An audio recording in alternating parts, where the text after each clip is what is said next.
above. Father, we are looking up to you because only you can help us. And now we thank you for those in authority, in every sphere, in every department, in every area.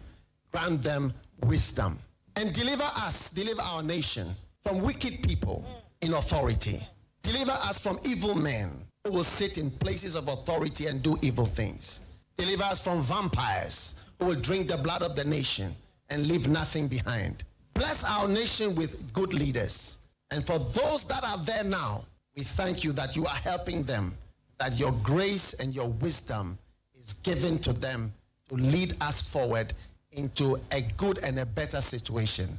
We give you thanks for your great wisdom that is now released into this nation. In Jesus' name, amen. Ghana Montie, Ghana Montie, Ghana Montie, Ghana Montie.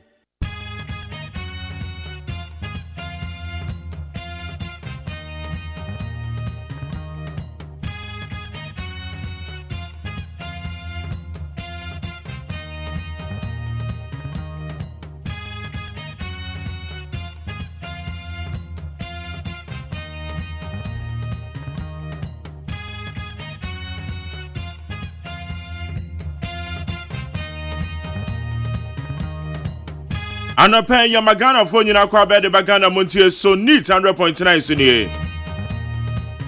Anope baby bia wo wasora homache. Wasora wa ye yo no ma wo fie. Wasi kwan so awokọ adwuma ma na fe na ba be frifie. Meba cho wo yo bia. Owo other responsibilities, some other responsibilities are. Obi a kwada wa nchen. Enya se wo kwa na otie. Na momo other family members eben. Medjumedi say my na dey wan sorry o. Because say wadwe say oba beda ho pa dey na mesro be late. Ono ma be ka chi enne. And it is a wotemen kan now da so edam pem sabiri ya me pa cho sorry. Ya wono ma ententem sorry wate. But the weekend did ye beji a home. Next week ye beji a home. Ye baba benya long weekend. And I'm saying a coupon ya do me joada a holiday, a better day a holiday. Ete so we need the American show. A joada a your holiday, a benada a your holiday. And cremo for other Roma. Ye no animal cremo for. One more holiday and they could see a Saturday, Sunday. And then I'm say your man penning or the back one can win. Then I care one day, now so your man penning and the one more holidays on the none back one can home. It's in Yamaya Doma, a Joada a holiday, a Benada a holiday. It's a young Roman tent and what a men paba, Eddie I bet you one home. And my friend Beko school, sorry, 9 yan no more. Wa school bag yi mesrewa wakọ cheke akoda ne pabo na waya na pe eye shoemaker bi mane ye me ba cho na tade na moto mate ne me mane mfa nko school saa o so wo pane bi wo ha afa pa ma no wo ni pane na o ya de ye ni bi ben wo afa ma no akoda ni tiri wo te sen aya na me mai tiri wo so de na ebibi pa o Oba time pa na wo be ni tiri ho aye basa. Wo ba mana kwa baba na watima tete ni tiri na aye kamen. Me pa cho wa makode abo nchirwa na ni tiri nyina aye basa bi. Wo mo so wo ma ye o mo manite no. Eno so wo ma etire na aye basa. Ene unim se wunye ska ma ne nkonko ya na wunni sa daje na. Me ma akoda ne nko eniti. Debia ma ni tiri ho na wo wate ne morem eja wo cheke mo frɛ wo morre a wo je wo mo morre yi kwada bu a wo ni morre aso de kotu nkase enye ne fault a enam se na wofo na yiwo mani me ba cho mesrɛ owofo bo wade se obe cheke aye oba ne morre ama me wate well ebra ne ye ko school no na yetumi hwɛ ye se ne ahwɛ ye morre Tanwa mani nyina ne ase ni wobiem. Uko school ani ahwe omorre na wa ya hwe wo se. Etora bi a eye wo underwears a wo hye na achechirefo ntimi hwe say ye neat a ene say no mani nyina ye jagu na ya awofo no so ye mu bi no so ye yi ani eti akwada ne sen onhwe so otwitwi ne yie so ontwitwi ne yie otwitwi ana wakọ ho na wa monitor parental guidance onyenya 18 years nko ade wa na esa o guide ne kakra o eti wa woman no twitwi ana waka je kan bra mehwe when twitwi ne ya na wa de afa so no wa kire ne sadia yetwi yese na wo ba ne se pro no de na mabonten a enu guase na hye na nka ne bebre sa wo no de ono kwado nimdian eye wo owofo no wo na enu guase ne kan eti mesro check sadia ne ma me wate check se no ama no check ye pa fa ma me unse wo kwa na wo ba no kra wo ma assent bi ba ne ho on akwada ni don do onim hio ene on do enu ane so onam no di na gro yo mo friend wo asem fifrete ne kakra bi a na assent aba ne ho owofo mo wani kwasa de ne na pe eye lemon bi so wo pe lemon a eye no ankajua unya ankajua na lime na wo de afra enso bi na wo de adwitwitwi na motuom so ya ne kama masa akwada ne wa wudi o ma wani nko mo frɛ ho anopai awo ma soro mba be ya ho bo akọ school bag no me pa cho wa hwɛ sɛ de tie o se menya daje abobɔ no ama ne so ana me kai o and the books in the homework no wa ebi obeka say oh hey daddy I've done it have you done your homework? Yes, I've done it so obwa obeka kwatwe the book no na onye ba ko bi wo mane fama mechire wo enye sa kwada ne ka so I've done it na wo so we wani mane fama mechire wo fi wani na kwatwe obetwe na ba ko bi wo mu kron ye me ba so yenye ne sa pepepe wate senso hia wo senso atoto ntie wie ma enwuno kakra ejenso hie bi na wo bedware a warm water bi na wo bedware a e ba so sabre mi gidi se wine ready dada eti ayo no man tete me ma koda ni ye late medo bibia say what you mafide na dia to need 100.9 midin the luxurious agyeman to me dey your friend Ghana Montie wo need 100.9 so me kan wa kwakopem say no do ebeba pem na ye yara today is Saturday me ba to na ya da ante and that's what we do with my happy birthday. Those of you who are celebrating your birthday today, happy birthday to you. May God richly bless you. Yawa be for the time man so e be hwe sama do a e be free mama. Yawo do bokrata mo sama ma sa cha me kwabna ma fo be mo adwuma. Ya be kwa enime ya hwe sama ho do solid interviews immediately after the news. Ya de kasabo ne bro wi a me pa cho ya de do bokrata mo sam. Na fe na ya de solid interviews near the ato house. What do I do in China be 02011 62746 02011 Wutie Ghana Montie wo need 100.9. There do be as a job saying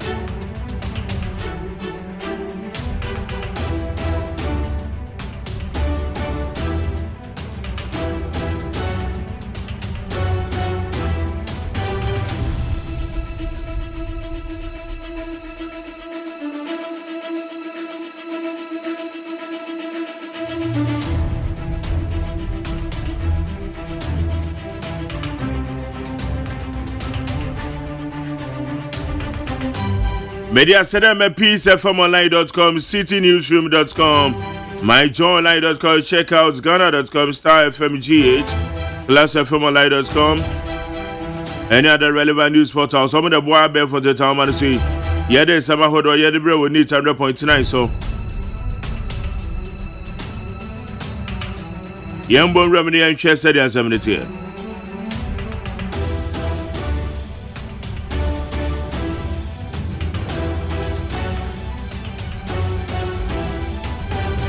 Okay. Yeah, quite any my seminary. Parliament passes bill to abolish e-levy.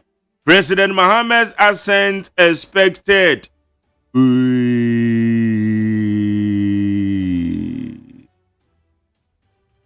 Parliament on Wednesday, March 26, passed the bill to abolish the controversial electronic transfer levy, e-levy. The move to abolish the tax has been widely welcomed by many Ghanaians. Abusia, bebacho e-levy. Obeka ya say tama na amanyofo e womo bon to ano. Womo ka so mbo be ye free ho. Womo ka so mbo be ye free ho. JDM kan. Sabe so Dr. Mahmoud Baumia ono so kan. Ena womeka ho. Eti JDM ene wini ye ampa odiosia yoyo e-levy. Oma ye se omo de akọ parliament. Mrashe be defo wama ba to atwene. Na wini bibi. Enra na bibi ye mo parliament. Wonim se ebra na owura ahiafo na otene dwom. Ono na oche enra meeting no. Na obisa se those in favor say aye. Aye. Those not in favor say no. Parliament what tending you. Me one. Sana minority for no more.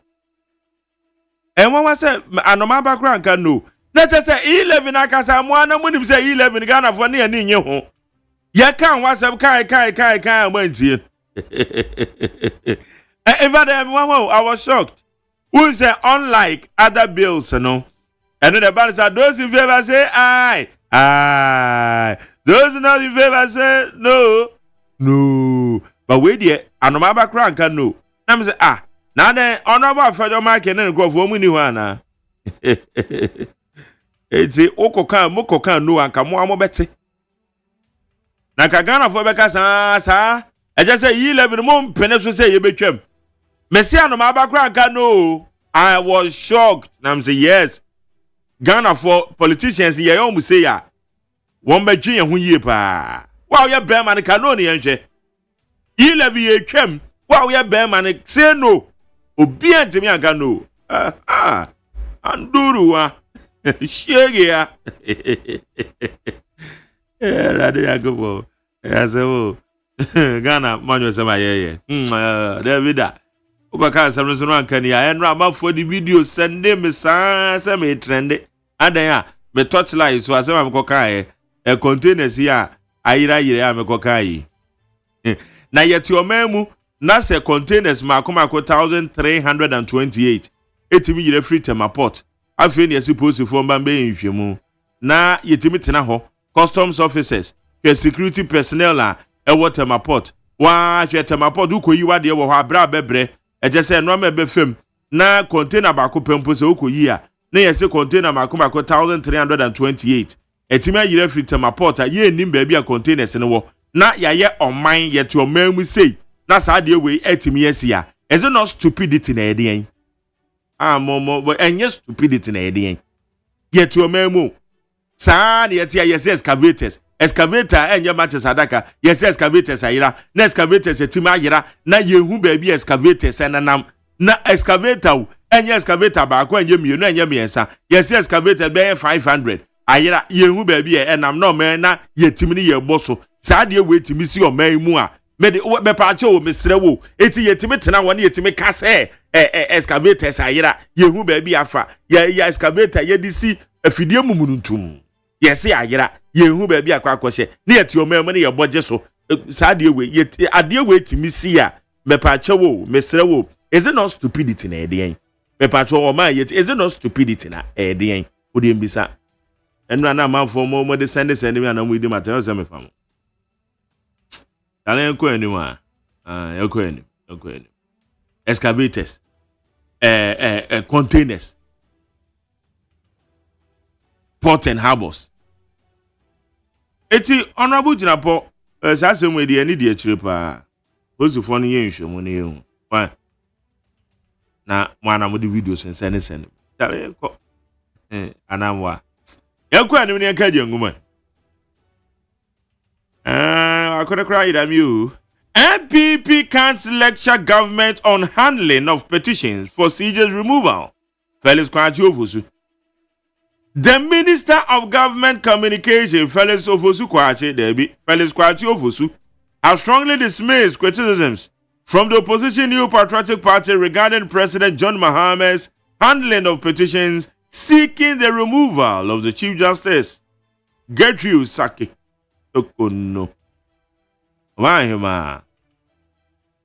Chief Justice. Ebusame Pacho, Felix Kwachi Ofosu say, MPP for you na mabetro madio. Motim opposition keep quiet there. Keep quiet. Kan wanu tum. Mona boba betre eye kwan a ye fa so eye Chief Justice won. Dey na mo ya na se chene sen. Me Pacho Felix Kwachi Ofosu say, Maza, mo ga manu tum. Yam na mabetro dey so mo ya. President Mahama nominates new MMDCs. Hooray! Where the word better lies, so the energy say wafa. President John Mahama has nominated a new set of metropolitan, municipal, and district chief executives per Article 2431 of the 1992 Constitution and Section 21 of the Local Governance Act 2016, Act 938, as amended. I was saying, Mevacho, the man penny where Jina Ghana Mamraso. Or the APAO MMDCs, 8 regions. Papa womo. Yo, bibia, congratulations. Oh, Mwa mudimba and Mwa muke nimse mudimba man so amano. Better luck next time. Maybe I'd actually Obiba kono biaba. Why? Where the Omanpenyo Abudi nibi. Akwaka Greater Accra. Greater Accra, dear man. You show him. 8 regions. Edubuahe and wife CUAG. And Yoko over bail condition. The former Director General of the National Signals Bureau, Kwabena Edubuahe, and his wife Angela Ejeboateng have sued the Attorney General, the Minister of Justice, Dr. Dominic Ayine, and the Economic and Organized Crime Office over 200 million Ghana cedis bail for both of them. When him say, Aya Kwabena Edubuahe, yes, ansa no be kofie no etese onya obi obetimata na chi ana esiachi ba be Ghana sika 200 million. Hey, enough for cry. You know so one 60% of billboards are illegally mounted. AAG. The Advertising Association of Ghana has disclosed that over 60% of billboards in the country are unlawfully erected with their ownership largely unknown. Obia sorry I no say billboard there see baby our assemblies as well. Say no man na American can. Wow, they say you were mentioning or memu bebia wo do na be see bia na eye mentioning bi mu na obi timi see billboard. Na ye hu nipa kro yet ya LGBTQ for crazy billboard ye hu wo me see ye it is adio me koka masem na muzie ya mamenka me koka muzie ma Jerry don't say that what dey show ye wo mention mo MMDCs wo ho assembly engineers ye wo ho an task force na LGBTQ for see billboard wo mu sisi ebisia masama ebisia ya chese ye hu nipa kwa mukosi LGBT billboard enye the same thing obi asore makwa kosi billboard ye hwe wo mu na skra ye hu o man be na yetimi ade na ye hu za me kokama de amoze mamenka yo o de mate eno na advertising agency for say billboards egu o memu bebre eye illegal wo mu wura no kra ye hu ba bi o mafa country Ghana, oh my goodness sorry so no cry go kwamna trans it's so dia epiemu enono media seda peacefmonline.com citynewsroom.com myjoyonline.com check out ghana.com starfmgh classfmonline.com any other relevant news portal Wamuna boa be for the town manu so yede nsama hodo yede bra wodi 100.9 Masancha me kwamra vatras Barama che Major so bra Brana how to say oh erade beye Then yes. Be anywhere. Oh, yes. To me, I didn't. Kada. Yeah. But man, when you. I was here for the Democrat Ghanaian Times. Na me de mamu atema mu akwaba. The Democrat anyone who say what else and Ramra Sabajafie. If no better than one quaminem, levy, betting tax, and in a share for a twat was when you na Tinton tie tem got traditional council. Eddie Abaso don't fire Domua. A free maid there toss with do me, you know. Eddie Quasi doing there toss with do bako. Yen the day. Aya Gamasi. And woman de sa and some ye pia bontin Timon Sanonso. May 12. Eddie Quasi June 11 today. And ya dear bay the debia ukremo. Yase Ghana. And ya ranking a high labor utility services business insolvency. World Bank of one of this report yaba. His Excellency John Dramani Mahama. Andra wajinani tumi ya wamandi ya sanensa. Abai kratim peninfo wa mantemu wate. Wadi ediosumi yenu 72 din ena deba tuja. Asambre siniba kwa tuwa muswaba. Ansano wati wenu muatum. Dia tuwa sonso ebia na wati ya wiye. Anasa na watu frebe kwa kwese muno. Wonu muso die ebeba. Wamo sra Ghana fo se yenyu su nsuo ye pa nyasa nsuo hu ba be kwa ate. Titru pa de nam Ghana waterfo de no a mu yusu afiafie mu no. Womu atu abula no de womu nsua. But mu a pipe na mu fie no. Yasu yusu nsuo no a yusu ni ye. Anyasa nsuo hu be kwa ate. Daily Post the Democrat ananim ha. Fuel stations no. Womu baba ye 24-hour economy. Sansi senwa His Excellency John Dramani Mahama Deba no. Lawyer Gordon Eduji Tamaklo. And what I say 24-hour fuel station operation no. Security for bebo wonu ho ban. Emra sebeja for kwa asetena no womu adi atum. The e-levy you see today. Emission levy you see today, betting tax you see today, you will see them no more. His Excellency John Dramani Mahama, what the Abai Kratim Peninfo ni din aba, na where your first batch you enter the Atwatwa Subeba, Professor Bopping, and Warbo Aben Yabaso, Sabia Jampenisa Uta Tetra Maria now in Nambia, a tuabia na de dead and near Masua Ghana for. Na ye komu buo no esia de wasua yembi afo hia reforms nso ewo policies ya wodo bi a ebetumi aboa Ghanafo na ahoto no aba bebre.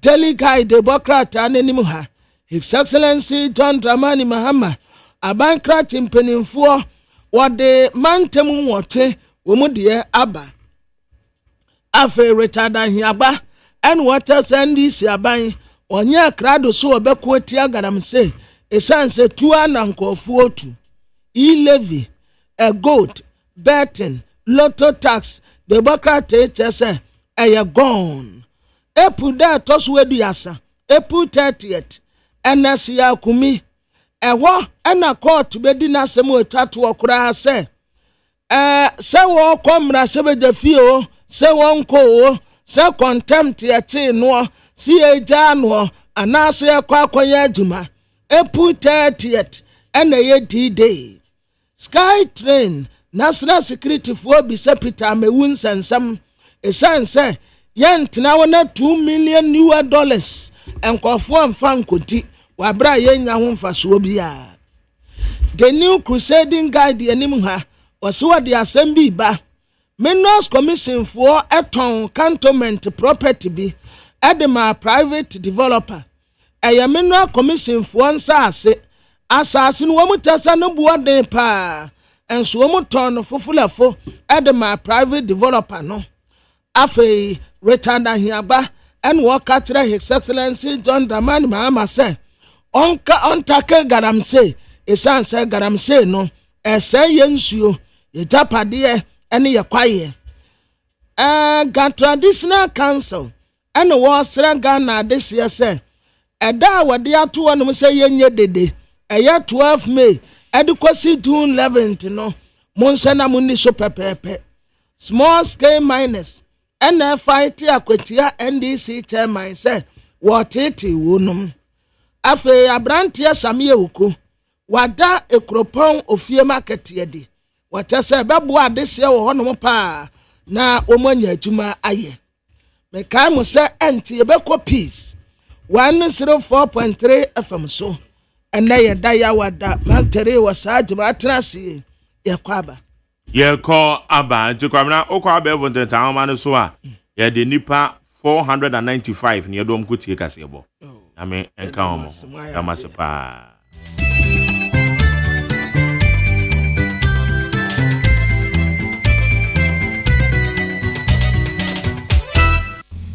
adeshima ma yamamuache asumdwe fi oha ne Nigeria pomiensani abono nsia apa honsima baako aha anabra so se yede omamu ni ama awodo so nsem esomo na mu hu de ekọ ene de esafata se mote ensema ehwegu awasundwe fie wo nkramontin so yi adehye wa santpemba te ene a na kro bia asante kotokohin wo tumfo se tu ababi opemso na asase so wo adum kumase Dr. Osei Kwame despite osikani nyansani abronsan kasienim Samson Kwame Nyamecha ne se wabrakatu apiatum enti eye hello 101.7 aha ana sentimentie KJT CNN mamu wan kran so mote ene a na e okay 101.7 neat 100.9 eno mumu wo abekan kwanta gamanche ofane eno ma baabi ebutuo ewo enkramonten so monja nso se enfidie wo wiase a atwa du percent nsemi bi no edros yie papapa Fila FM Tamale Rock FM Tadi Dynamite Otakwa Bosume FM achimso do na chimansa ewo achimoda mo tianka odachi FM eno adesu ene eye ense wo mu kwantempo no so Eagle ewo Cape Coast Coastal FM so ewo Mankasim Asta ewo Tachiman Rich FM so ewo Asinfosu Jewel FM odia yankwanta The Beat Seria Sound so Liberty FM Seri Wioso Mutie bi o eye kro IFNs beyond ne important dia na eye enkwanta Enzima FM eye enzima peacefmonline.com GhanaToday.com Hot Digital Radio London eyo Himakrom Masa Koko nwafaso nti ya bia radio station ya fani Koko FM Tepa Koko FM Tepa Amanzai anopa we nsama ya de bremu no de di mu akotene bi ene se Ghana PSA His Excellency John Dramani Mahama edi ato ajajefo anase aloyafo nkabom kwanim se omo hwero momwa na fast track high court no yemfa anya adwuma na nipa edi Ghana sika yemfom nko no yenkodu amasem Jomro mrashe bedwane so edi ato Ghana mpanfo nyina anim eni titiru aban ne won a wodi akotiro sikasem se yamma Ghana ma antik sikasem nkyirechiremu ase no men ebe ya emadi mu akotiri bi pa ono nyamfo a woyem mrashe bedwane ma de hye wotafo abato mpeso so ewo asantemantameche o tafo ono nyamfo Vincent Eko asefua wose asoye hwe atentene ene aban ne asundwensem so o mamu ha ye mfita botira wabode a chen no ha no papa ye konsem fufuro mu a opani ba ko efe no odene ho nana opon se emiri bia besenko no esan kane mampene His Excellency nana adodanko akufuado omuka sema no wontienti eka de kono opeso reason di fina bem na bibi nti eno a resign na de ba ade ya yo yakwa nije ne mpotam nso a ababa bedadwa se nije opani a weye ku no sesi ano ya hwe aginatum amana be mampani a obedi ade emfie maako enum obolu bomu nsem no nso no yebehwe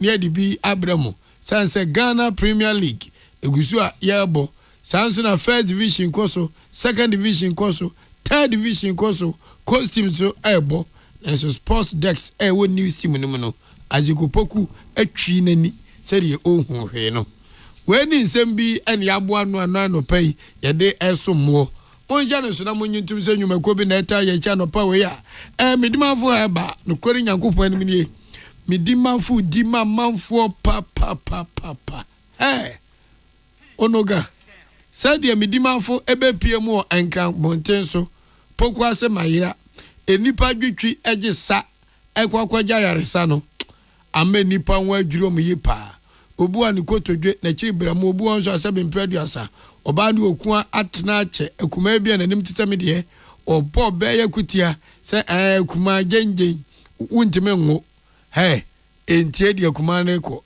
ekeka kire wo no komedi mafo awo ne wo yam oba wafa aba obu atim say yes ne nanse atatai obi ni ntrim twetwe no obo wona ase ewiase twa no ho nani su chire no ebi okwa hospital zir moja so ate komedi mafo moja so ntibiem mon fra no number iso 0244774282 0244774282 0500272715 yanom yafo pan fan sha bayu anopa hwento meyem manu sisi ewi me kobo di so chocolate drink do yan ni so hye yan so de yento omri me free wa ha ye twa ni se pika unya zita ko su pan no ba ko de boso a eja wadwo ebetra ho aja apram to bre na bepe bibidi azade ato anum umpe we na peden todofo umpe de begina ho acha de tete kwahye ko papa bi na ye mu apia eye this way chocolate drink do here ani so hye say nyuma ko nti na ode hye kronkron achenkwa na menum bremu na ho fedua asuna piesie nana wodi ankan kwame yeboa kasebo no enchechiremu eni Omai PSA His Excellency John Dramani Mahama Ghana Mampani edi assembly akwakoto dwa na asem nyina no odi tudwa mra we share Ghana Bar Association emu empanifo na asemade to manim nyina ne se no kranie omai sabe ye de kente ko nsuo papa Ghana nyoma asem nkansi atima ye ho kire yen nanso afemra afenko akuntabuo mra akuntabuo nko no ye bu Ghana sikasem nkuntabuo a agya wadwo sika manfuo wie di omemu ha no echa otwe nwunwi oso ho a wo bete yesi afie wei 12 billion Ghana cedis yehumba biafa 15 billion Ghana cedis yehumba biafa na the multi na wie sikasem so o mampani se pepe no asini pen so oka se enhana no oboa ehano papa na esanso hye kra kwa me ejan se odwen wa wonte ase so ma ye nyina yen se dem si ye ni ye na nipa bia da ne se binyansa bo akwa omde omnum nyansa che won womutimi diga na ziganya funyafunyafu na ejan se o ma we ye mbra ne ahyehye no something which is the emra no ngunguna be fa kwa kwaji parliamentary approval fasin ha emra we wa anye ni ye starting from the day brofo kese equilibrium kakafoni ni nyina wo mranim Uni we say nyina chinwie nka so da sani awia Ghana ska we diga na ska ene ne kokko to memra ni na di no na wete sam ti mampani say senkamban vo ba tina se a yanhwe na fast track court no yemmiem pa ene emfatu wo say bia piles be du bansen ene ma na dwuma bi so nko PR ema forestry commission we atwa Ghana nua to ma China fo di anya ska 12 billion 13 billion ye nu na sifi so to mu ha nanka deche fast track high court yakwa court india entem so ni ahwehwe ne grant mampa wo krofo piles we awia yen abama no tumi no wanva mo man wodi di o man sika nanka ya ire ne center mpe o man ye mmia no kwa mmia na ya gie sika 15 billion ne age na asotwa bi wo ho a ne yesa de ama no se ya nhwe na fast track high court no anya adwuma sa enipa bi be kwakotete Ghana mrachi amoma ya kwaso de kentan akonsuo inti ye man nyina PSA His Excellency John Dramani Mahama say was Ghana Bar Association and won a wabi mram ne lawyer for any a judge for say omu nyina ante na se na yanhwe si ebetime nya mra bia aho hare so obi magana yensasi fom awe sikasem ho a emra ni this issue of the Auditor General's report. Year in, year out, you hear 12 billion CDs misappropriated, 15 billion CDs misappropriated. And how we deal with these cases are very difficult because of the constitutional procedure, parliamentary accounts committee and all that.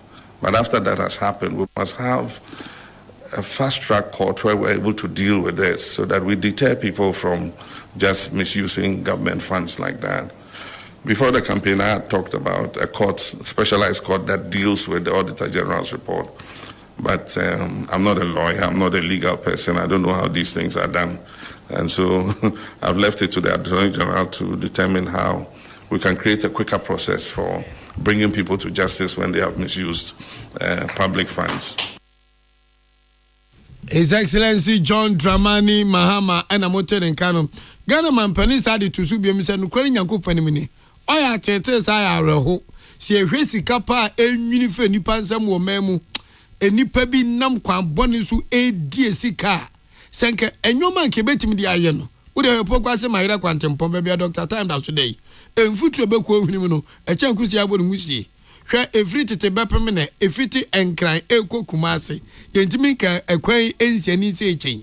Obi timi ba bam no no abenya sika kra chen kwan na ye no.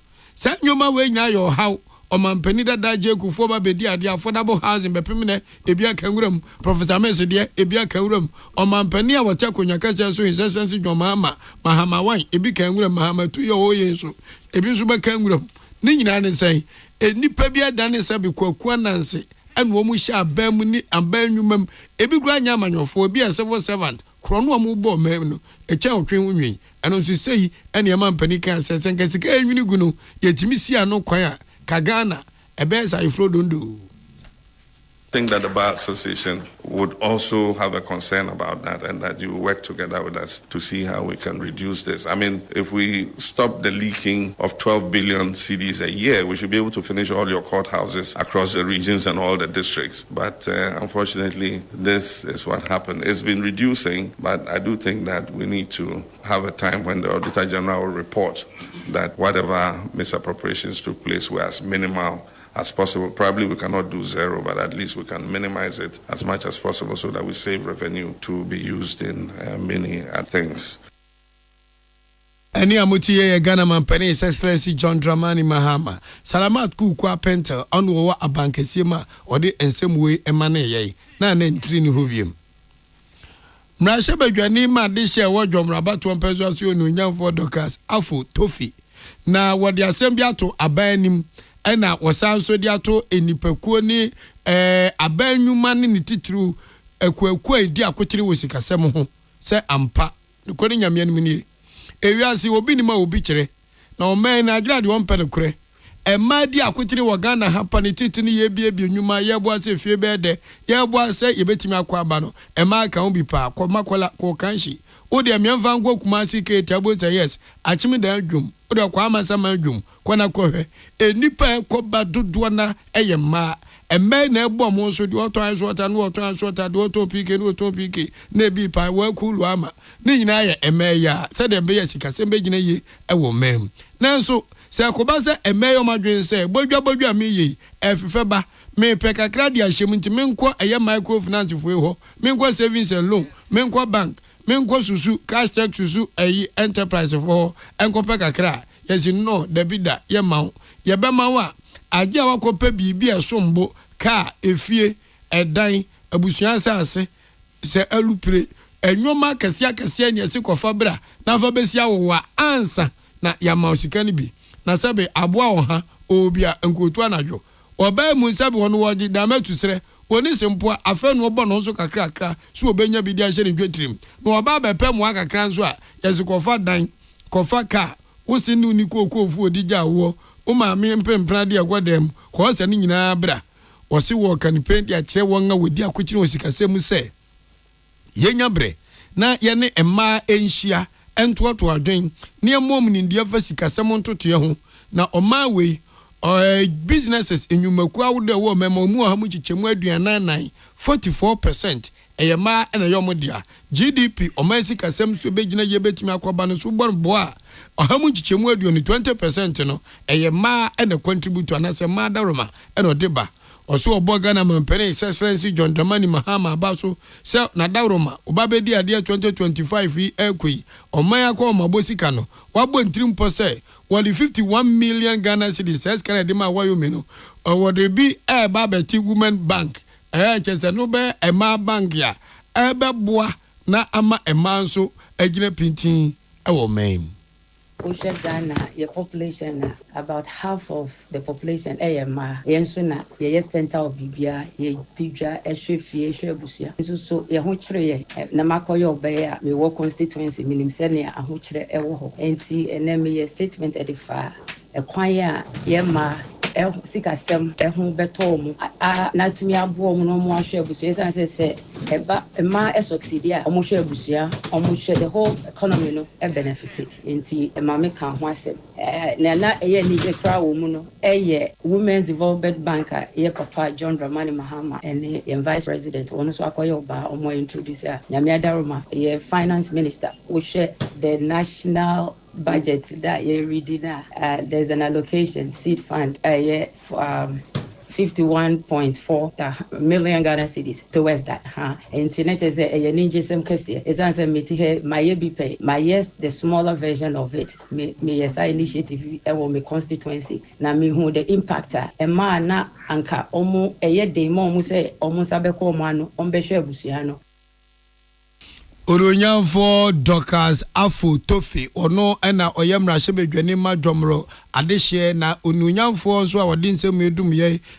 Emmanuel Akoli ene William Gentu omno mu gina nem e Ghana mrashebedwafie ena Salamat Kuku apente nso gina nem e Usuaba Nkesim ententen no ane de yate Michael Kofimu ne Kwabena Fori mu ne Pawes Bendi mu e de gu ententen no ansem mo ne na manafo amofadi aka echi ni nyina emreye ewiasi amama ne wan se de ya papa me huyanka so de yemfa nka nsem obi anya no aduro na ewiasi ade abako ya pa se ubi se obi ade na nipa ko no owo muaye no na so osuwo mfiu ehyeobo ubewu sa nsemi ena ye ononyamfo Vincent Eko asefo ahi oyemra hye ma de hye wo o tafo abato mpeso aso no say Right to Information Commission yemra yaja tum Ghana hasemiti bia me odi ankan kwa me ebu achenkwa na menum bremu matise Pawes Bendi kromfo na me pese mu zampa wo ya wi ankasa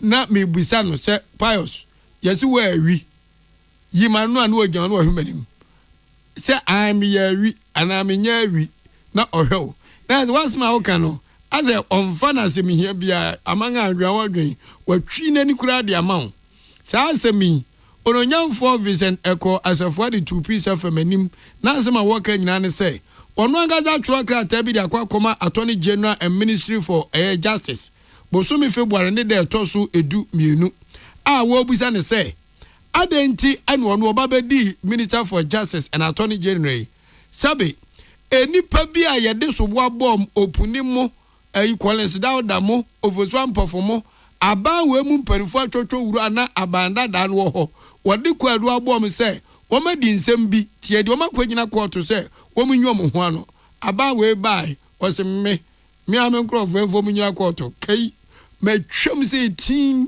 wato nsem nyina ato agu na mo ma baba mu vie gwatwuma agima nyeli obi ama agima ni ya ne matwo aso ya twam enti asem no wete esam Ghana mpanifo kwe anso senko obi abone amfa no kokoto ne ahwehwem nanso odifo a emra ne nadi agyawadwo enso aban ba ye wose no asembo a woni interest wo mbiem enti wanto aso emi bia besenko na nado danko agufo ado ekade enkrofo bitu ne din clearing agent ne nyina ne sen yese na ba mu mpanifo ye bone a ozo we onya bone bia ro ne safantiro o me ya no nkon ba bie sa no dia say clearing agent na we de cancellation entwitwamu omuba na jawadwo tin yatwam anuna ononyamfo Vincent asefo atwokrata kwakoma Attorney General say o mechirem die nti a asem wo court aye presi abaji Ghana sika opuni say ya de fertilizer ho kwadu na yire no so afa kwanbo so akofa fertilizer bia bre Ghana ama Ghana boka sika ye bodi na wote a wo ya meje proud akuafo kokoko kyese wodwuma wonte ase sansem wese nyina no papa so wanya ntoaso wayini nyina de afiro eno wura ya twa kata kuma Attorney General se bekirem mamimuaye de ntia wosi wanya ntoaso wosi bepem ne krata otwro koma no emra edi tu hu enkomu mmia no kura kekese Vincent ye yenza ka krata na betenka lai omonte hwe bepem de RTI Act no HPF say o pese unya information from every institution would yes was an institution what show the comma a yes institution no more the whole information the above down a attorney general ne begina asim bi so ka kire say memo bia Department of Prosecution during the SWA government sa memo no na advice a year attorney general na at the time say onyina so na se bi omo aye prosecute omo no yenjae omo into be kan am say eh nenso wa be kan die ene sa memo no e pese me hunu bi so I triggered a section of the RTI to request for that information 14 days requirement naso attorney general ntimi fa sa krata na sa memo no fa ma ana RTI bill act no so kire say nipa no refuses to respond to you or just we refuse and there is a review clause so abet try akono aka wo mo and also ma 15 days no so aso and also so age ansa fa ma Entinkrata watwa kwa nyina age uti age na enye kofi agiri a oyegma wa henkan femu e attorney general ono no waka na asem sa no ose sa ekwan a mpanimfafa so atwuo mani ayo mani ato nkyɛn na aisa sabin period se de pani ayi inframabone no ha adwen papa na sa ban bia ba na katasumbo mu aso sei otolmum ewo nsem bi ho a na se amamuo papa ne o man yi edi ayepe si ebebu man mframa bebom na awia bebom ne ebehu de ekono na eya ha adwen pa ose sa atoni je na ya wayi na ni ato nkyɛn ono na sisi anso ayi corruption cases wadane ni breaking news kakra bi on be press conference we have to say and so twa krata command say na won so asema abetu ya yedi a wagye die a wotwa ho krata kwa say abanda da no na afutu akomam so mkromu ntwa sa asem ne si ya no a o ze ne mi nya no me ye breaking news enti opani de aba say nukreni de ekoso e watori gina we e penso no enya de a ehye nkuran kura say banesa no not just we refuse enti se we refuse de na obetimi akọ RTI commission now they akọ dan RTI commission say wadaro manana de asieni o enti I want you to investigate to call the AG and ask the AG why he is refusing to provide that information to the member of parliament enti no ana enra metro de call ye ti say me hwe say RTI commission for betina so no motina so wi a na ehunu say ampa ade na MP no busa no o de be dan no o de be ma no ana won fama no and I know that within the shortest possible tamacha kra no na wotwe me no ana say osome no you will be able to know whether indeed there's an existence of that memo that he spoke about and as a political talk. And this is the third letter Matroja Komano, the past 1 month. Eni amuti ye adehye wo otafo abato mpeso asomra hyebedwene abrantie honorable Vincent Eko Asifua ya to akanka se bono so di makwa akwafa na akufu ado asem ya beto dwa ne nyina ne sen kane mampani nipa bi ono agwemu baako ene odene ho na opon na pon e dia to dwa na kane na oye president of garages association na former head of transport and logistics at the presidency se wo kwa abanka sem se de eye efe Jubilee House ya ahyen ne ho akwane abanyina da ona no wadano ntiani VH betu a onim hu bi Toyota Corolla betu a onim hu bi Pathfinder onim hu bi Mercedes Benz ni nyina agu na bam papa ya hweka so ache no de aba betu gase no koni nyamye nmini edumri bi wa aban na owom no kane mampene his excellency na adodanko akufu ado aban mu a eka de enko resign eni asigbo mi na why na wo so gu na no obeyi na no to nche adentina resign o si die nja nke yema na resign say edumne bi na adodanko akufu ado Ghana PSA na utunufo awontie de obaka che na ado bia obo omfa de ono ape enu obeyo india he ono na no opon say na wafiase nyina mebo na nya dwuma na o maniye adwenso ni nyansa sabe prediasa edi bakufu etrim intimi na opon ode ne ho nyen paatoa President Garages Association of Ghana Head of Transport and Logistics Presidency enyen paatoa posukura na tami chama dwen omfa eni adun kwa mejaye osina manfo bebre abodo kokko amana warning ze wo na adodanko akufu ado adi na chi na wo support no wa benu hu obemma afia bia wo se befem ti wo so wu se afia wo kasma na adodanko akufu ado ontie no se de ngrofo kan no kure odi ansem wetu Kwame Nkrumah tikese awi adwe sia Kwame Nkrumah tikese awi adwe si nkonwa anya adwe asafo a na oponom de mo agimu ho ensem do mu ka bi wo wankasa na sei no de to ade acha bia morning show team no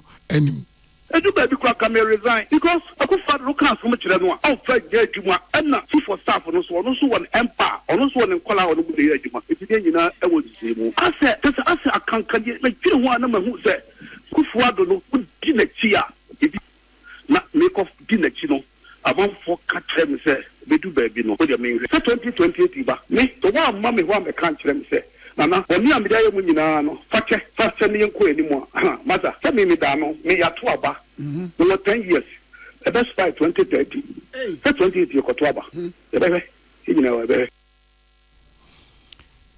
ejopani a wakase fe no de no ho na no opon man tigrazu wakase na no go resign adre ngo ye dia resign na ye kase bona making coming to boy na wazadi tusu biom say so hui so when mugwase atade pa mugwase pullover aye pam edise MPP abaye tu yenim ana kwame kuma business mugwase atade be what na wa hwe osun kokro kwaba nyokuo amanyokuo adubu ahimu nyina film J Kufuo J Chimensa mama nyokuo ye amabuzi mama nyokuo ne yakwa akoto aba wo Ghana ha na NDC chinye emma wosunsu efom pu wosuji boom osem na me krono kwayem otido on wo krono osisa nyoma we nyina no e de enuguase na abesai MPP ni titu ni emu akandifo sanse Ghana fo na anwe da se ebeto anka akwoso aso am yebeto ababa akopɛ ema MPP mrahye badwafo akonwen NDC fo atase ne te se besipani koni haba no woje adasu na woje asaman baabi a wana nwen kura da senke betima free MPP fo nsa baabi ti se aburi asaman kese kese wotia na ayamaje prase enkunya we nya godi NDC fo no se ai suantie ni tu no ni gaga ni adidi genti ene ma MPP 2024 abato no enumguasie dware wom enu si sei na nanapon ekache kwame nkuma ewo OKFM ade ache bia Jaba sabi mahamenya sabi MPP na wawunya okobabi ni pedi na chi onye 38%. What be that MPP government kwa be so wuni say ye kase na nado dan ko fufuada mo mo de ba power kwa bo sabi di mo akotre ba me na pon de na me kan yo eti ni ko ye no that January February March ho baby eti January ho baby no na me ko da nado dan ko fufuada ho na so man saja wo kai sadia wo kai ni na no so so na me kasa me the director of transport be ma wo na so but no so chief for staff for Fremont Pale na wonya wo letter ma na wo de wa bre wo me ho me ko ya Fremont Pale ko hu bia me ka ete no so nana aha ne dia ema nipa di nyina no am se better for frama agwa no mrasepo o mafia na kwano pa examine ai bibia to from the o tete no ho na napon ode no ho ene wo kasa no o 2028 ye behwe on kokrobuti baako amafo nso de edoso obi ombeto afa no na aban beji atum ya ho meka se bono so aba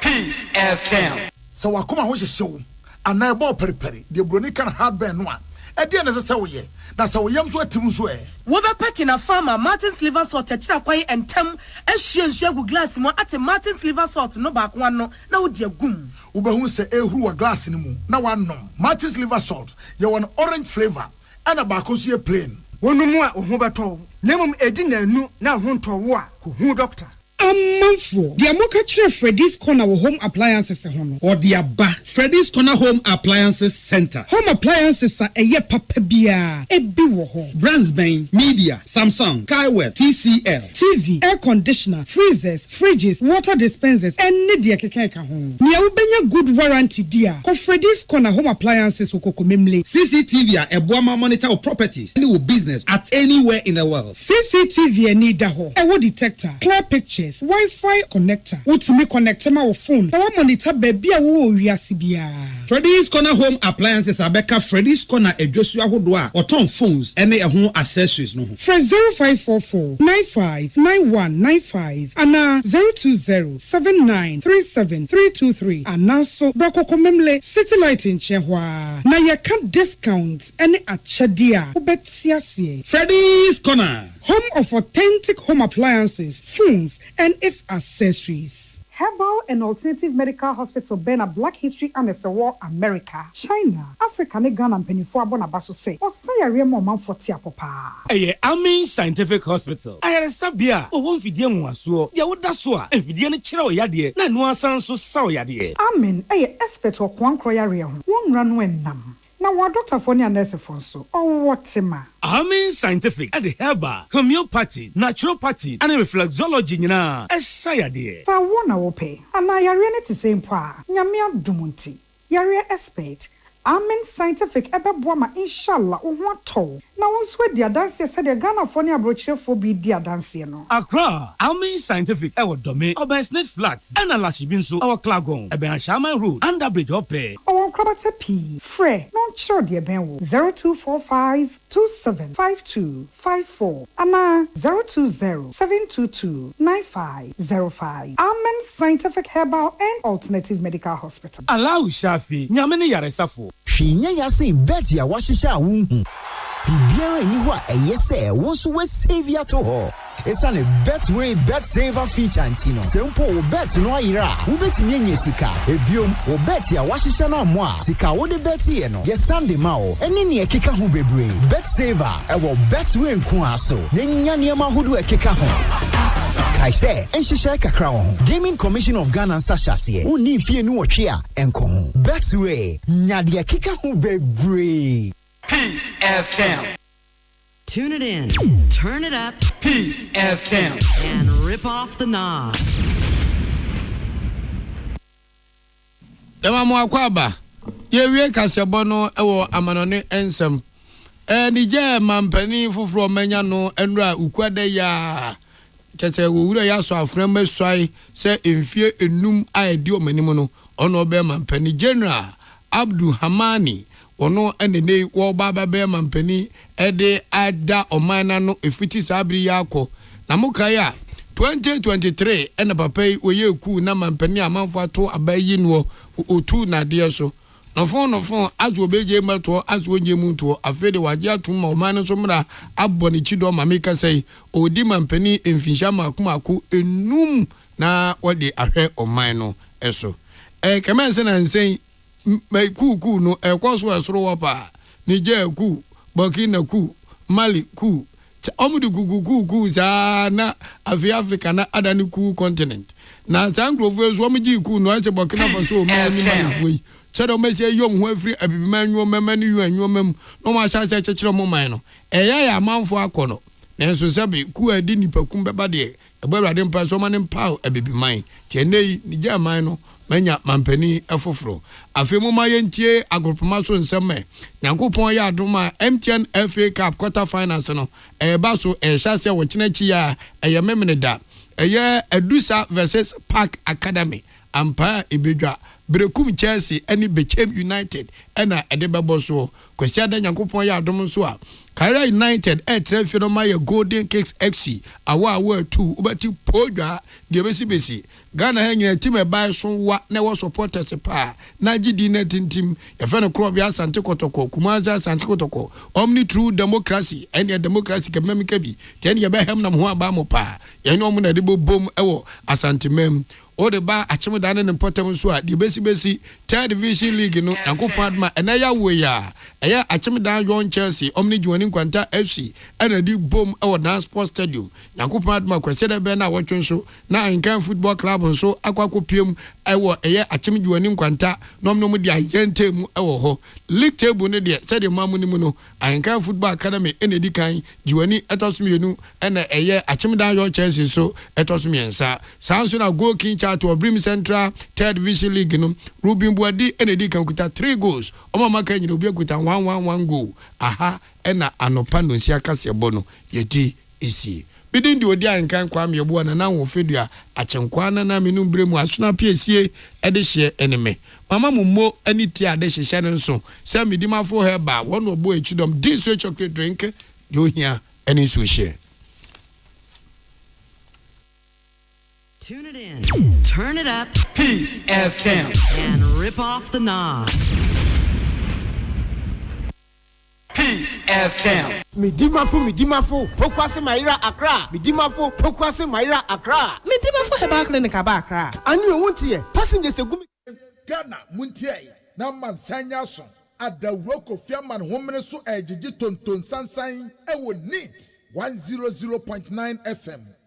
Ghana Montie. Ghana Montie. Ghana Montie. Ghana Montie.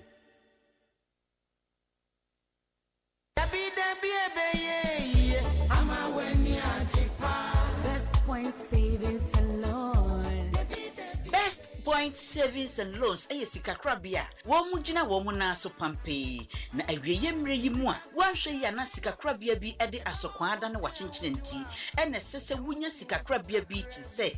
Best Point Savings and Loans. Omuda soa eya adwumaden atutu sika sem amano awie peye. Na enhyehyɛ pa womu omo customers ye. Eye bocho. Na foforo kra womu ede aba montin eye. Best Mobile Banking. Na kyerese bank no na wo ye no wo phone no so no. Enu nti se siade. Se yesa line tintintin anase wo se wadachi e wo sika krabia hode. Eni hobio na ani kasem mako e ka ho ne se. Wo betumi asende sika asan agi sika e wo phone so. Wo betumi asan atua wo bills. Ebi etese DSTV, Go TV, Star Times, Empo electricity bill, any water bills nyina no. Wo betumi atua afri wo phone no so wa bra wo ti baabi edwojo. Na wo mpe we ede na wo pe. Enu nti ye hia ne se wo bebu account e wo Best Point Savings and Loans. Na wo wi na wa dial *277# na wo demukra. Washe banki na ye fofofo sa no. Best Point Savings and Loans. Ya makofa Best Mobile Banking aba. Jimmy so say wo phone nie wo sika suni. Best Point Savings and Loans. Best Point Savings and Loans. Your dream, our business. Best Point Savings and Loans susu scheme no boama adwumaifo sie kan kakra. E di nya dwetire kese e wo dada anana wo twese kese adwumadie mu. Ye adwumaifo ayatete omo beba beji osika no. Asemde ne say susu a wotunti utimi gibusia mo ho prensa. Ensi ho ne wo fom na eye kokokra se obenya bosia free yen ho. Koyen branch bia ben wo na kwaje wo de. Best Point Savings and Loans. Your dream, our business. Best Point Savings and Loans. Nipa enyiro na nani ahode ebafo. Empo emabunu bi ebre ewo anim. Nanso eni yade biara wo no. Mekanfo Optovision Eye Clinic ediamao. Optovision Eye Clinic provides diagnosis and world-class affordable treatment for all eye diseases, including glaucoma, cataract, any yade ahodo pi. Deya stronko kra ne say Optovision Eye Clinic wo quality designer space ahodo ebe fatal send ye wo penny biara. It is a wani ya oya anasa wani ahode aba fom anasa wo pese wo hu ade yie unim ba bi esesa wo ba Optovision Eye Clinic. Call us on 0553 270806 or WhatsApp on 0558 517556. Optovision Eye Clinic. Hey, catch it. Listen in here. And you ma beto to dia me baba no hwade no. Hwem so betumi a. Hey, asew. Hey, now beka. Ya John to mami ensa duku portmanteau. This way chocolate drink. Na kan wo hwe afibian so beri ni waware ni a. This way chocolate drink. Na kan sia. Oh, asew. We den kan no tumu ho. Me be mo anu nso hye kura dia ka ho. Wo hwade a wapi ho. O ka se batete e da fom ho. This way chocolate drink. Catch up a baba worry. Aso. Ye fear say this way chocolate drink ya sorry no pa no ne yenom. Ye be chef fridge nom no say snack. Ye nya hoho anu ne de serve wo mo. Ye didi wie ne ye pe bibia bogu ya de so a. This way chocolate drink ne yenom. And this way no ti anu a, he se kire wom, koko wom, prick wom, bibia wom, ade wo hia ne so hye. This way chocolate drink. De wo hia ani so hye. FDA ahwehwe se adwede nkratoe mo agye atum se eye.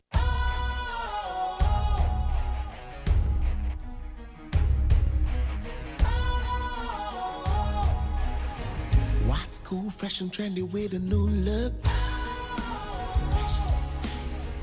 Makes you feel real good, that refreshing vibe. Satisfies you right just the way you like. Do you know? Do you know? Do you know? Ain't gotta do it alone. Specialized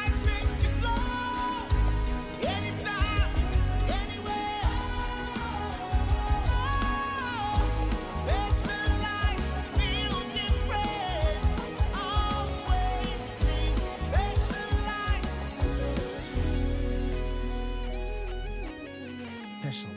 Ice Natural Mineral Water. Feel different. Think special. This advertisement has been vetted and approved by the FDA. Ghana Muntie. Na mansanya so. Adawro Kofiaman Homene so ejiji tonton sansan ewo neat 100.9 FM. Ghana Muntie. Ghana Muntie.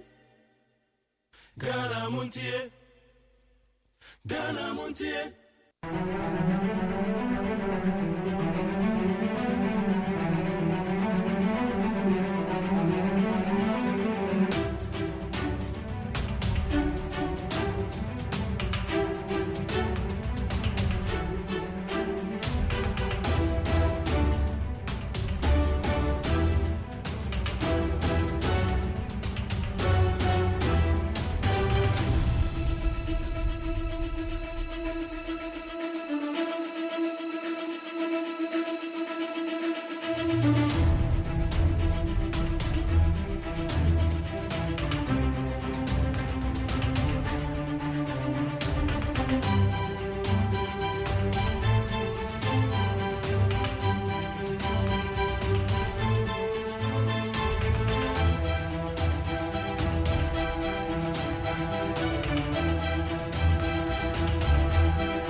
Yama kwambe de bani 100.9 yede kase wana brawawie afi ye besan kajana gumina de obonkrata musam no ye ho enroma ewom amansan chame kwabra mafo atena se meso majimadwa producer kojo da miado so aha na ye ba behwe ensem akodo ase de koso ensem ne so de ye betena ya adwen bi ye kan ye so ya kire ya adwen bi because our power for the 1950 people the Daily Graphic big one.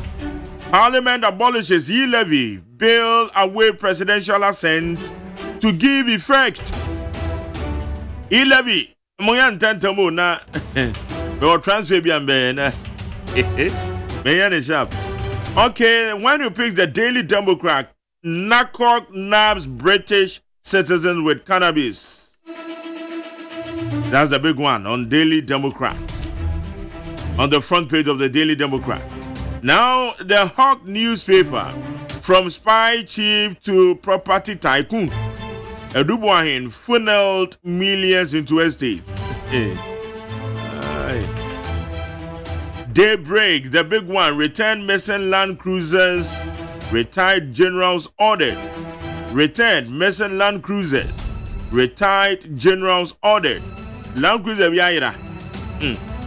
Now, we contain a report to credit to me, Rana Land Cruiser. Okay, Attorney General at war warns Mohammed's appointees to.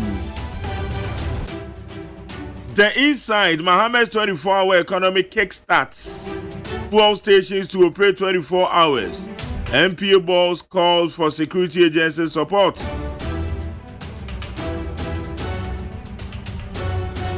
The New Republic. Signal Gate scandal. James Bond's lawyer coup foiled. Attention's fury as 32 more scramble for booty.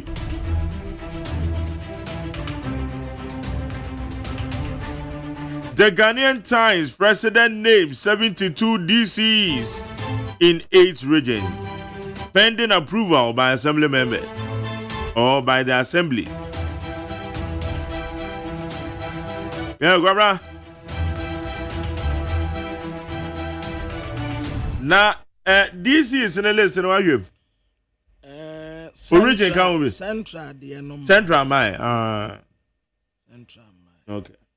It ups Ashanti so my yeah 80 pen 80 Akoka 8 8 plus Ashanti 16 voter by voter and Greater Accra my Central my Western so man who Western no Western baako so Western no for say baby baako sa o de yekoba enya abotra hwem very hwem ne ho de wo bobo so ne enko yo abusuafo de bokrata me de mamu ate amamu akwaba aha ye need 100.9 the bokrata ye friend said daily graphic ye nim ha His Excellency John Dramani Mahama wono na wason takrata we de bokrata wodo ni nyina mu anra wogina ne tumi a wo mai di ama no so ade aban krati mpenimfo din bai na edin e baaye no aye nipa baako edioson baako 71 de bokrata ni bi nso kire 72 but graphic de no wo say 71 Ewa mantemu wote 8 regions ena aba Central region de maye ena tufuatimu kwa ehona na mese minua wom tufu atimu kwa na mantemu nkaye no nso kakra ni nyina ebeba de bokrata enim hakro yae Wadi sikasam so afo Dr. Kesa atofo symphony abetoa. Oyi obi a wabin we sikasem mu pa. Na His Excellency John Dramani Mahama wadi wase ayo yo. Ebra woye campaign wata se tuo bi wo hono mu ayeku amanfo. Enti obeyi afiri ho. Ampa ni nuane ampa. Oka ye no waye. Yi levy ya na muhunu no ene muhunu no bio. Batin tax ya na muhunu no enne muhunu no bio emission dia muhunu no bio nuisance taxes ya hodo a na ebu amanfo kon no tinton time ya ne na tonkwanta apai na enipa bi adi petition adi akoma His Excellency John Dramani Mahama say ye Chief Justice ne niam bi a woye anso ni enti yampam ni mfiri wo lawyer bi kire se emra kwan so a nam no esan se wamuru mra so enti de empanimfo ye no saa pepepe wo mun tonkoso a na wo munye yase commercial dispute o it taking 900 days and san wo matumi a resolve the bokrata ye friend say telegraphic ade aba no pay yase ane nansa insu eto ye no Edin someone won crying papa asasa ma jani ntempai sa committee no a wo mo bete ya yeso wo mo beta krinsu yire no asasa wo mo ma wo mo homene so pa ntentem ya anya sa ebetumi di wo ye ne bi ede aba yeah na the bokrata me de to amoso aya Ghanaian Times ya His Excellency John Dramani Mahama wadi mfani abatu de bokrata enim hanom sei aban krati mpenimfo Ghanaian Times de ne ya 72 ena mantem no nso aya nwoche ena wo mu de aba aka mantem nwoche biye ya wonum de nso enya maaye na nipa wo bo wonum din no sa samre members ni ti wonum tumu a wo kwa akoya aban krati mpenimfo esi ade asamre members ni mu kokko aso kokko season asamre members kokko season ebinim benya TV ebinim benya fridge ebinim benya iron ebinim so be pocket asamre mafo sisi ase wukunu asamre maya sikaba no ho papa na so yire nso wo yire ya asamre na wo manjere so wo ba sika de wo no ane de oba ne do kwaje de be se no David wo ba sika ya ne de na wan so oba sika ya musika da dabi oba sika ya ono ane dia eye wono ne maame na ni nuanom oba sika no be ma wona but wo be ma no sika no na ya wo ne oba no dia eye wo ne oba no dia enti fa se wutrim oba sika ya ni sika enya se meyire nyesika she yase wo nua ba asre so na wo so oba nya sika yi wono ane dia na emra sebejafo kwa asetena nura wo ma adi atum se yi levi yetem betin tas yetem emission tas yetem sa tas ya na ma yasum nwie no yetani nyina mu ga traditional council ebu omanfo amane se enche ye ba bedi afashe kese no ne sa wonti yenye dede efiri mede tosu edumienu ade kro yenye dede ube dede nso a yene ketua bi eya 12 May edikosi June 11th enti abusuafo nse no nso e na wonfa wose anyi woyo yase Ghana rank high in labor utility services and a business insolvency. World Bank for na this report ede ababe tuja yabomu ede ama omanfo nso afe Ghanaian Times esra omanfo se ensuo no a ye yusu afiefie mu no yenyusu ni yie pa esanse ensuo ho ba bekwa ate monsa no nso e na de obokrata me de to amoso no ye fra no Daily Post de obokrata 24-hour economy nenyom no mama 24-hour economy mama 24-hour economy Ghana mai muntie tade wo mu bobi tini sisem kura no na yede keke 24-hour economy no what aba na sa 24-hour economy no fuel stations no obi abaye atuma 24-hour first say ebotania petrol stations bebre atutum adaya akromfo anro besbetete wonum sisi aye be provide the security edi amamu nyina na 24-hour economy no etumi aye aduma lawyer Godwin Eduji Tamakro oye MPA boss on wade asem de ya tuja emra sebejafo kwa asetena no wo manti atum esia yi levy tinton tan yetem emission levy tinton tan yetem ena betin tasia boys ne girls tabet ya ni ate 10% no eno nso yetem a certain of the past mu wonu bio Professor Bopin en wo ba aban abaso o se aban ya ade o sa niema a watutami wa ya ade pa afei o hia reforms e wo sectors ya wodo policies ya wodo o hia reforms wo honum bebre sade be ya Ghana fo ho be hare won na economy ni nso be kama. His Excellency John Dramani Mahama, the President of the Republic, wadi edin aba na edin aba ya ne ya ban kra chimpenimfo ebi ye DC ebi ye MC ena ebi nso ye municipal ena metropolitan mo aban kra chimpenimfo se yakoto omu so abaji wonum tumu pe wokwa akoye wajuma afi de obakra techiri hanum sei His Excellency John Dramani Mahama nra osia Ghana Bar Association nansi emudi course wo mu wiye no enna ye me fa no wo mu ye meeting ya no wo mu nyina betesi ya no wo mu atwa picture na wo mu atwa picture fe enti wadaha na minim se Chief Justice Kobi me ye so wo be Kobi na no Ghana Bar Association ye ya wo be ko obekobi echese okobi obeko anti ebia okobi anti wetan pictures fe manjani me yes I'm not preview or you are preview that so okobi na no how many no so kwa wan go na de Sir, I'm just asking. Sir, me say ya sanka.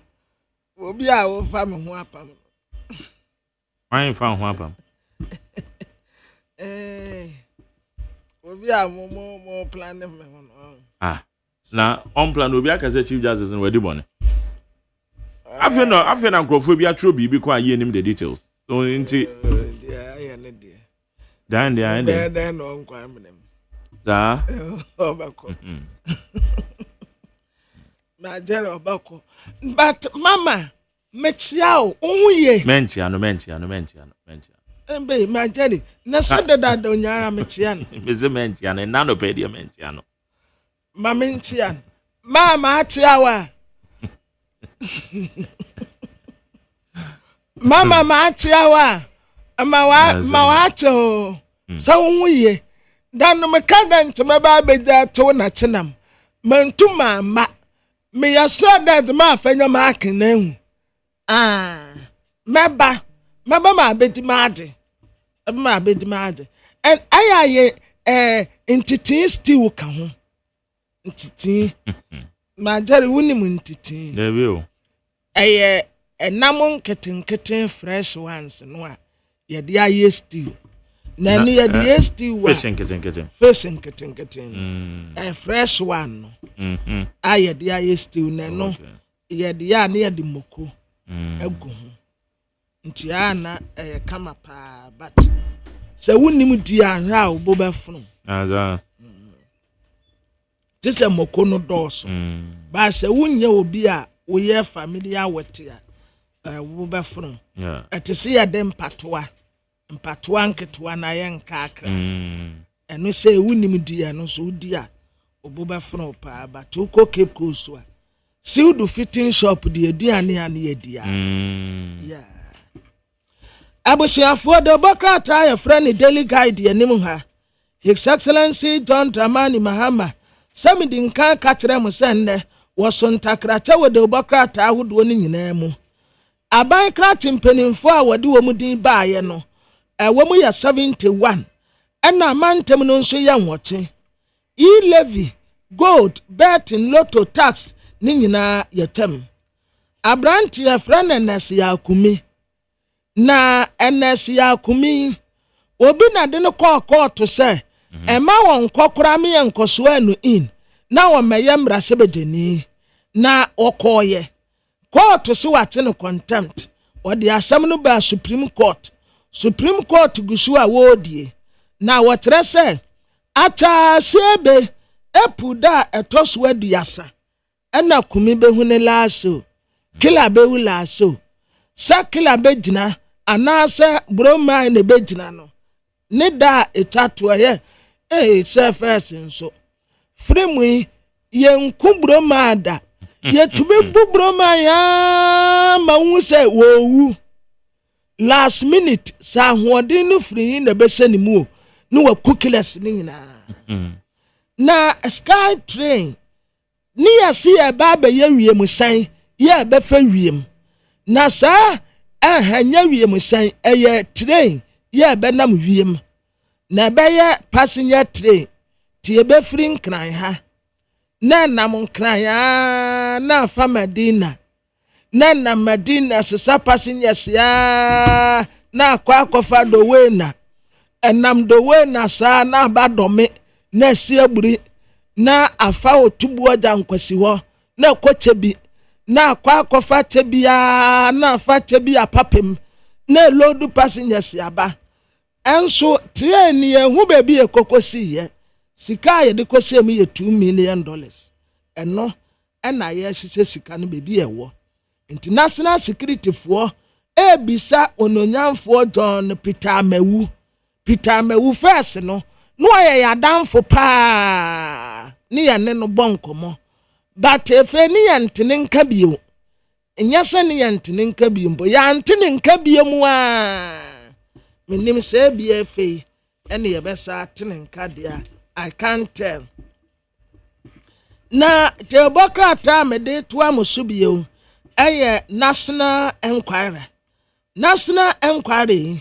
yasi aban tua $1.1 billion edi ama eni se wonye adwuma bi 2025 yi sika yetua edi ama no Attorney General Shaiko na wo katre His Excellency John Dramani Mahama appointees ya wo mu ye adwuma yi se die nsuo ye no saa na wia nso beye mwa so anu Attorney General edi mirika sa wo no mu a yesusu se katasese ne proye wode wo ho fofole mu no sa futuo no wode ma mo nso se etam will come enkofo nso be hold mu accountable enti dia mo ya no enne no mo ntu ne hu mienu mo ma wo ma ho dagene eni mu kan anya sa dabi beba wanso obobo akontai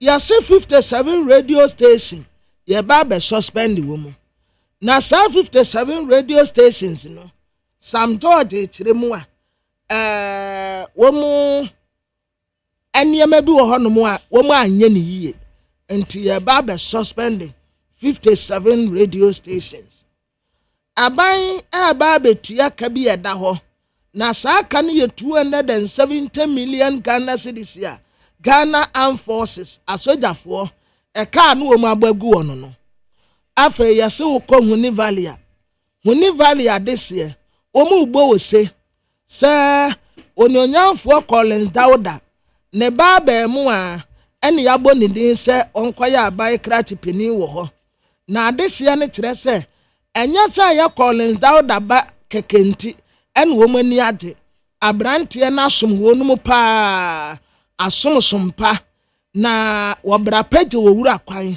enti wo mu na wa tu employment minister ana wo katre mmebunu ne se ente bia ejuma ni nyina ba ye ready wo mu nyina ba nya ejuma aye abrante asenso boate ene wo wura besie wo si MPP amanyoku anse bo se wo mu besi airport bia wo Cape Coast na wo mu ba besi airport wo hin Cape Coast da bi enka wo mu nsese ho wononyamfo Peter Amawu ya che no the Democrat sa na woka was Peter Amawu arrested entimi no ka sei o sise Peter Amawu a wo national security for akate ebisabisa ne nsam mesremu samu bisa Peter Amawu sa nsam no a momfa we nso nka ho na mummisa no mamadawroma sa ayi train no a yesi ekonya accident no mumisa no nka train mpo se wayo sa train no sa wa repairs ya won kire shop kro ya train no wo ne yankonkose esanse sa asem no dibesi nne medie entomasum enti bebi a train no wo no yense na say no wo mu ka so mo yen hwehwe mo no kwa akosi se mo because no mo so mo yen hwehwe it say mo say driver no mo chen no the whole matter some cattle say the whole thing surrounding the sky that train no nyina no me nyintumuda it sounds like a drama bit to me. Say yakoto train aba ye kwa akwatrai train no obi de pick up akosi kwam train na konya accident into train no I didn't pick up a sakia track by a pick up yo kia track so train no way okay enya accident ni ya twekọ hin sisi away and the whole idea see ye nyina media baby amintina me so a drama it didn't happen Charles obi na said that day asa wo ba be fremu dabi car no krampo no ma jan me so me nyindi sana car no si ho Oh. Yes. I said, photo B and you tie. Really? Now, when your video ni bianche?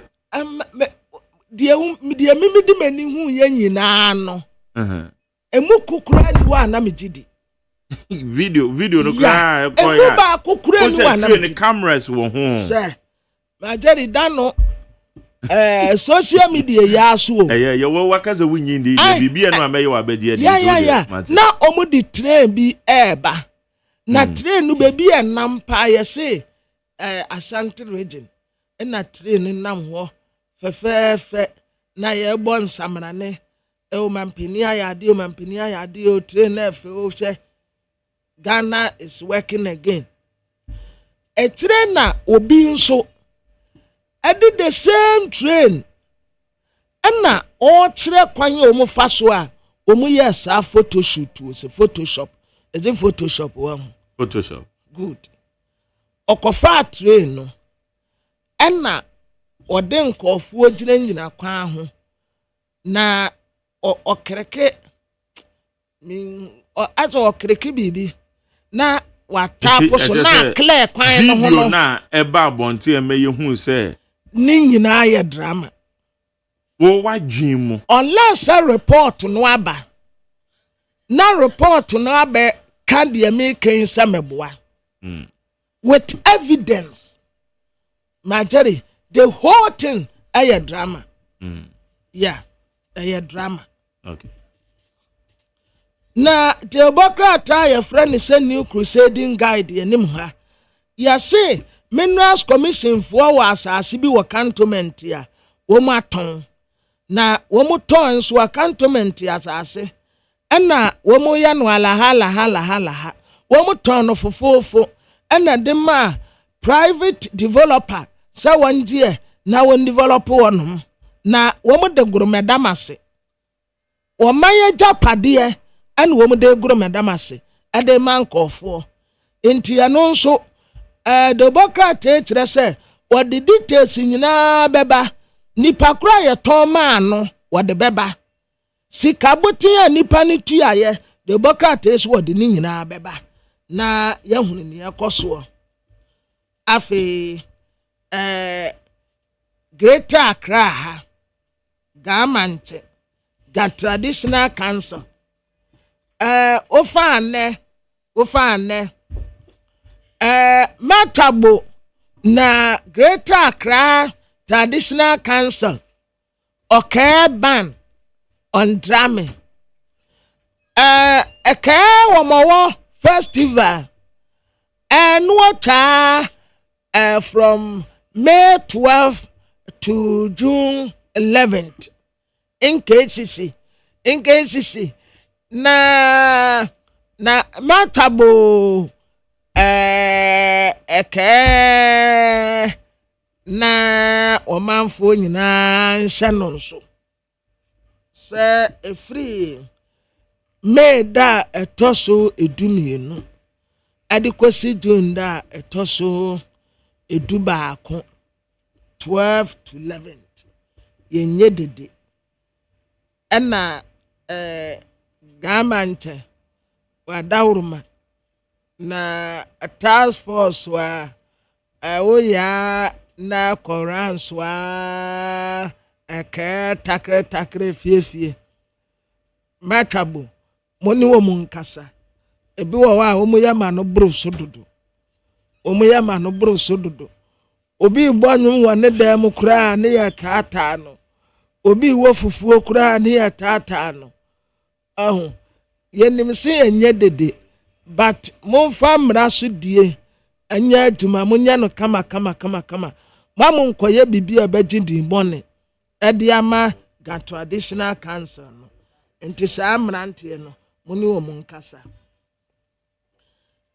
small scale miners ya wakwatia NDC chairman omo mana somonyo no wo mu kire se sa papen so obema kwam wo mu ayagaram sei won peneta woni wo mu preso den awa akwatia honom a anya asam ketuanti ya se ye ne nkasa na onya aboyese no MPP amanyokuo ɛna ɛtakere His Excellency John Dramani Mahama sɛ galamsey kuno ɛde a no wɔyɛ afa ho na nipa a wɔkasa yɛ Richard Ahiagba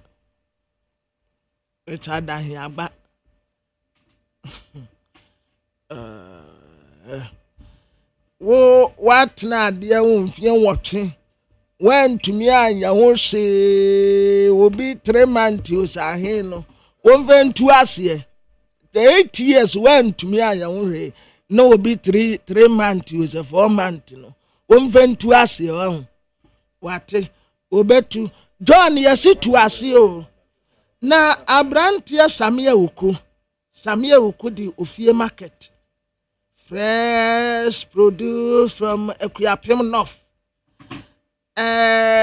Erade ya adomo a yesi eniema ya efri Ekuapem ekropon de ba no ni nyina ya fresh kama ehwan de yenye galamsey o nti wo mun saase ne ya virgin kama nti se adie bia efiri wonom beba market no se ye ntosi se ye mako se ye nkontombre se ye bante se ye bode se ye nwaw enwaw ni nyina firi wonom ba eyi nkwiade die be firi wonom beba nkwiade ni nyina ye aniama ebe free Samia Wuku constituency wo beba market no yensi ne form esanse ni nyina ye papa enti ya baba dan wadi ekropon ofie market bibia be free wo beba bia ene nkunya de eye ni ebe free wo beba nkunya de ni nyina ye Brahmatia, I miss you. How are you doing? How is Parliament?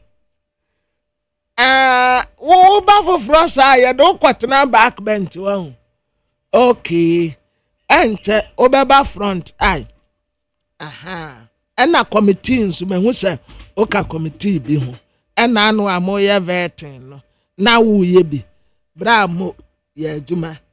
Esi ade boys na te ase nti wo mu be ma ho ato kakra nipa ba ko esese oya available na wo mu takre no brass si age wa home na pressure ni nyina nkomera krabo age so esi a wono na boys ni nyina ya mu mfre no se bi bitiri obi aso a wo rent yawu fremeraken wo hia credit fremeraken we hear phone from America or be solve ni nyina mamuse kama na NHIA na yase omo ba beboa afi omo ne health care providers no dinkita ho said ye be ya eniema ayi wosi akwan ewa afenum ye no ntem no ye betumi akoatia na Daily Democrat yenim ha the life and legacy of Benjamin Kwame Atta,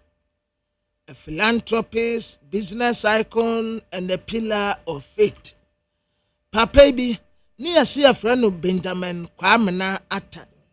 Na papa you will be a adoya shen sama, and where you jedini, a ban with jedimwa, what jedin pa, and a ban was sumun swa, no you will be our fan sumun niagro.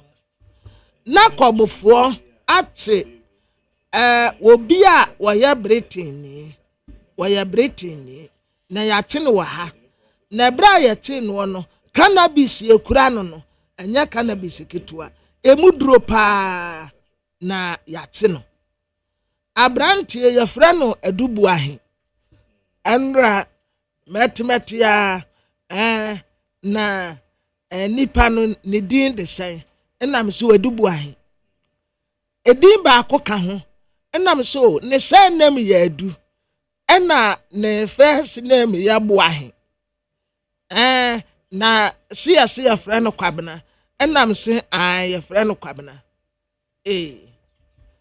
na kwabena binum aye yetam ena kwabena binum nso wo hɔ no mu a na ne kwabena be nie enam se ɛno so ani hwɛ ana nsoro obia ne ne ti nsoro obia ne ne sebre kwabena minta aka no wono dia no wo me nso me ni hia ya nyina nya kwabena na se kwabena dubu ahia na kwabena be nie na kwabena we die ese we amendment de yete no ayepe yesi attorney general emuvu se entempe ya we ebrekunam yedi ne sewo so esan se wo se national security wonumu adwuma a wɔkɔyɛ yɛ na kakra ani agapade a wapregu ɔnom no a daabi emu awerem nti yɛde ne kɔ akɔgyina court no yɛabɔ no kwadu yɛse fuel stations no obi abɛyɛ adwuma 24 hours 24 hour economy omu ba abɛyɛ nti security agencies no obi anya krado aposifoɔ kora sɛ mu yɛ adwuma 24 hours okay sa wokɔ ayi barriers ya 24 di omo ye but nye ni nyina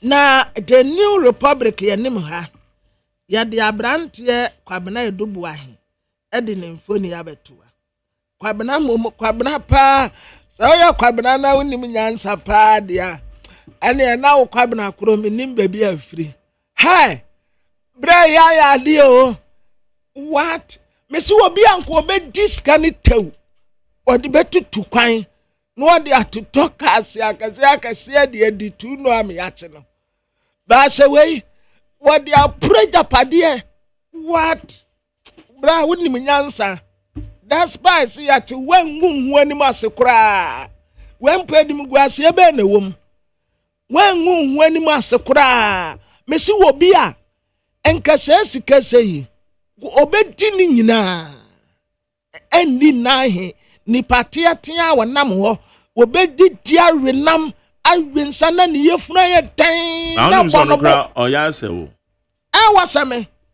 wasame pa meme shenanim ya ode hwenanim yiye woso wasame pa na ede kwa na momaso no yeah also just one way to about the set is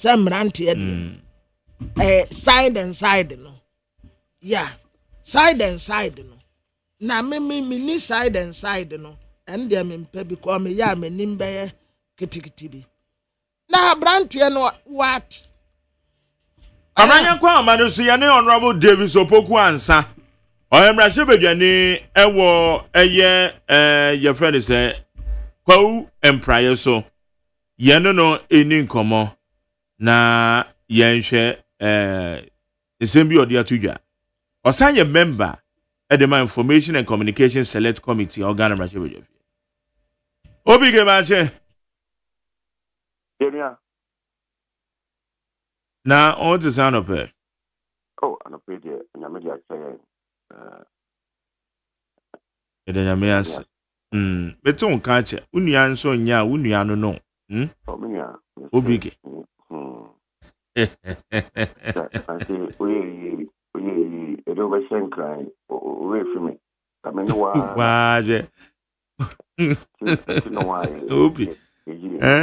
Also, the walker and go to me frame Bizamase. Minim and the Asanka.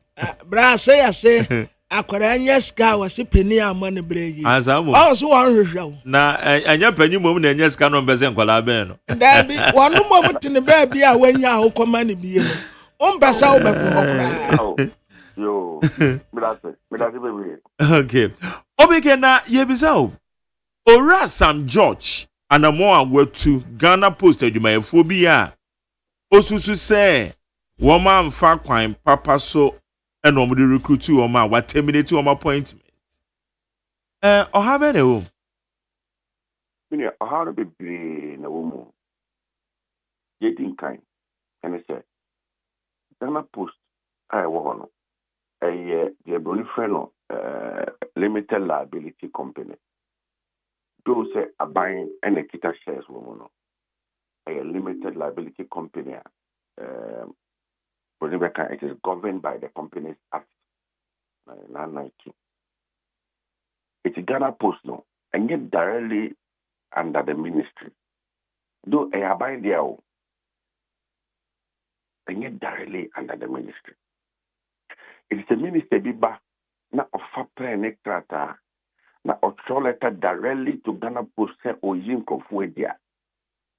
Because the minister no, your man point the age man on Tiasi. Ghana Post no, Edeno, and it's a limited liability company. It's a minister there who the provide the policy direction.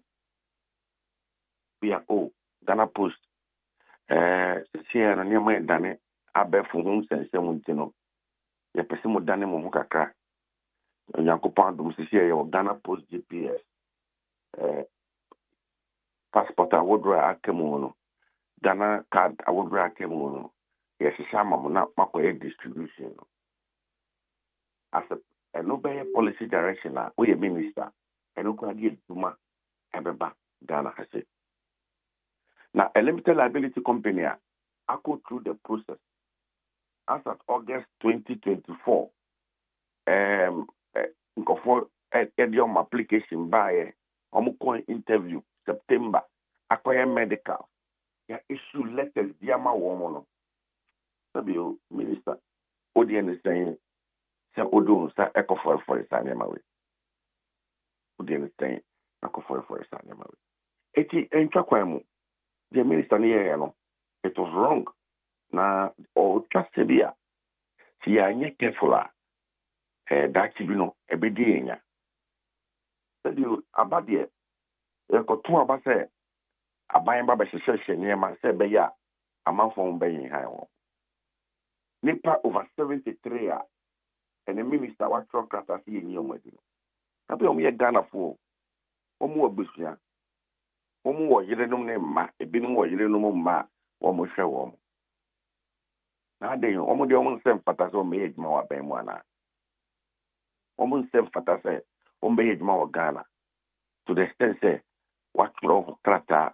And yes, you are directing the MD for Ghana Post on Promocrata no new deal. Now, who are what now at the ministry and I will issue letters. It is the minister that will lose focus.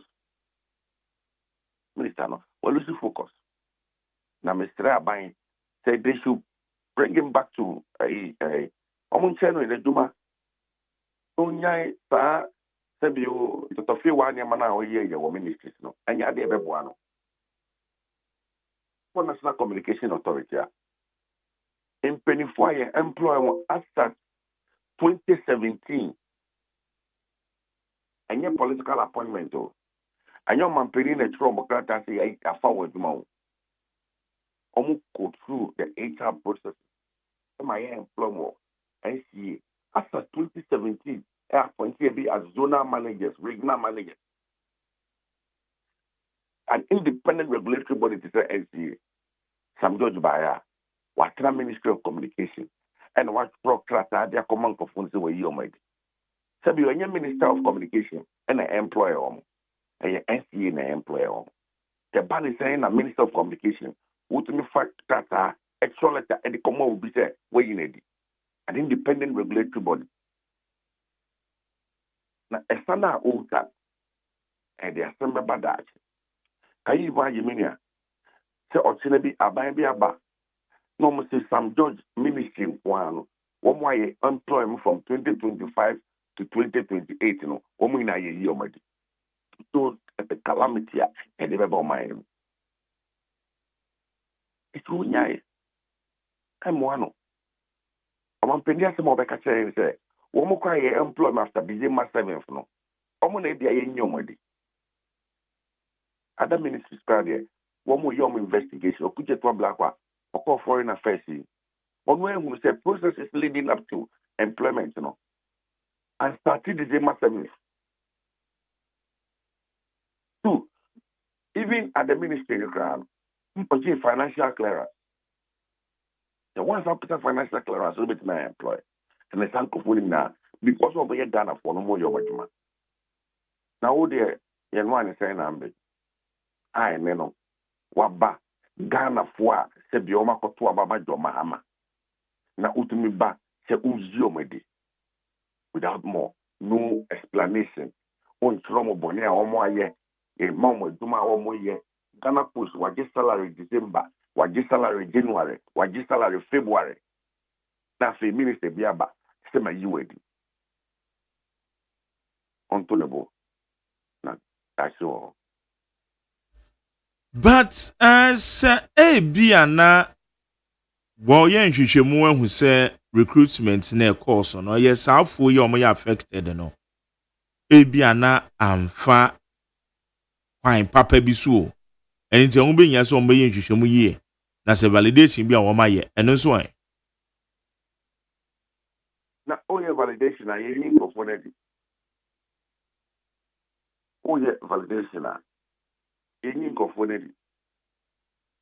You know, I don't.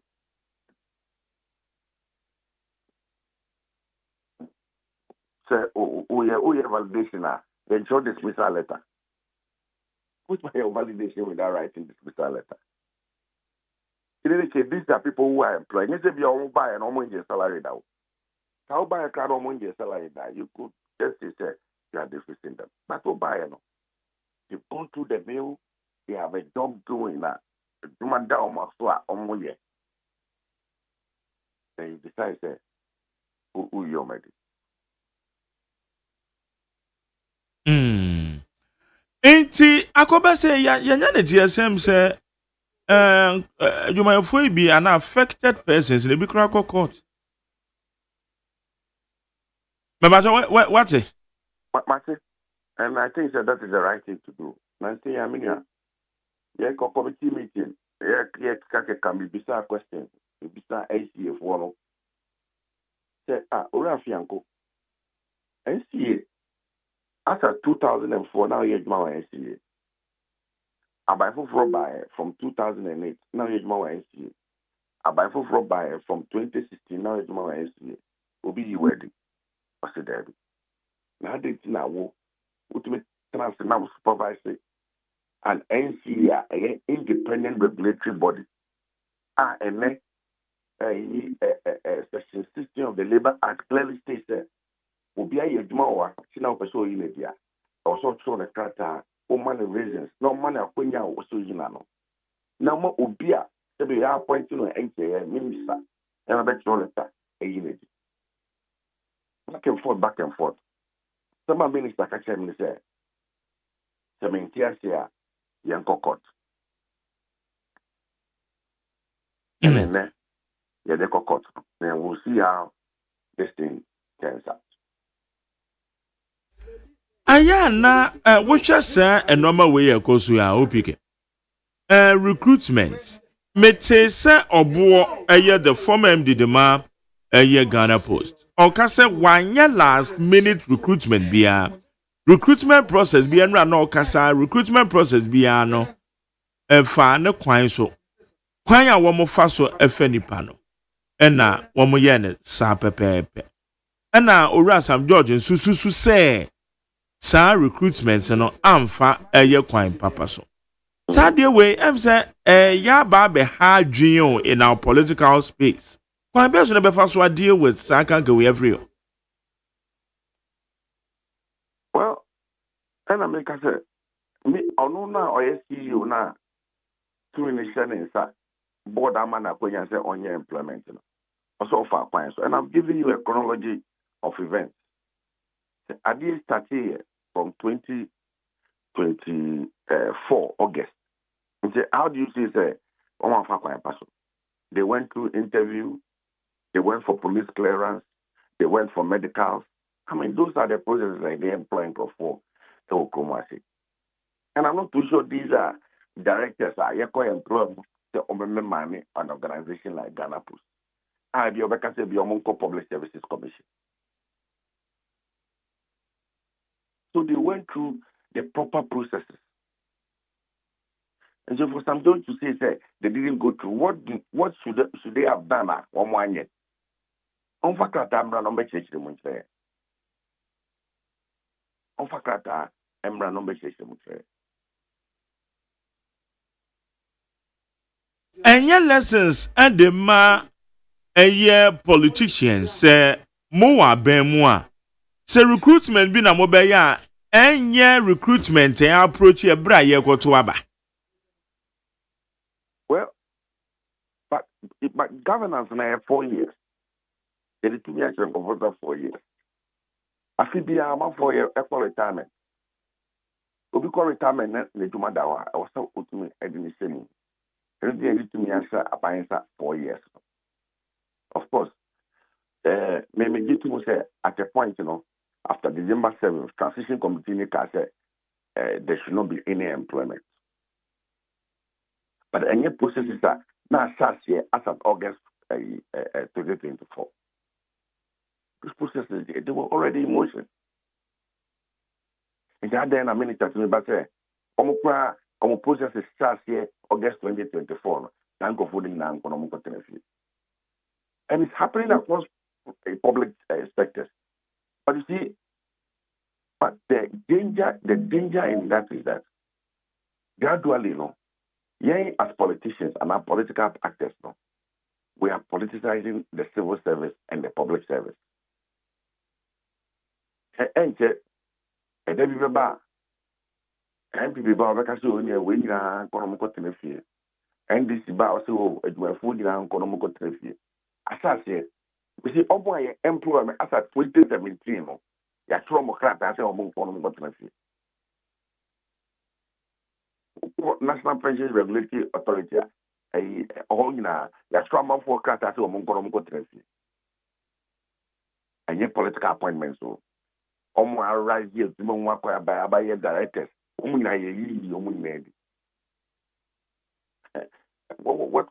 What kind of a sunny my more and everybody is silent on it. Civil societies, they are silent on it. Religious bodies, Christian council, everybody is silent on it. For Christ's sake, we expect people to rise and talk and stop this thing. It is bad. It's a bad practice. Bad practice.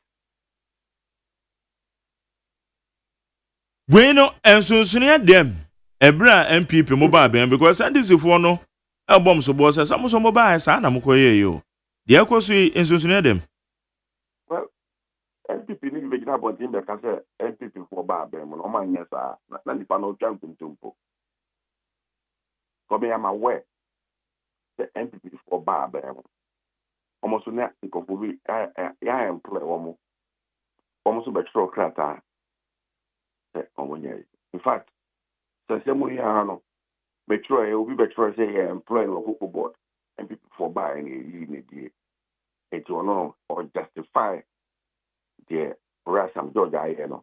And but you see, that is why any being back my him as on my Caneno 1992 you cost one bar that can issue and get transparent. Now they will say, who call and a ballot people's vision cry. But be seen there. And if you are Bahama, who got to a background, will say, Fidia so am I verify, say, I also may see an answer or something. Ye queen in me, and if you are your money do high, chug, actually, and that man come of age, say, Yama, na ye no, and times pasta, not any campaign. We should not be repeating it now. In any case, all these people na employ woman, who na MPP ni biaba, or employ be. Ipano, any political. If you are where we used to be, biba, the sofu biba, the malam biba, na hindi biba, or so honorable, boy, ne employ me by no apple show. So why are we visiting the sins of politicians of these innocent ones? Why are we doing that? It's a bad practice. It's a bad practice that, if it happened yesterday, should not be repeated. And you see, when I'm in this spirit of reset Ghana, the president will reset this whole process to have a very independent, depoliticized civil service and a public service structure. This is what we expect of the president. And this attempt at dismissing people, because some judge told us brandly, say, is acting on the instruction of the president. No, which is wrong. Which is wrong. The president is there because the man on a man or start to me who say on man payment. On my age, my one. Because a man mom who quite a they are governed by the Labor Act. So be you, my dear, go by the Labor Act. One who body our moye, never you, my dear. Obi kwa I be not no and when you employment, Ghana Post. The cow say at the bar interview. The cow say at the Korean medicals.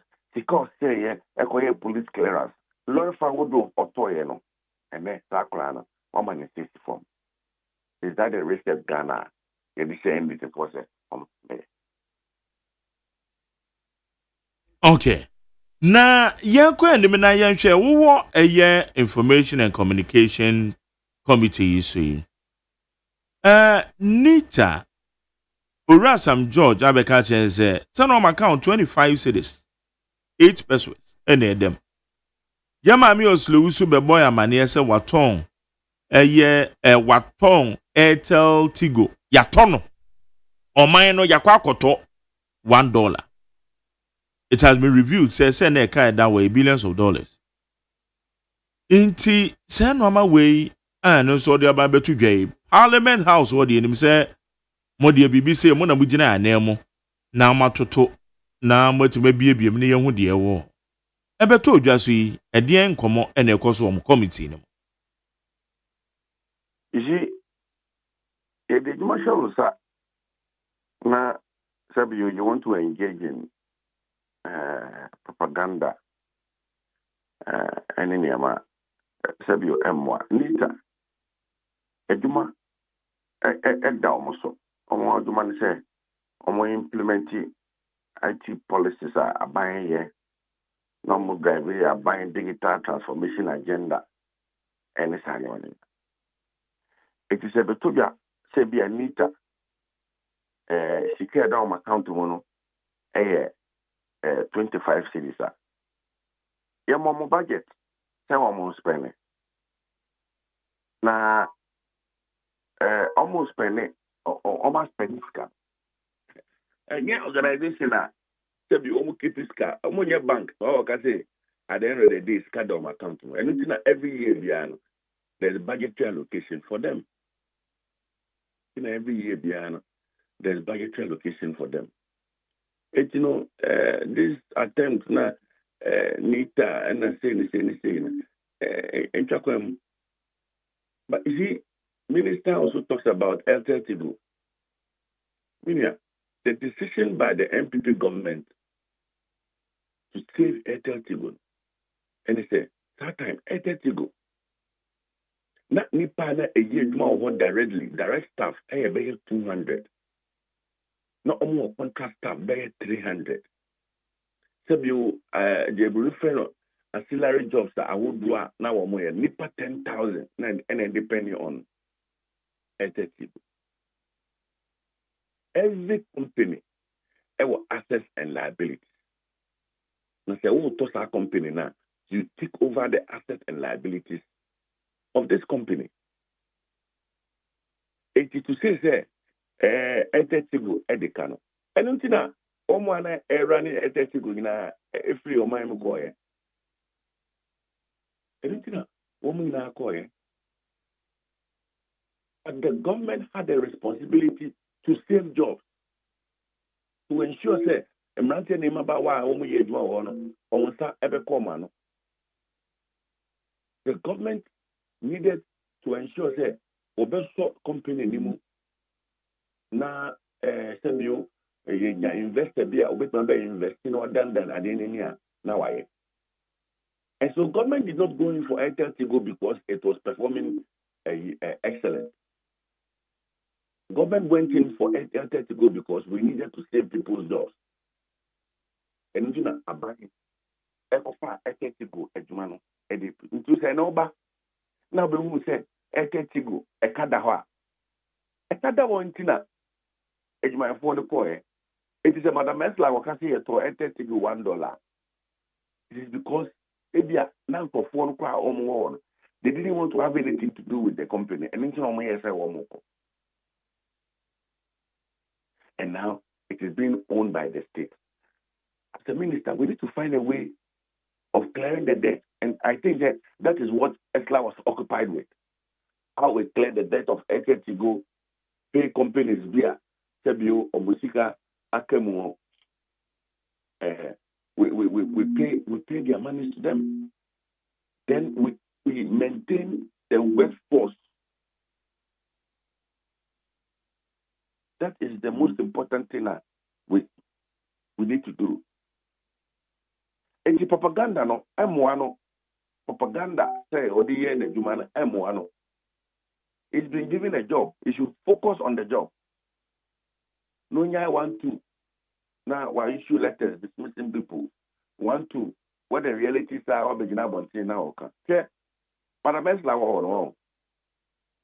As at 2014, na Ghana cyber security cyber security situation of Ghana actually.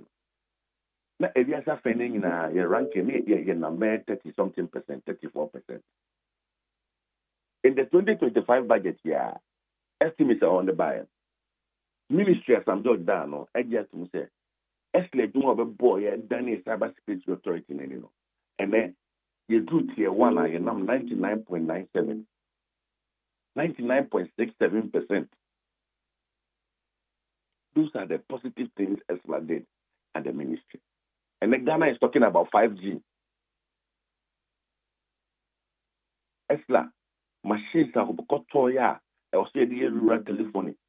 In great time, we see how many telephone in a and only MPP are buying a deal of toya, they never call a Lugua, so money. Now, I'm saying, million of still now opposition. And our ranking, our information communications committee. You know, the casting propaganda, and kwana.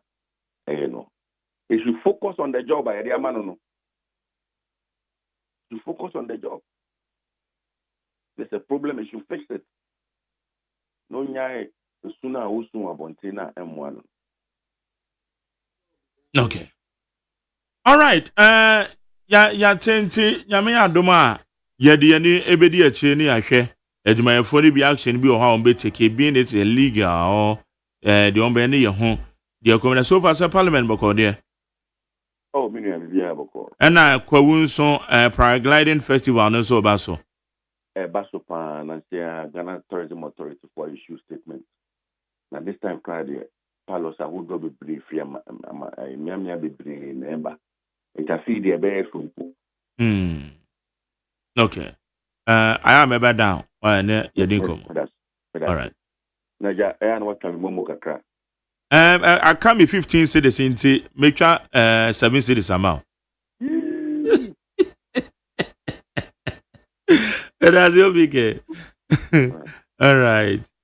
Yane Honorable David Sopoko ansa OPK mrasho bedwane ewo kwa price so ono na yene no edin komo na osan ye member edema information and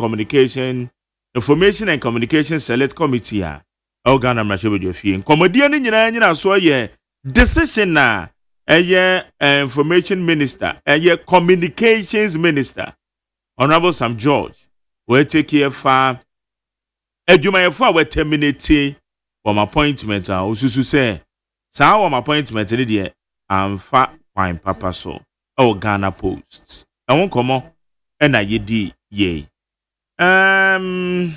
obo cross union cross e betimi ni obo so aka Honorable Sam George nso we try okay hanye ni 100.9 kwamna brazum na you ever been to us? For the Bokrata, me to so the New Republic. Now, what is a signal gate scandal? James Bond lawyer na saa James Bond lawyer na wo mo kana asam ne yo no nyamfo Samuel Atati wo mo se ono James Bond so na fo bushia Zatam na ebremos woni ye cassette no a ma jere black tuntum kase no ane ye wan no ma jere wan se si we steady a ye ne ye hu technology kuransa abrofu no hu se kane tete cassette no a na wo de pen wan no asem wan ni sei no si ye ne ye hu jaawo mu ena hwese cassette no ate eti akwan e fa so no o fa se ya de milk bush ni ya de so no yes o fa se kama no wa bie so ututu screws no a na wa so wo so wie na da wie mu kakra no akofa na wan ni se ya na ko ba je se wo bo na duru ba bi e ho no mo ate no a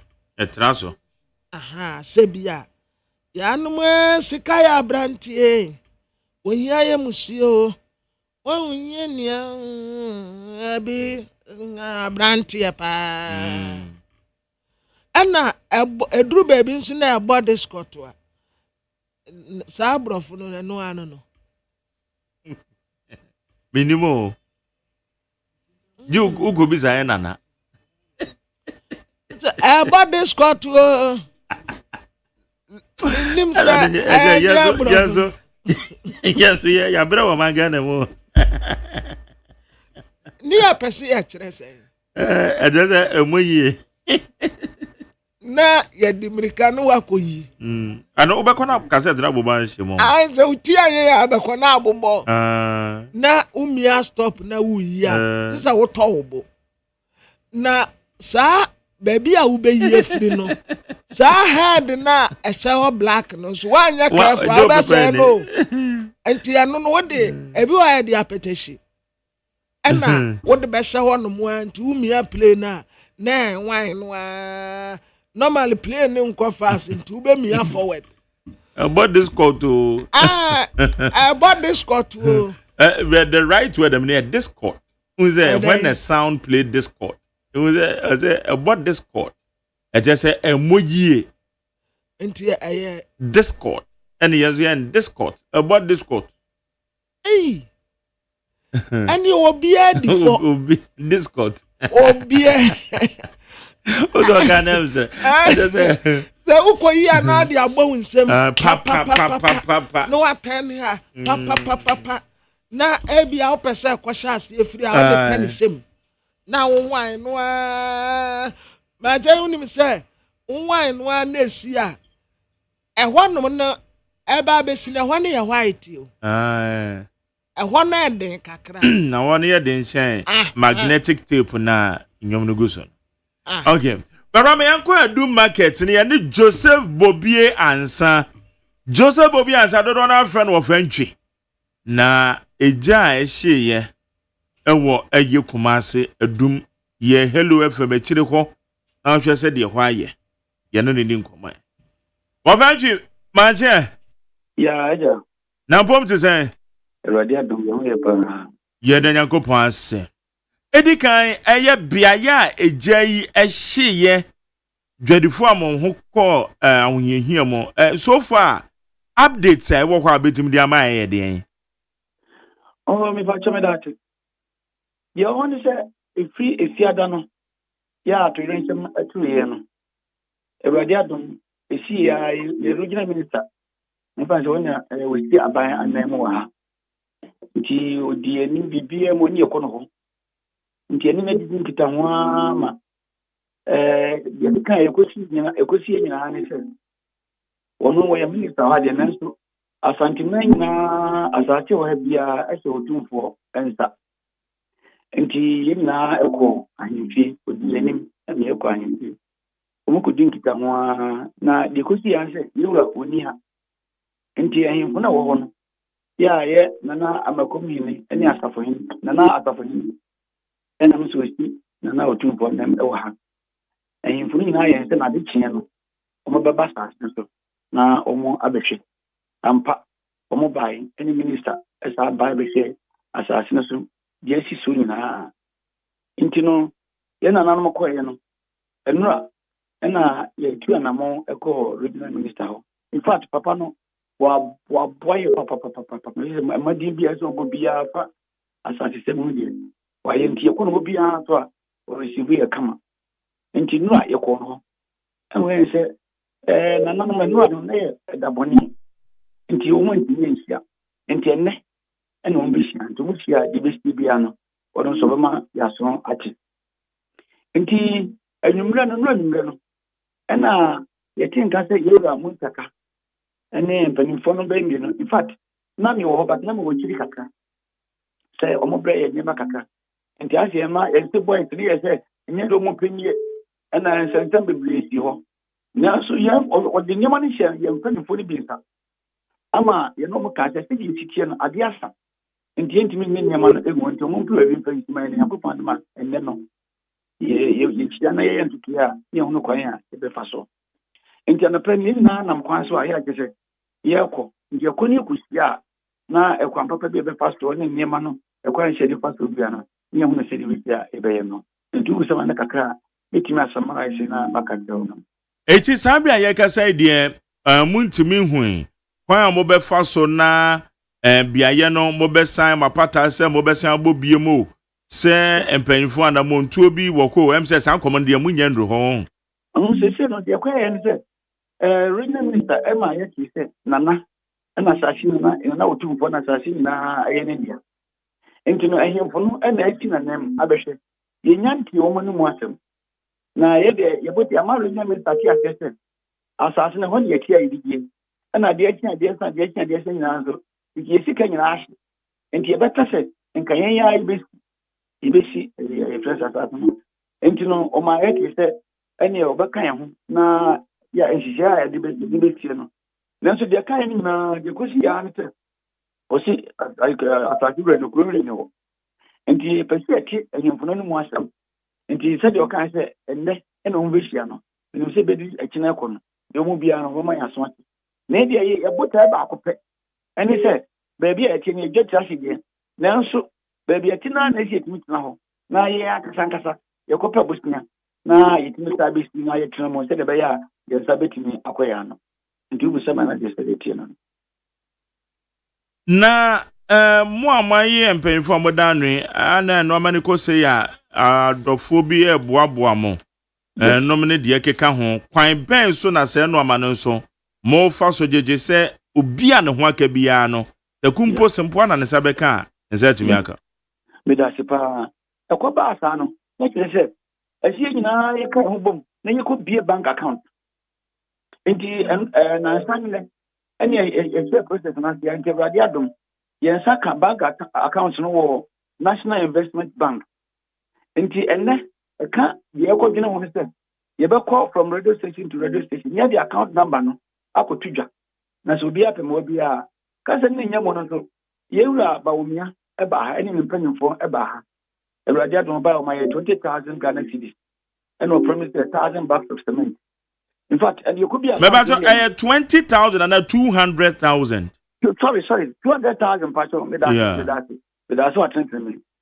200,000 can have to 2 billion it was 2 billion and 1,000 bags of cement me that's a part of correct me and this is can you see me no ka say e dey akoto account no and no I call regional minister ka bank account note no e ko kire no and this is here dey na ya sora na pay you could share na from radio station to radio station no ya mo bia mu account na so bia o mo kakra bia o timi de abon ya fa ho na de ntina amanfo nyantin yan kan se na account so nyanya ready na amansa sika so ba ko fo ntimi fa nkoto ho nti awurade adun se de ya ko bia account na e free na ko bia no e de account number le tuga na e mo bia obia no wetimi de aboa yi okay account number mema anya adaje e de atudwa ebia na yekasai na odumfo bi ebia na wama pushi bibi na mo de akwakotume ne uwo momo kra na momo no utimi transfer sika free momo so ekọ bank account Aha, it's in it. I just said no, so yeah, the abuabwa mo kakra. That's right. Now, what to me, I pick it data because about to say now, as a moon, the paddle na afufrobia form one man before for it. What to me, yes, I did. Ye di hujuma papa. Ye lo me minister, no kra nya de din kan. Ye ma ye kan se. Ye ntro din na not mo for so assassin su ya me no kati. Ya mo su data ya wa kan ho asemi. Wo mo so ayi ye ho hujuma. They say sa data seven de radio adom. Ye di hujuma pa. Na se de fitie no. That's ye ho. It is a wa ufra bontin. So ye wa so be wura mu a, me gidi ye se emfa. The wa tro ni kra emwa.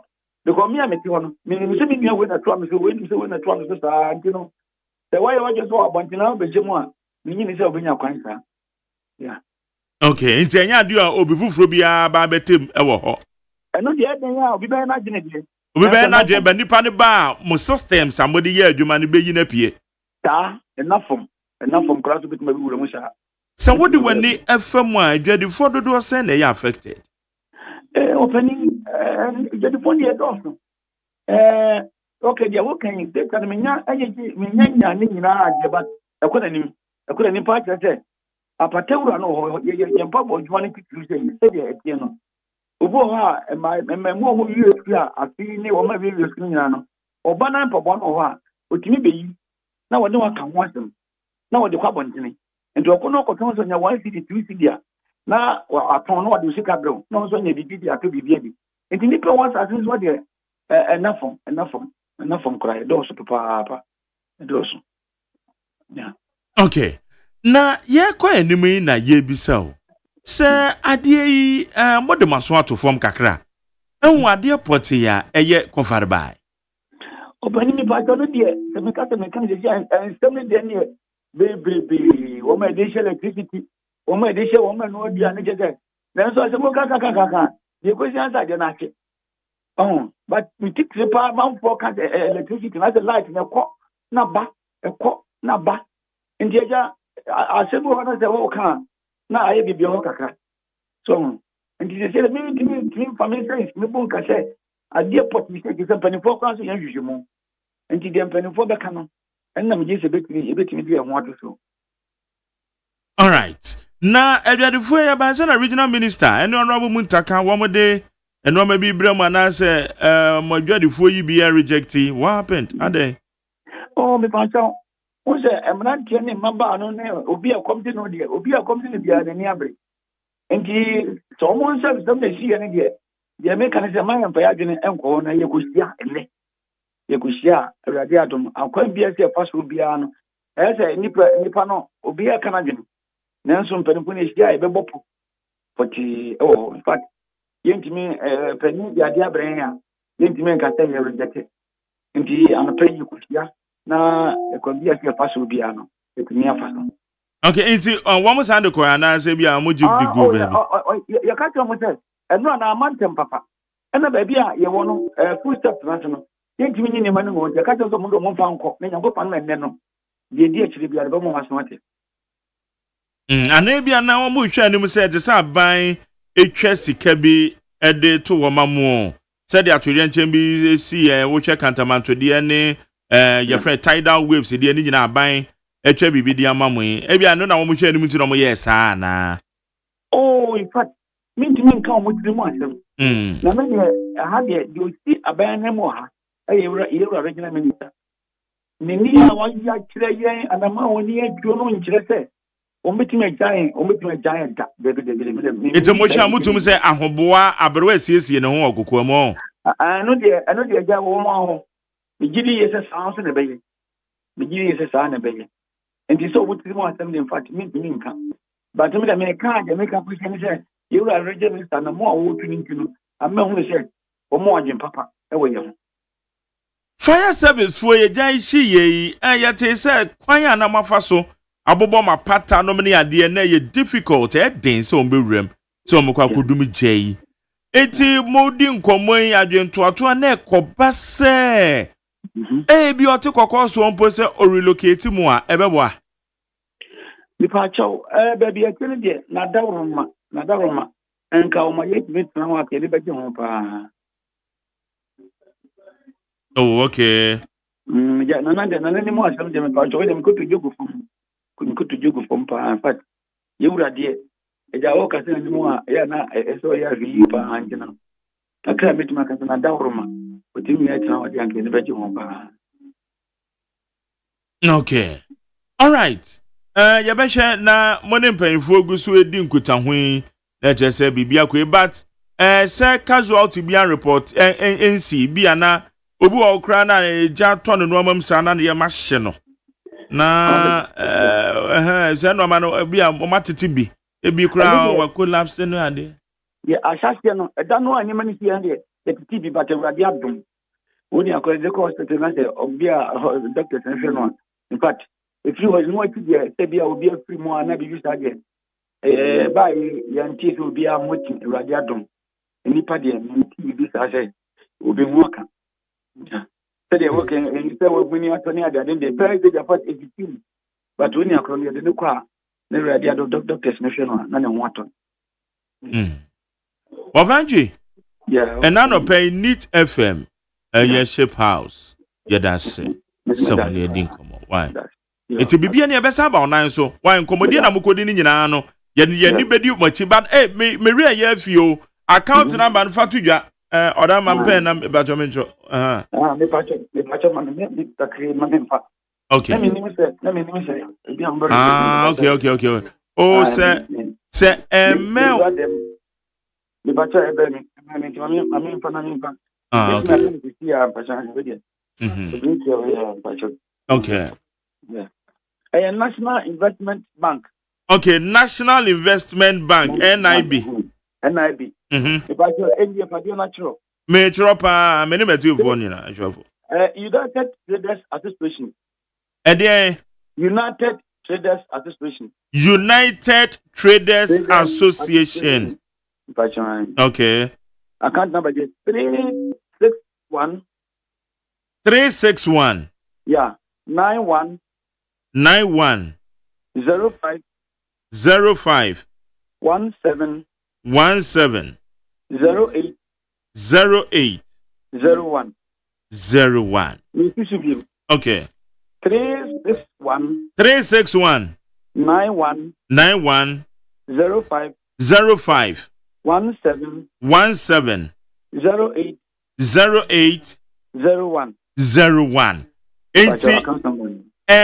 National Investment Bank, NIB, account name no, United Traders Association.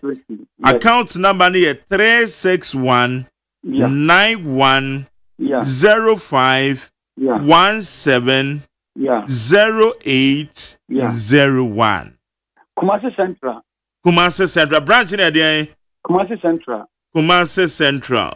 Okay. All right. Now, when the signature said the my county. Me pacho, me Joseph Bobie answer.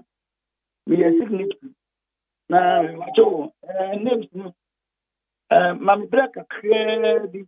I say I can't get the engine to the donation that income no papa. Okay. And just a more signature to the account, no, and yet be a nipa ba could be but that is pacho A4. Okay. You need be free. Organization yes. But you acquired a bank near the Nippon line, and you are happy and wanting any idea to me. I shall say Nippon line or more any wood you might. Okay, but your bomb said Bibi Kakansu Betomana, my shares you. The patcho, Matipa, Mati. I know, I'm on the word here. Yes, all the whole talk.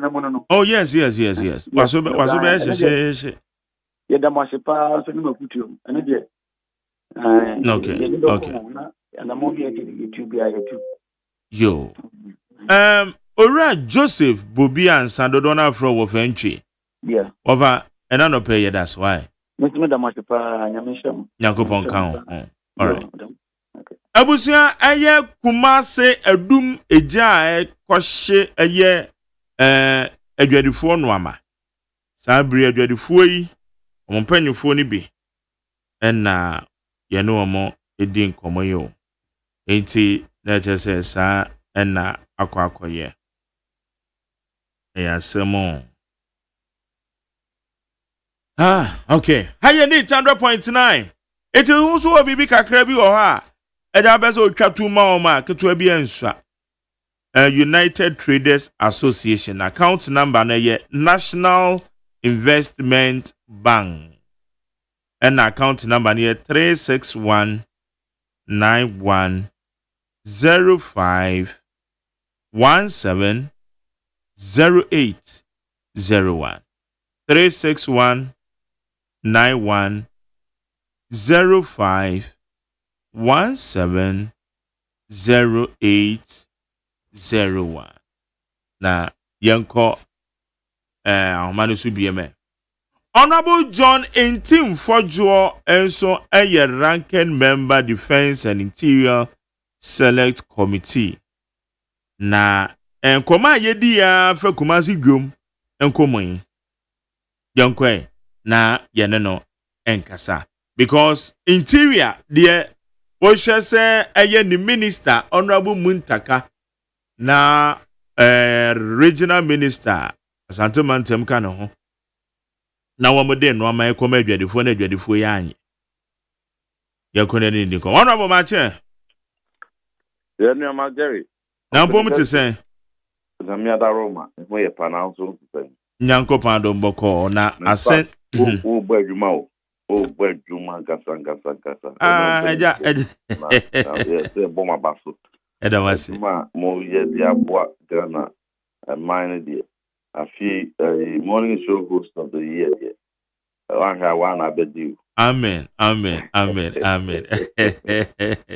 that's it good na Honorable Kumasi eje to edumu so far more parliamentarians em say enye dipa ba kope na ne ho aka e ba ne sa no mamu ni nyina ne ho aka mo so mo wo interior committee so we ni nyina nso security matters so far modi mani di etisen de mama we le mema etifo nyina achirima dase kwenya de mama ofudi kase so na mede nchia sonkron de ama menua odi kan kasa ansa meba adelifo no nkabom kiu penifo a onem kasaye na mafakwa we so ede yako kese ede ama yenua no adelifo a wo mo adum asa abre omani atutu apo mo nsam na wo mo wo mo akọ hia mu a wo mo japade wo mo stores investment ni na just no grebo sanso enamde yakodema dwadifo a won so mo kan wo kantamanto dwadifo a won kan wo kono huduma se woni a wo kan ye wo tesima market so de yakoma wo last week Speaker of Parliament every year refer bid in my committee no at the time when MP for Sobin I dum sas senase a very statement on the floor of Parliament the far a jana at all a dum ho bra Honorable Brieboa at the staff statement in the Bible can we members of Parliament to contribute to the Korean speaker said or said they won't hear pa a doom a dead tall and they are tall cantamanto they are tall the tima they are tall Oduma say ne at that related market no Minister Defense and Interior Committee ne Committee on Local Government then can it remove share then investigation yes yeah na menu ya the sans ye here 17 ye fa a recommendations mra na watching ya dia ye estimate for budget no na otina ya to approve TV next week no the best practice on the investigation on tentamo but the preliminary into no is pointing to some causes but no you better near the most query answer but they are not pay akonya pa as me to Ghana said yet the Minister for Interior Honorable Muntaka Mubarak say adoye mu no what me ede mo ne atedie bi ede ko yese ode kwa koboa edwadifo yi the video ebe to dwa na omumpeni fo nso aba bitere se omo mrantie ni bi de omo kan se enye de omo hia ni nti no wɔn de ɛmo ne akande a ɔde ba akyɛdeɛ no wɔn de akɔsi baabi akyire wɔn mɛhwɛ aka ho asɛm sɛbe akyɛdeɛ deɛ yɛmpo akyɛdeɛ deɛ yɛmpo nti no ɛwɔ mu sɛ ɛnyɛ ɛmo ne anwa anaasɛ asikyire bi ɛna ɛbɛsɔw hawa a wɔn but akyɛdeɛ deɛ yɛmpo deɛ owu bi no deɛ ɔde si deɛ ɛwɔ ɔdɔ nsɛm ɛna ɔde ma nti sɛ ɛwɔ minister na nso wɔ asantemantam hɔ bibi si asi na wɔnya badayɛ ɛde bibi saa aba no opo a enye yi na mmom deɛ na ɛmanfoɔ ka no nso ɛtɔ aso no paa san sɛ baabi ɛduro yi wɔn hia mmoa wo bagari wɔn hia mmoa papapapapapa about 6,000 people wɔn life savings wɔn investment bi kura bɛsɛn na ɔkɔ bɔɔ yɛ a ɔde sɛ ne dwom nneɛma a wakɔ kra bi kura ɔkɔ firi ɔba abɛtɔn na onya so fa so a wateka na akɔ akotua ne nyinaa hyɛ eti na yɛ ahohia paa no mu ɛnyɛ mo ne anwa mbrɛ ɛyɛ bra else yɛpɛ comprehensive support paa ne yɛde ma wɔm ɛno nti na mmerante ne bi di ebufuo ɛyɛ deɛ ɔmo yɛ but yɛfoa saa action so a ɛnyɛ yi you don't have to reject such a kind gesture because ABNA or they more bay when and more out now or the bet was waba a bequening. The extra buying estate. The share said they are buying IB pain. To rent them at the tour and maybe or memoir. And I'm more buying a 2 year a page at Ghana, any taxpayers' money, a page a moon, a rally. Ada aboa for philanthropist so kan ho near the coin animal moa a brass was a doom so the baby be sad the aboa a brass was a conongo do must say the baby be at the aboa a brass was a cantamanto a 2 months so the baby be the aboa now okay appear 2023 a bra appear say explosive see the whole community wiped out a buy not this one first a coup for a bank abadaye Emma natural resources lands and natural resources ministry omampani power Emma womone Reverend Dr. Josiah nomni penifo bi kambo mo tikio ede ka ban sika ene ankran sika bom ede ko wow see the whole community no see the foforo restore livelihood make am be ne koko bi anode ma na expect ahun akumato ye mo so e bai ena Nancy as young Kebiansum. Akusumu dance pillage a buyer and still a coffin in your mouth from Manton. A woman a dying and a woman a fool near thee. Then in more by ye. Net budget here come once a micro 2025 budget. I buy up page 242 million.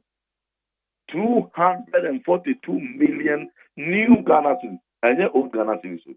Nigeria, new Ghana city, 242 million. Say, young Franco boy in your animal from Manton.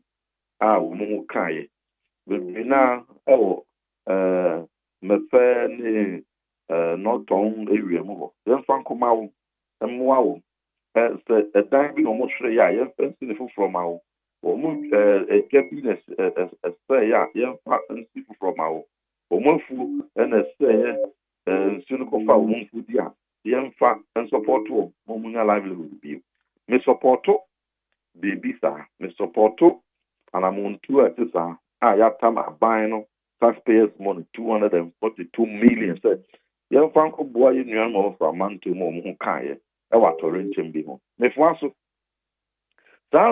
and I buy where your budget 2025 was I come 200 million. And your old cities, new city, 200 million new cities. Say, your Franco boy in animal from Mantomua, Omokai, Ketan in Ketu South, and Patamua, tidal waves, a Pono, a Kikan, who you are at the first CC, and name Yemia, Yemian Mokai, a rehosum, and to young faster 200 million, and call more. Ninan with Wasso, the idea, a demon, sunset. A crua, a water, Yenian will be more calm as the pony are buying the canopy at the Comomoa. As the other as Asante region, atorentum CSC. Emma a traders little one crampo say do so ya that for fast But then I know it has not been established. Yes, we will establish it. But the only nipa 10 kasa, 8 of them tell you say do so. So even though it hasn't been ascertained, no, you cannot also discount it. It is one of the suspected possible causes. The ECG should not be so quick to come and take themselves out of the blame there and yet do so. They have no right to do so. Experts never count more. The Hishum not be a wako dam, so near doom so about the ticket. For now, and only one of the leading causes are one year of Muaka Nankasa pointed to. And at the time, in 6,000 traders, a war, a doom, and Waka, or more Uncle Bias and Muja or Muja, a jatum as an durable. And your mona said, the Mao, Sabia. A more the other back, said the Indian my work from Manton, the Bassa, a Kusumu dance for the morning I did it, the Kakoi, but eventually, any day, the Capudua, a numum nearby, a numum and a bit too a house, the sign a twice. And to the more queen, the minister for interior, a Yakumapa, and no dear to Sanamon, and your Santa Regional Minister no come. And to me, I'm more poor in and the Yanisa, a mamre moon, which are the Ayampo. Nemo, Yaji, we read, yes, that's ya, a bimra, Marjorie, yes, and a canon. Ah, yeah, that's a bimrebrium. Yes, yeah, that's a bimrebrium. But honorable, Mebao, a bibemo. Adia yesi nyame ya adomo chena ne na wotwe na aban kran so we reading the budget a wie dada etieba ne sa na sa aban keka ne ho sa obehwa akantamanto die na eno nso aban no sa abren kran fe na aban ya ba foforo omokeka mo ho na I think them 1 million aba mampani oda ya ye de koma akantamanto fu nti onje ndi se aban no eguso ekeka ne ho because abane sano esa ban no hwe bibi substantial la ebetuma bo adwadifu mene wo ya adwen esan se mpenisi yenyina nkrane mu endutu nkrane yeah ntino emprempren what bibi na besase but then if ewi ehwa shouldn't end there. So and na said akwa emergency o man will be an emergency fund contingency fund emergency fund or and you know, Sanya budget in one some near Kankurana, emergency fund, yeah, a hian, a dumo, a kumasi. And you know, subject, who he had it, but maybe what, considering how busy the trading activities and in the heart of commerce, then they get it, BBSCA, I am put to prove I emergency, maybe a more will be a sort of fadiba. Yamma. Young train soon to check. So young train be a next year, young train next 2 years. Because who slowed down economic activities, it has ripple effect.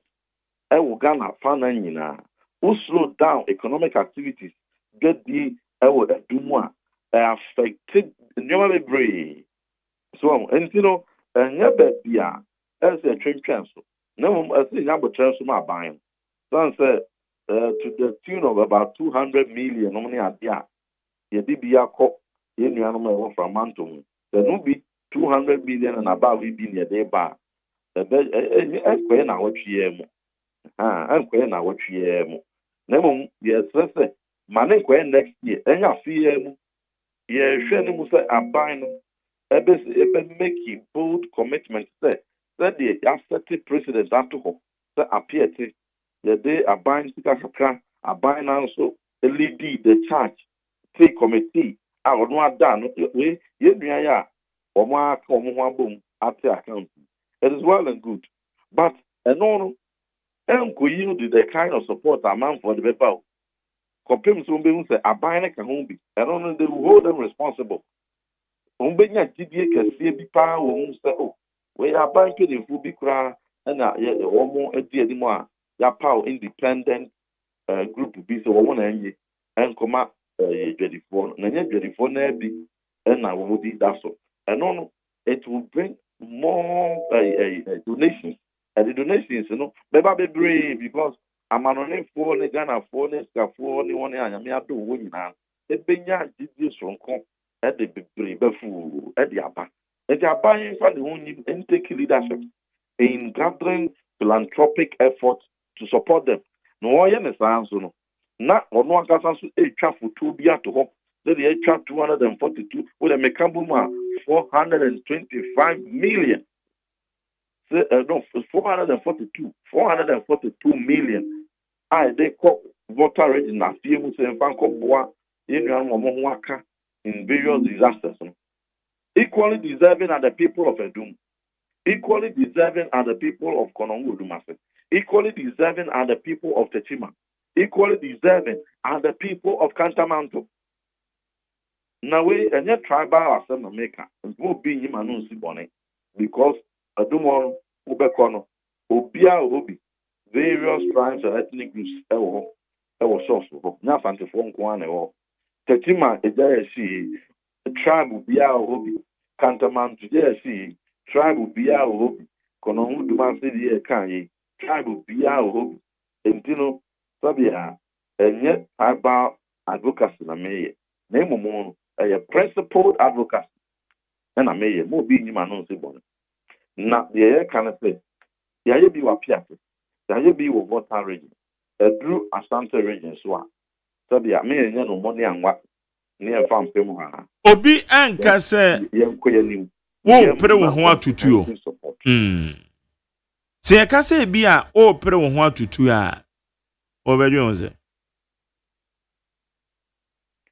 So saying okay, dia me can say dia wo ka say e say aban ne bem no you are jumping the gun bia yentem so dodo with this appeal.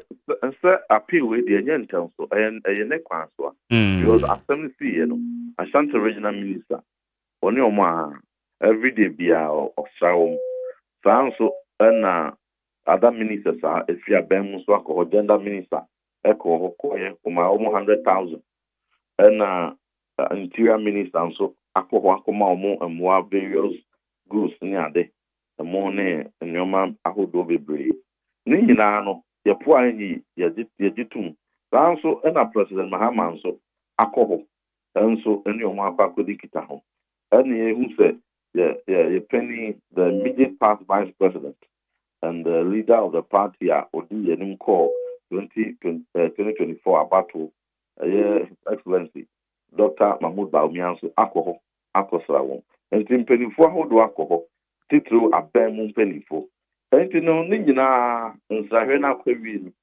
mpenise ne krakra enti no mandi kanso akasa nyina nkra ne mu ntetu nkra ne enti mpenifo na akoho wo makọ akọhwe wi no enne bose ba ku mi no de bai ne krakra ne se yenko yenuane mu muwa oni omupeni ba ko kasa de mo kan emwa no muhia ente mo na mo de aba nya de omopo ni ye me tu fojo me mfo aso so omompo na omo aye de ne kra manti ni bi dey must apologize even to the minister for interior the only mo be free actually san ba ente de aba na ye so but more comprehensively and I made threat to start buying say the year appear the year of voter region one of about 442 million a FEM yeba be year free or minus the akako boa in your more kind. So and ako here say over 6,000 traders are one so one car were doom and then pimp also one car out to team my guy see and pimp who can would do my say on guy see and then Cantamantum pimp my one so who can we should equally have a comprehensive support similar to the Yedema voter region. The same thing I'm saying. A principled appeal. So I say. And then no, may say I bind a neya on ye, and that's what they are on ye. Because in Yankani, but there should be part of government program. The son said, a passive budget to claim not another soon after renting this year, a binding emergency fund. Or this one can say their past budgetary, they are planning for this one to wait the China, the best say answer next year. And only to translate. You know, Yamwa, or more here more. The Binama Cobo Bessian, the Binam call for Edina, or so Amunamashi, Sebia, the Biobeka Pesica Kura, Edakuchiana Kakra, I think. So, the service in and I see, Ubi Kuraneta in the store, and I see, and that is their source of livelihood. And so we need to have a comprehensive planner, a very constructive market, you know. Na assign asset umuja, na woman to me assign you know one also. To me, the costly, the people are men woman ye, and ya psychologists no me did ya men woman. Be glad to me a can no edro. Now they car about the down motion on twin tia. Or the one about the tina quacotun, or the one need the be this hour, no macacoji at the Santos. Atom, Nico could be this hour, macacoji. It they are in distress, and we hear a woman, and not the ketwa. And to see I be pain, not a gusu a dear. Get me animals with ye. Me and I team home. And some of us, we will strongly advocate for them, sir. The same 442 million now. The day boy you know water in a meeting for the Faso at that abundance. Yen be and so for ye for commensurate to and more a doom for here. Commensurate to more attachment for here. Commensurate to more Konongo Dumasi here. And commensurate to more accountable to here. The infant restore more livelihood. Okay. Yes, an honorable Enra Parliament. Levy a Tobia would do a binica so be ye through or Magiatum. I just say, I can't say, my penny beside. So far, Dom Kuma, as I was saying. Yeah, Dom Kuma, yo, so a beboa buying, not a buying on this for different beboa mine. Yabuano no way. And didn't there be a bit near Parliament? Yeah, it and so they be a near the door, yeah, boa buying.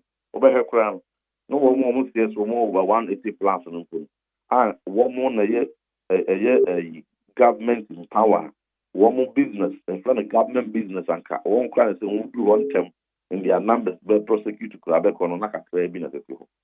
Driving times are that the Parliament, even ye debating a budget in Quran. There are many times last week at the time of the debate, it made impending for you so now, so that there are some of us original, very easy concerns. Minister Bako Kuranti. Mona Modibo budget taba. Yeah, Baba pass Yamo mining, they don't even come to debate it. Those of the one with the greatest of respect, they are non-ministers, but one also Mokasa. But one more Kasano, there's a more cabinet ministers, finance minister, and deputy nominee, like almost Muti. Then it shows to say, Mubadget Namodia Ban and Yamo. And so 180 something, Becono, not that 22 in the summer. And we as a minority, you think it.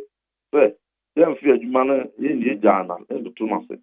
Dinamu painting, they bois buying, no so can or more scientists and so can more. And the best mine, we will support the government to pass it. No moment the house of the banner, say Casa, Becasa home. Also be chia fire swap. No much chia fire, it's not gonna phone in who say, yeah, the Timoa never bore mine, they can't wash them. And now also more no menti or more. Okay, so what can say mobile support to say 11 ne eto would be a free one. Enra na more parliament ho. Ade abako a aya na me hunu say bill bi mpo da ho. Ana mpo say decision bi na mu take na speaker ni bisa woman ye in favor say aye. Woman ye in favor say no. And still yet no. But in the instance of say to win especially levy Mantiano Mabakra say Okano. I am one pao. Another I am one. Let me say, hey, now I did well, we have been Canodi, Angel. The cafe. Because he lives near India. Yes. Jacob and Cromus said, the buy no answer what the pepper. Okay. You know, I said, you free. And do Kaya, Dr. Balmia. Yes. MPP, a buy MPP, a manufacturing, no so on your flag bearer. What didn't need to do add to Jan was one of the things that Okay, you do not understand. Many people didn't understand him. So, or say, he levy, a woman say, any they buy, betting tax near a few things, any they buy, but what they are did back. Now review has the answer, who purpose, no say, the only here. I will say, to be book compo. So, I just see. Now, we are such a, and Tino, the two abanas or no baby, couldn't yet, or Mampenia. He levy a beco. And our betting taxes to be called. He said it. It was our position as a party, by power. We would have done it anyway. It's another end as a alternative. So, any animal did also access our board. This is I say, not woman, a Benyan, normally the same thing about. And it's a free position because it was our principal policy position. Say, Union and Kebaya, Kibi Yeflu. It was about Yeflu. You have to support them to take it off. Okay. All right. Honorable Pay. Yada say Sonia Dinkomo. I'm sure. Nyamen kan honson.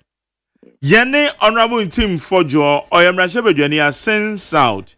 Na osan ye ranking member Defense and Interior Select Committee. Our Ghana Mrashabedwa fie. On your needing command nyina fa Kumasi Gum. Anase ai Kumasi Joma ija eto ho eno ho nkomo ena yedi wasugu so awtie neat 100.9 Ghana Montie ene Ghana Montie Ghana Montie Ghana Montie Ghana Montie Nipa enyiru na nani ahoden ebafo empo emabunu bi ebre ewo anim nanso eni yade biara wo no mekanfo Optovision Eye Clinic ediamao Optovision Eye Clinic provides diagnosis and world-class affordable treatment for all eye diseases including glaucoma, cataract, and yade ahodo pi dia yasronko kra ne se Optovision Eye Clinic wo quality designer space ahodo ebe fatal send ye wo penny biara it is awani ya anasa wani ahode abafom anasa wo pese wo hu ade here unim ba bi esesa wo ba Optovision Eye Clinic.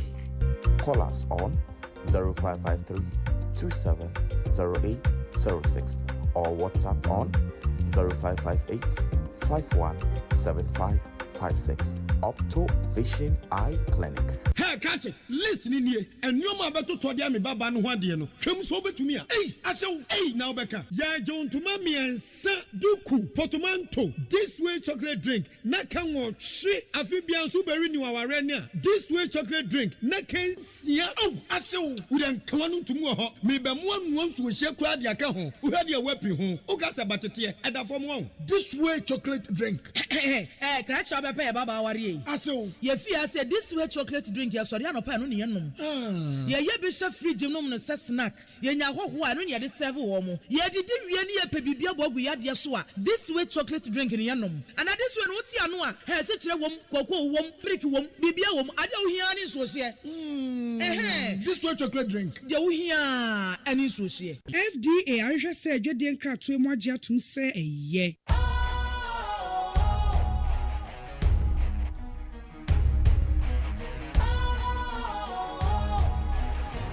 What's cool, fresh and trendy with a new look?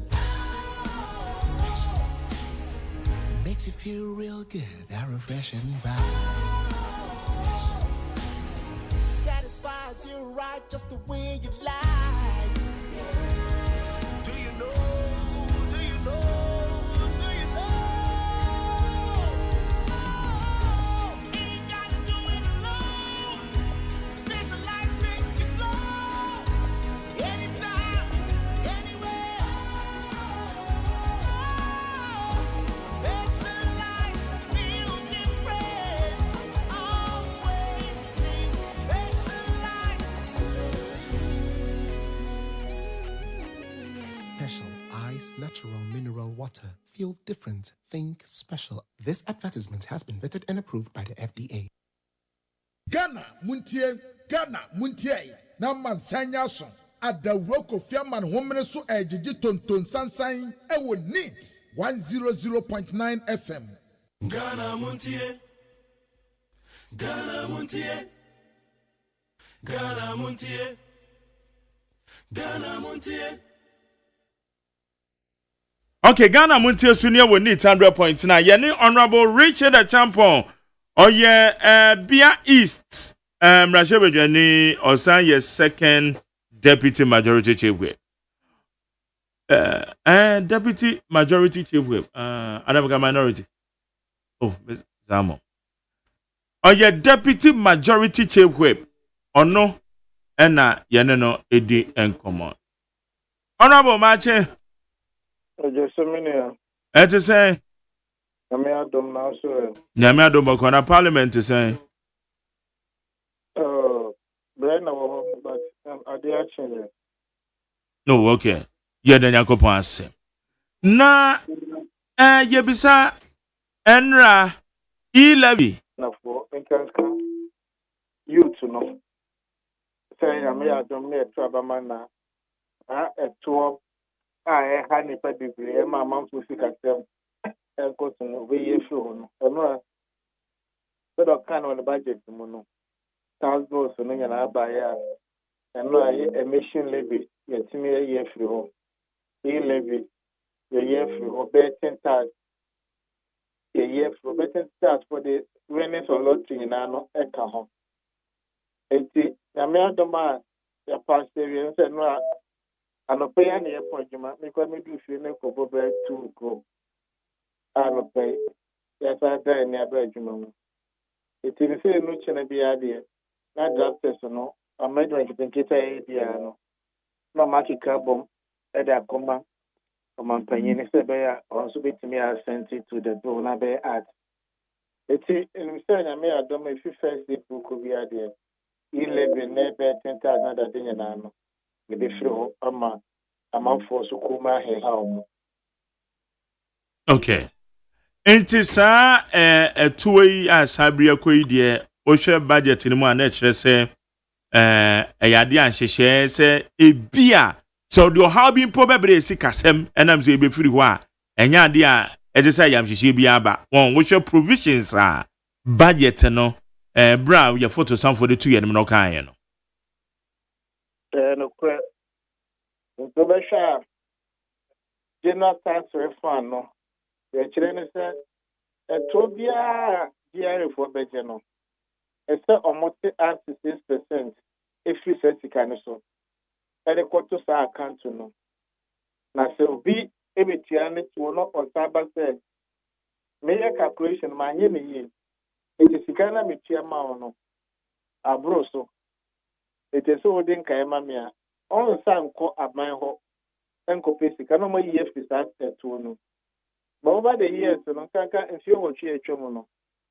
sika na 6% na yede to sa account no nya de se de ye no ene de ye abanda da no e de bi etia contract pa yen san ye parliament ne mo hwe ne ma bi eni appropriation mu pa na me se sika ne da ho fi se eye sika eye free no na omode ye minister no abese samra na say ye mo up to 6% ye mo up to 4%.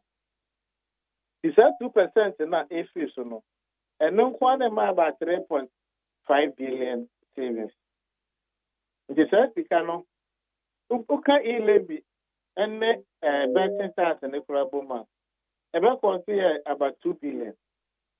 In the 2 billion na influence no where the can about 3.something billion so every general tax refund account no man wo there them eba be close to sa gap na account no in a very innovative way a buy edi manage the resources now when you or how can see every to phone so if you find ka ba 2 billion every sa 2 ma fi nko it can room 4 years no now banya almost 10 billion and if we start 10 billion about that be means some farmer to mo no ahokyere wo mo so no and now amamu bone a abanda da no e de buy no Into government, I be few no be the Nababa show. The Daba show no so no, and yet to Fubi, and or that took Ghana and so like I said, yeah, or eat two few or no, or the tofu be about Ghana and never bit here. It's random money in a why then. I have over money, no ye bit. A boy capa, and no easy careful one got to account to, and the 2 wallet is one near two. That's a crona, some move if you wallet to move. And the Sunday will be an attack to. It's usually now 20,000 and 10,000. And if I'm in some the before they do be a channel. It doesn't make any sense. A regressive starter as the Senate so but I can want some money element. But finally, Ghana for a government DC and now abortion. So the president has no any other thing to do than to walk the talk. I don't know many I can't my age to an hole. In the corner Christian, there's a way of filling that hole. And for how can see them of Ayabano. Okay.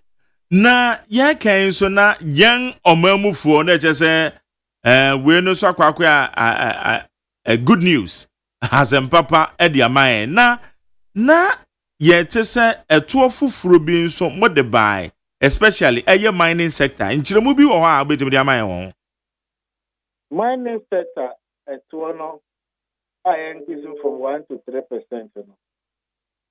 The change and say so what him say and before kind of GDP no I kakaka the GDP no grow me boa equal to 1.2 trillion maka wo feed yesu emre the country of the GDP grow and now man no e kon kan and yet numbers in here ko gina bonten na hwete mamufo no so mabra about to say omutimi to dok no 3 times a day na assumption na otimi yesika aditia kesika konukru baba ka GDP na grow nya na direct effect bi on the panabra boso a chance that there's a disconnect na dia na ma GDP no cost enemu anaye kese no oil gas and the service sector and air travel growth no don't only announce a big ticket contractor foreign companies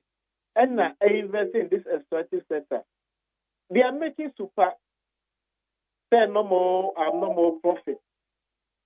And it's about say also nyefika editia leap and acquire saturn.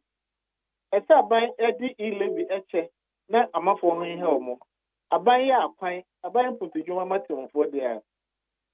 The air travel economy na amana ekakaka no ene gold bo ebi akwakodu na 1,000 5,000 4,000 ene gold bo cost $3,000 na say we for kakaka we wo that's about say profit na munya no mo ma me kakra na me so me fanya o ma no yia me na bone be ne wo because usha operation cost or mining sector now.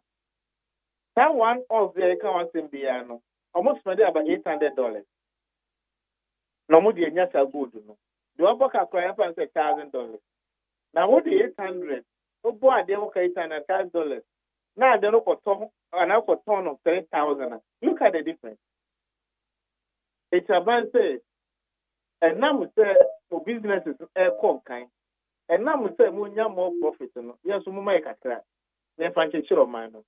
But don't forget, says a year natural resource. I was find it. A day may come out. Look when they be in you. So after say what depict all these resources. No one's my phone saying super one can say, "Found we are in go the year 2 years." That's good. That we see a been a day. I can't be a day. Nobody do the day no. I never nyamedi chewu nyina no I say critical so comedy and for so many nya few and when you hear ni to enya mobroni bi na yakodi tikene fi no omo a omo ye se adwuma na omodume koso no e na ban say mo ma me kakra na me fa chechiro man no enti minu mienu e na ban ji tikane da ba behwe nti say Ghana for eme eneje enti say e-levy and enti say betting tax aka say we sika o uni sika o betua bi adwuma kakraka na mfaso ba mu no na banje kakra de ahwe oman no. Okay. All right. Nti wo sha afi na just a major appropriation bill no so atum so. Enyam pass appropriation bill. Oh, okay. China na pass. Now don't forget say yeah. Small scale miners no so no. Eye eto ananka mutua e ma ba no. Aban yi sa to na fiwo. Nti omo no so na ye nketenkete ya menumi no ye etimi ye bi no. Aban say that one no mutua nti no bebre ntua omo so gold no. Itimayi that one na fiwo. Onfa gold no mra na gold ball ento gold no. Na ye sport gold no. Ni nya mo forest. In more forest now, if you have more reserves, I may see the so edgina because a banker at man. But I say, go there, export to Dubai, I have $4 billion. $4 billion, you know. If I go Dubai, I question Munka, and I say, go there, so in your free Ghana, no, I have $7 billion. Meaning $3 billion, I didn't go to Dubai. A chance amount for small gold, no. It's in a bank, may you start to an effort. Why have to go to so mamma me I mean to film myself. The to film so man me about town. Now person that we see the nation a few. Look at this beautiful arrangement sir. Ebe boama ye dollar to the depreciation I can want some DBA kaka no. Etime gina na man ma boss e gina ma me no me. All right. Say a bit may effect. Okay, so also what's number appropriation bill na too. Yes. Okay, so we do 2 managers say effect yes amendments we na. By 1st of April the tax we na no. Onye mo ba mo na bo se ni hope. O ma start calibration the cra. Omo AEF system no. The moment of transaction we don't say e-levy is 0. Okay. Na ne wo hye kuma se de esi wo ho. Ochina ene na otweda. Aban say na ayana pressures be na de beto aban no so. Unza mobile so na kantamanto de ekokoba ye. Ewe any budget mo. E de aban say na aban first ka we he. And the ma yenu anoma. Na to no nche me to mo nyina no. Ye mo kafra. And aban so be na pam de bi obetimi the abo. And na social population art in ma. Your line item from the contingency fund. Contingency fund actually say idea when in so na edistino. Na say about piece careful baby no dey. In terms say about intervene the local government ministry or more budget to a year national security or more budget to a year over interior ministry or more budget and add more when you are sure master. The share of budget in to intervene. Finance minister no be physical extra contingency no.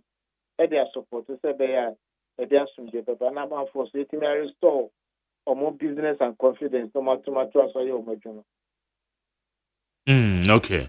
It's budget no sense somebody there ochina after passing appropriation bill no nature say ehun se mercy.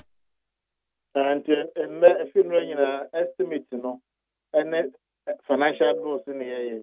What is the budget running this year? No, end 31st of March. Yes, 31st of March. I can't be 4 days. And now it's a holiday soon. Aye. And to say, yeah, to man pass appropriation, not your problem. Okay. And it's a buying to me, you get free consolidated fund. Okay. And then you couldn't say they say this piano, but close of work tomorrow. No, now you have to pass the appropriation bill into an ad. A bit authorizing the finance minister to withdraw money from the consolidated fund. All right. Na ye ken revenue mobilization. Se sika ye ebe boaboa no asoman na ya twetwum kakra na ebiaso biaso. Wo sha target a ewo budget ni mu a saying that here as compared to previous budget.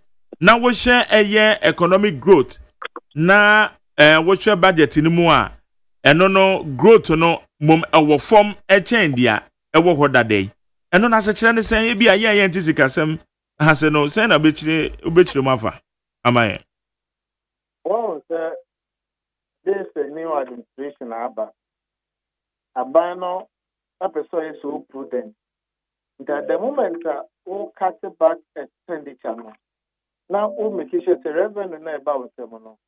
A revenue also waiting the ayade abua ayatim for no motor about every month. And now we say, dear, if we know, I can do a mojeno, if any retention. Dodo na obeje no eno munya musika eti target na dem agiare no emra ne kire se ese mo up to 3% retention. So the more you correct, the more money you get. It is a one you dodo na wo nya wakatua na wo pe no allowance na wo pe no so won sanka eti mi ne akwaje dodo na ma dodo dia so obeje dodo enti asudie do so no so the mom so say den aka musika na also wo ka economic growth ya di ka show base no ayakase a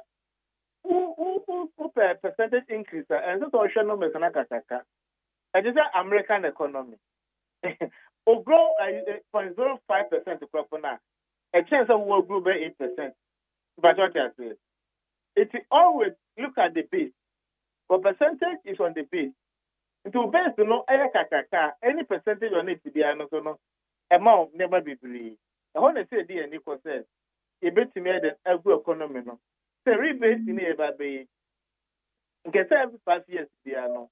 Share never a degree a basket, Then I bet to me inflation target to know never was new product about a market.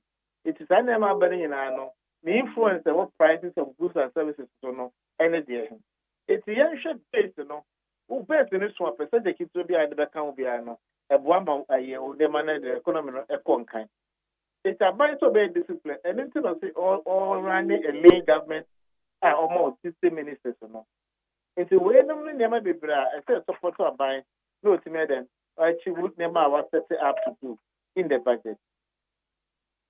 In Toga to grow 3.5% and 4%. By the other day, to grow 5% and I say, sir, Bonnie be any. Okay. What I get to know, and I want to me achieve will never go for man. I want a problem to woman. Oh, okay. Inti Anna and Hadwin say, Abani best set a target at the amount of one ever from. A chain previous. Target achievable. And yet, all the fans is now. Ambitious target be announced. You know very well, so you can achieve it. Okay. All right. It's honorable. Yabeka say a number of parliament, right? Yeah, order that. Much humpo. Okay. All right. It's yabeda say na yahwe say dia enwama eko. Yedi anybody akire. Na yahu say dia man ni sika 7 to 2 ye ne beko afa. Kanya mo nim ko a mo fa ma ho den nim nim de nyina me support to. Na say nkwanya da ka post be no. Eno kres o mani mu ye da ye nyina. Ye da ye nyina ye betwe nkwan. Oh yes. Ade ye hwe nimu. But honorable man be say we eti exchange rate ebeba from no. Because Anna, your stability ni there. Ade na your person eba from o, baby adan dey say nye. Ye nya mpa bo ni say ebeba ho se na say we the movement na eba from kakra. Nti ya me adom na gold board we to me ba. Ka reserve for extra one say me so more reserve. Na gold no say man. Pressure dey ni we seek an so. Nti you see stability in your currency. Nti say ye supporting party gold board no. Na gold won dwuma bia no obi na smogo no obi na export. Aba export gold na I can reserve to or the Bank of Ghana can reserve. But bank to the cities and the better gold no. On $5 no they to gold no. I said cocoa. I buy ekwaji cocoa go see an for some cocoa or dollars. Or also buy better cocoa in cities. Did they be no Now what results are Emma Buffer and the Bemo scan it imagine. It's even share good by the bed and people paying for the brave. I commend their bank a very good initiative for binding, but including Chairman Sabusumi and I'm at to me and the papa banning the other former finance minister. Or also say I the papa abandon the other. And so a banner in the person. We remember what not about you and a supping. The question of our Sabano. Why more consultations are about on my way? I'm a fan to my preferred free. I which or how I want to see. Okay. Honorable no pay yada say when you didn't come on. That's the day I'm with you. I'm sure. What's your need 100.9 80 honorable so church said they are buying so ebe ya obetimi akosa afo emu anti and that will be on zani contingency funds be on no nobody tenan capture crown yetimi de sabo kakra wo manager de akwa na bibia akoyem need 100.9 and rad yes or parliament me entie kakra na fe me make a message in mama. So I don't understand the point that you are making. I'm not believing the electronic transaction levy. I'm not believing that. I'm but saying it is electronic transaction levy that is under consideration. Mr. Chairman, but we have other bills that the but then you have to wait. But when those bills are being considered, then you can legitimately raise your point. Okay. So I think you are completely out of order. I'm guided, Chair. Thank you, Mr. Chairman. I'm guided. Thank you. Yes, Honorable Majority Leader.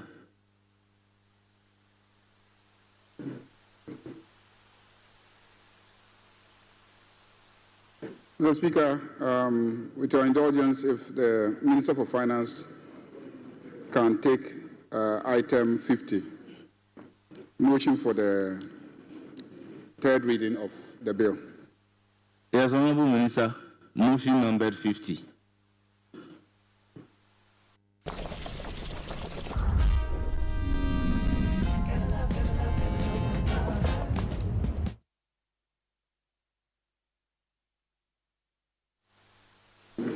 Mr. Speaker, I beg to move that the Electronic Transfer Levy Repeal Bill 2025 be now read the third time. I so move, Mr. Speaker. So, is this attended? Honorable members, question numbered item 50 at page 12 of today's order paper, accordingly moved by the minister responsible for finance. Any seconder? Yes, I second the motion.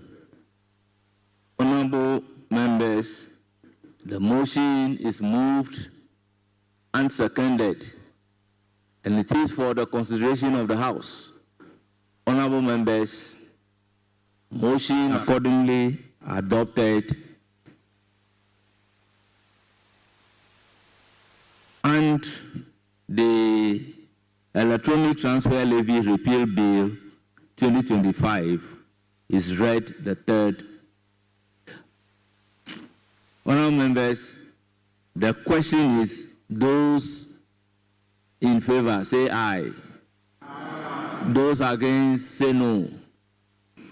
The volume of the work is making me speed up. Honorable members, the ayes have it. An act to repeal the Electronic Transfer Levy Act 2022, Act 1075, and the Electronic Transfer Levy Amendment Act 2022, Act 1089, and to provide for related matters. Honorable members, the motion is adopted. The Electronic Transfer Levy Repeal Bill 2025 is now read the third time. Yes, Majority Leader.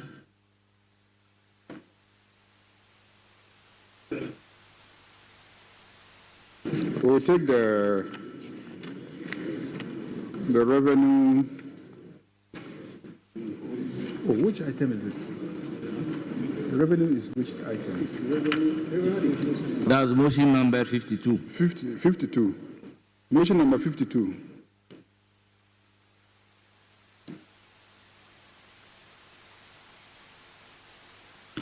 Honorable members, second consideration of the Revenue Administration Amendment Bill 2025. Second reading. Yes, Honorable Minister for Finance. Mr. Speaker, I beg to move that the Revenue Administration Amendment Bill 2025 be now read the second time. Right Honorable Speaker, the object of the Revenue Administration Amendment Bill 2025 is to amend the Revenue Administration Act 2016, Act 915, to reduce the percentage of the total revenue that is set aside by the minister responsible for finance in the Ghana Revenue Authority General Refund Account. Mr. Speaker, on the use of tax refund in the last 8 years reveals that 29.11 billion Ghana cedis has accrued to the account, with only 12.5 billion Ghana cedis, representing 43%, has been used for tax refund purposes. The Speaker, government therefore seeks to reduce the current ceiling on tax to the Ghana Revenue Authority General Refund Account by 2 percentage points, from 6% to 4%. Right Honorable Speaker, I so move.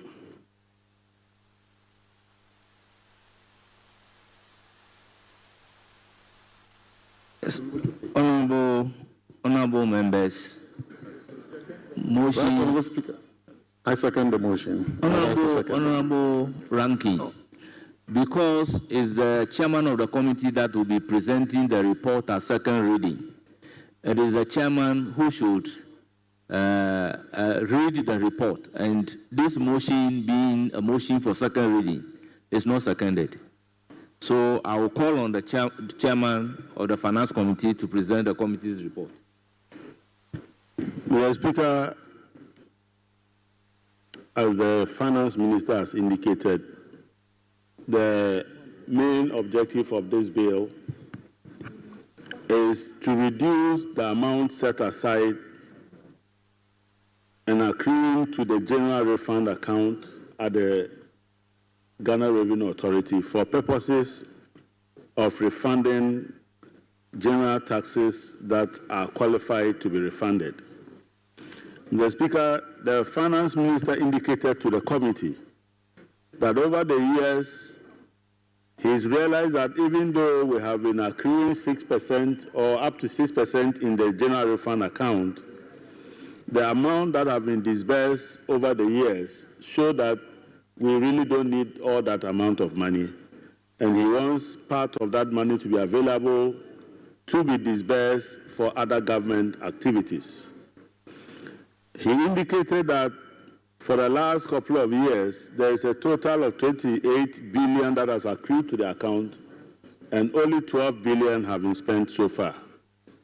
Under the circumstances, he wants to reduce the ceiling from up to 6% to from up to 4%. This will make available a room of about 3.8 billion as a fiscal impact of this bill. Having considered the rationale behind this policy, the committee agreed that this bill should be recommended to the House for approval on a unanimous basis. Mr. Speaker, I so submit the committee's report and wish to plead that the entire report should be captured as though same was read to the House. Thank you, Mr. Speaker. Honorable members, the motion for second reading was moved, and the committee's report has also been presented. It is for the consideration of the House under Standing Order 167. I will then open the floor for full debate. Yes, the ranking member, you have the floor. Thank you very much, Right Honorable Speaker. Honorable Speaker, we support this amendment, and that is why at committee we recommended this for consideration by the House by unanimous decision. What I'd like to correct, however, is an impression as if this is going to make a savings for the government of about 3.8 billion Ghana cedis as stated in paragraph 6.6 under fiscal impact analysis of the bill. The minister indicated to the committee, as captured by this report, that between 43 to 49% is usually spent. And according to the Revenue Administration Act, Section 63, subsection 3, what is not spent at the end of the calendar year should be moved to the consolidated fund. And so if based on that, the minister has reduced the percentage of what should constitute the tax refund from 6 to 4%, the 2%, which is resulting into what the minister calls savings, is already supposed to go to the consolidated fund. It's already part of government revenue. The only thing the minister has decided to do is to front load the utilization of the 3.8 billion. If he did not decide to front load it, it would have gone into the consolidated fund. And that is articulated very well in the Revenue Administration Act. And therefore, to suggest that this is a saving as a result of the new policy, and therefore suggesting that something great has happened, because of this policy, Mr. Speaker, I beg to differ. And I thank you for the opportunity to contribute to the discussion. BDF Music Industry. Ghana Montie, Ghana Montie, Ghana Montie, Ghana Montie. Yamo akwa be de be need 100.9 Ghana Montie esunie abejafo no so aha na enra de ekoso parliament na mebo ama watie no eye ene e-levy omampanyin John Dramani Mahama ye hwe anim so de ne sabesha ase na chese ya and every first me e kone de ne hu say tell ko so mamu ni amati e-levy no we de bedu mu no ezini nyina ewo ho a ye behwe ne ye de nkomo ma menken kan eye messages ne be ewa ha say na wehu dia ewom Mesha Kasante Edifra Masaman on say at long last the battle has ended. E-levy betting tax and emission levy which was brought by the previous government has been finally scrapped from the system, and this alone will bring extra money into the pockets of Ghanaians, and it is the reason why voting for competent leader is important. President Mahama has justified to the whole world why Ghanaians voted massively for him. The most difficult job in Ghana now is being a communicator for MPP party. They are trying so hard to criticize the government, but it is not working for them because almost every single promise made by President Mahama during his campaign has been fulfilled. So they can't see how to defend their party and at the same time criticize the government on any policy or promises that he made. Where a year Meshach Asante Odefri Amasaman. Richard was saying when the Chadian goalkeeper who allowed Ghana to score 5 goals, speaking his thoughts aloud, the thief who has no opportunity to steal considered himself an honest man. John Robert Fenyamarkin was the board chairman of the ECG when the stolen 1,328 containers were imported and stolen from the port. I also learned President Mahama has ordered the ECG to stop installing the ECG meters that runs like Usain Bolt. Yes, I know they are. Other what you visa? Say meter be a one more cover by water credit. And you no, so no. But we are not so by no any no. Sir. Yes, the president so munya what za okay. To me more you know. So munya. Now when him says service we provide news services. but changing of meters. Meters and there. Okay, say old meters, and will maybe to me develop a problem. It's about 40, so our 40, and that's one of the new one about. But say replace one bit to two and replace and then no holding on. Oh, okay. Now some bit are great free here. Obini project. Bias same bit no. Obini contractor or G the project no. Maza. At the ECG offices. Jana when na mekoka say ya die we ya. Mekoka pay yes ma Jerry men kasa. Dia enane na ansan nwumre mekoka ya amanfo de me trendy. Mekoka yes ma Jerry don't say that. Yes ma Jerry don't say that. Na Manui we na mekoka yes ma Jerry don't say that. Because enya wa so ma yetim. Na electricity meters mako be 12 say 13. Yeah, different. Adia ti anu we di. And yes, upgrade on previous. Debi. We ba na ba be kan we di ho. Ye wo man mu ma obi to me clear electricity meters the ball man mu. Na yakwa bo meters no e wo baabi community bi mu. Wo betena ho a ECG for ba o say ye nim se meter bi kura wa ha. ECG for mo ye in charge so mo nim se meter wo ho. Wo mo de be bo no mo de bills abroad say na se meter bi bo an say na enye wo na wo pe wo de ko bo ho. Ye say bi honorable member bi no wa cheche no akobobbo. Na MP bi no wa akobobbo.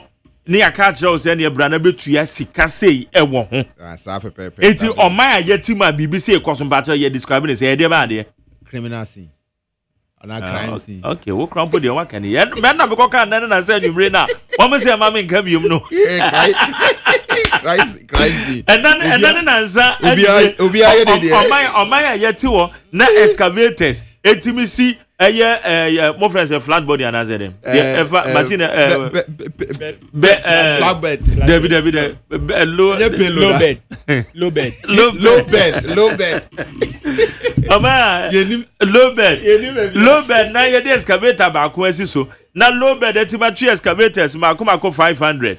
Na yesi ayira na yetu ome yesi yehu baby afa oma yetim na containers yesi containers ma ko 1328 be patcho say ewo port wo mreko a oba nit fm ana say nit fm microphone ba ko ye beba na ayira ye nko police force o me nhwema yen nipa ne be che no ha na ye de ne ko eti ena de ye paper kra ayira private organization and I'm cooking ya amanfo bia kwatwa baabi e no mo di nsemu ye hu ni o fire A40 ye hu ni pa ko fire ba container ma enye se mienu nya miensa 3,300 pieces of containers ba valued at 500,000 Ghana cedis. It me jira efi airport efi port shipyard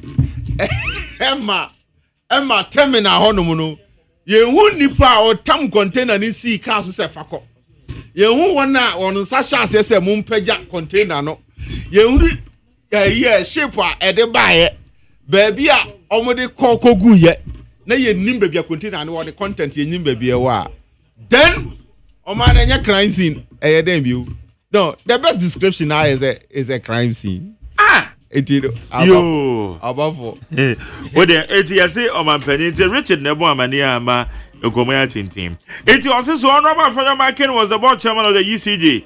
And when the stolen 1,328 containers were imported and stolen from Temaport, I also learned President Mahama has ordered the ECG to stop installing the ECG meters that runs like Usain Bolt.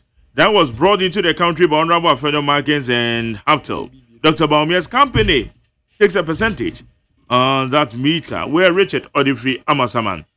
Citizen Francis saying during the 2024 elections, Mahama blamed the MPP government for Ghana's economic crisis. However, his own appointee, the Bank of Ghana governor, says global factors like COVID-19, Russia's invasion of Ukraine will impact the economy in 2025. Where Citizen Francis and Odia Tujay. Well, it's a good morning to you, Jerry. It's so surprising the local government minister, Honorable Ahmed Ibrahim, and the vetted committee did not consider to bring a neutral person who who does not belong to the 3 tribes who are fighting, but rather decided to appoint somebody who is Adele man, we Uti region, we in Kwanta South as who happens to belong to one of the factions and not a neutral person from the tribe of the Untrobus. How can this man help to bring peace in the municipality? Initially, I thought Honorable Ahmed Ibrahim and the vetting committee will factor all these instead of bringing this man. As a concerned citizens of the municipality, I will keep on monitoring and see how peace will prevail. We are one cranny. Eric was that at the free Odoko and Odia Bremen. Lam taking Rashid was sending me over. No, Bank of Ghana account balances at Assat FITMA 2025. And we are there Bremen find as a pesca we bottom and was and the secure group papers. Where's I'll say McJerry Saint Sam Jata George. Why do you transfer over 1 million from Nita account as at 10th February 2025 and turn around claiming that the MPP left 25 cities? Okay, where is statement Nana? Also, please know on the 10th February 2020, an amount of 1,600,000 blah blah blah was swept from the account number. Okay, Namono Mate, Mate. We say good morning to McJerry Osman inside Katama's News Sport. Please, I think proper investigation must surely must be activated at the Tema port, because years back we heard that police officers were arrested, containers filled with cocaine. Later, it turned to be Gary. Anya Gary be kokunte. We say good morning, McJerry. and the Mars Day, Ghana, our motherland, Interzone Castle, also this mismounting of the billboards in this nation, most of them are unlawful by the municipal assemblies. They must change the attitude not to damage or kill people when it rains. As a billboards in the easy is rough. Gomez Adomi Pillar 2. Also, JDM is telling Ghanaians that the youth in Ghana love betting than direct employment. Anyway, regards to Hadia Safia Mohammed.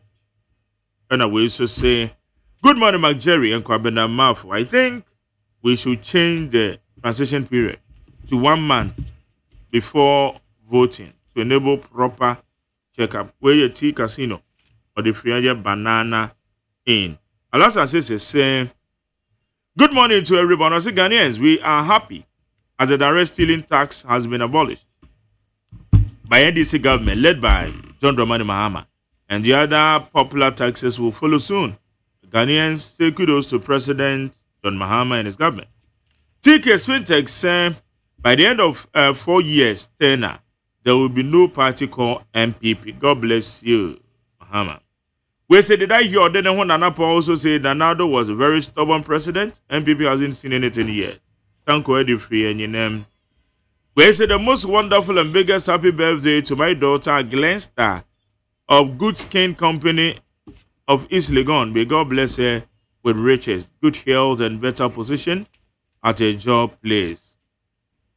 We are your Buruba Latabi Okoshi. And the other Latabi Okoshi. A buroba when you know obey university here Juma is Legon. He said also when we say my friend Kwabramafo, I like you so much, but I haven't seen your face so but on the face in the why I forget it. In the run up to the December 2024 general election, President Mahama promised to end Galamsey menace within his first 10 days in office. However, his promise remained unfulfilled since President Mahama couldn't end Galamsey in 3 months, as he promised. Masaudu, or the Rikumaza Bantama. Okay, my young man. PPP Communication Director. Marjorie. Brother. Yamiado, Mahoye, Maminchiao. Shaka for Netia, for Inchia Crew. Marjorie. Sign first and Mate. And I said that time, my friend, Ghana Water Company. Still on my so. Catch Mr. Stanley Marte and Ghana Water Company Limited say Zenu Lebanon Atadeka New York Washington Apollonia Katamanso any enclave wo no mu nyina 2 months yenya nsuo ye 2 months you cannot punish us like that so nsuo ne mai still nsuo ne mai yes wrong. You are not also getting any explanation as to why are in Sony Ember. What is happening? Still, Ghana Water Company, Zenu, Atadeka, New York, Washington, Katamanso, Apollonia, part of Lebanon, Ashaman, Bechri, in Suoma.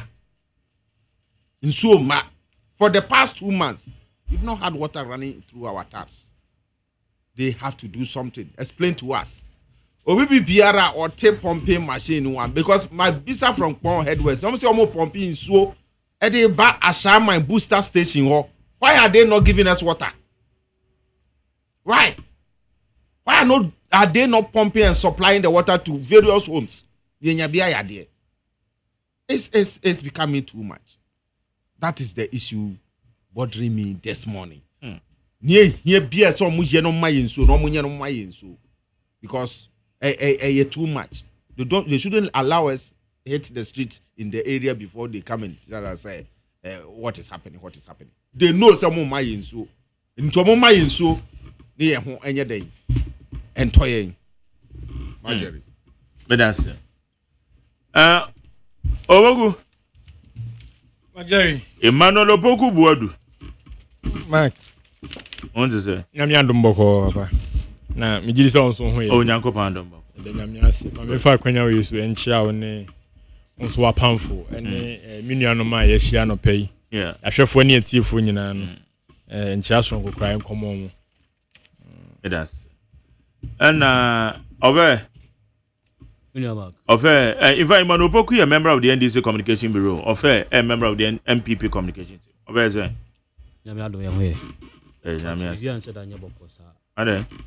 Indeed, Oshe, Nyama Coco. So, you're Danny. Offer, they say a crapping day. Crapping Cruben. Uncle Crapping Tree. I will not be distorted. Don't be distorted. If you start grabbing Cruben, so we say. When you look at happenings in the country, within the shortest possible time, just about 3 months. You elected president or promising your hope. Now so deliver hopelessness. Or promising your jobs.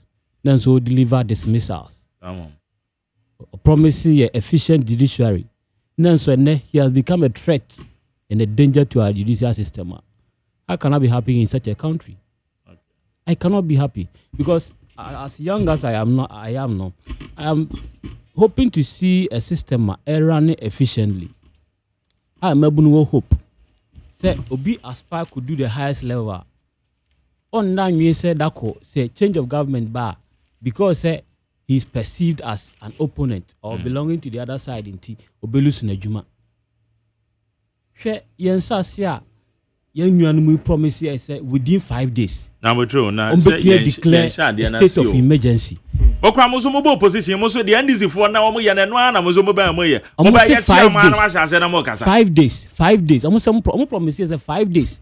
Mo declare a state of emergency ama ye lancer ene China for Ghana for Ghana for mpo na e yanka me ebe ha me kura nshada ha me pi China for ene gu yen sase so mo say yen sase me ma me ne papa kokoko afu me ko du kokoko afu mu na Marjorie kokoko e de hwe me school ene no Marjorie ama na to nsem na gu o sa akeko send these promises 5 days e be declare what's what promise dey omo kan dey what's what kan dey and John Mahama ne nkofo e ka che say within 5 days. Within 5 days, led by their current communications minister, Sam George, live video. Tamanomo demonstration against Stop Galamsey. A promise here, say within 5 days. Stop Galamsey this year. Stop Galamsey demonstration. Offer. You took room how you young kwalao. I find this year. Stop Galamsey. Young kwalao room how. So some George Timmy General platform say catch say within 5 days we stop galamsey. Na no anya position ti. The real finish there. On can we say 4 years from now. Just some George no trainer and some George no kasa man. You come from near kama wan. No nya campaign spokesperson. Magari you come from kama wan. O yen DC ni. You benefiting wan. And now your minister become Mahama your president. Okay. Kaka Kufuor na your president am some George Timmy communication minister under another regime. And the way you know a yema John Mahama. Hwe mummy and fat ni fa ni agro. Kona ko hwe River and Cobra. And the last minister onu ankasa ne nzima akrom ho nko hwe nsuo kese da ho no mo hwe ani hwe de aye. And the state sponsored galamsey na cost en kan mpo de nanka individuals na ye. And the presidency nanka sankasa na nkrofo egumo mu tu galamsey. Ofa when you talk about the my nana. But then now when you say ensu a e wo say yen nyina e ko ho ban SSA kasa no so na amani nye ho. And this for NPP and the state sponsored mo so mo ba ya state sponsored am to about the NPP ehemfo me say e dey mo to about the NPP enye niam na e kosa na wo kra no wani nye ho bi ntina issues na issues no ande want was it one now zanat levy better tax about what from a significant impact na ye di Kumasi market na she no komo good ase ye kasa e de na sa ban nso eye e de boa eye safwe the fight against galamsey nso de eguso ye bisa say are we making a headway because yewra eye amakofi boa e de sembebre ba betu yeah major mame fa galamsey nshase na me famra mewie the other ones so Majeri galamsey say abanwe first initiative from person de kono ye blue water gas me I'm of the view say a initiative SSA hwese na ebisi support na effective because me who say a local ownership, local initiative. Enye se ye dia soldier phone e kwa kugu ngura mu se omkobo yensa ase ne yemfudi ho ban emfi galamsey ho na emumu no the local people na omwo area mu ho no na omwo ankasa you want to take ownership no muntimi mo yensa ase ho ban unim bibi. I've had the opportunity to be on Galamsey site before for 2 years, studying how things are done. Na Galamsey bie ni baby ebetumi akoso abra first landowner, any the chief of the traditional area no enyawe omo ma ho kwan. Nti in our bid say yebeko atia this menace state EPSA taking initiative to solve it. No? The target strategy in enquiry say landowners, any traditionally they say chiefs, any other people are custodians of the land should be our target. Now into me in taking them on, they should be held accountable for Galamsey activities on their lands. Asi nyasa si wura ni baako ohene baako edon ko gina mra nim na mra bom a ebeye nhwesode eni suahunu amafoforo for them not to give their lands for Galamsey activities. Number 2, Galamsey air cost because supplies are yede Galamsey no they are easily abundant and readily available. Obi biara opese okoye Galamsey no obetimi easily enya mercury and cyanide na odi akwakoye mining obetumi enya access to champagne anaso obenya pumping machine anaso obenya easy access to excavator na odi akwakoye illegal mining ana obenya easy sponsorship na odi aye. So my assumption is to effectively deal with this menace no let us cut off the supplies. When we are buying targets able to identify one at the supplies neighbor. Now we deal with them directly to cut off excavator suppliers. One air high, one air cradeba, any one a movie at the size no. Deal with them directly. they will not have excavators or bulldozers on site or in the bushes to do the business. One ekra cyanide, Food and Drugs Authority, Ghana Standards Authority, Customs Division of JRA, Environmental Protection Agency, any all other institutions are involved in the trade, import and trade and distribution of cyanide, mercury, any other things are mining about my way. We should directly cut those things off. Seize the importation of cyanide into the country, with the exception of, say, large scale miners. That way, we will be able to cut the supplier and be able to put in place mechanisms and monitor where these resources na juma omo no pepepe. That is the second step. We need to take to deal with the Galamsey menace. Now the blue water gas, they be no more argue say, oh, asoja for kra kwa ye kurepo. Mponkompo na everything. Na sabi mfui. Majeri. Me ade me hu with this no say. Blue water gas na nya de omode akonde kwa akonra no wo Galam. Do not make a hell out of Galamseyers. They are ordinary people like us. So what the soldier for kushia the soldier for so weapons the same people, some from the communities now, mining in a sankrofonifi. It is if within them and among them, you to me identify Crawford to make sure say these people should be used as gas, to be used as informants. Now yen to me identify baby illegal mining, any all those things. I think is in the right direction. Because you bring a constant monitoring of the activities of these miners. Now you to me who few people where they are to deal with them. Now, the next step I must suggest over the period you say, as you speak now, Galamsey rising. Adia me who say when our Makwaje licenses are more small scale mining, they have allowed their enclave, their sites, for these small miners no mamushim, amamukromo jumamu yen a chain. Illegal miners and Kazatesenias Galamseyers for no air. So I am suggesting say we should freeze. You should put a total freeze. Previous government in year and baby, but for the effectiveness of their person ye freeze on all small scale mining activities in this country.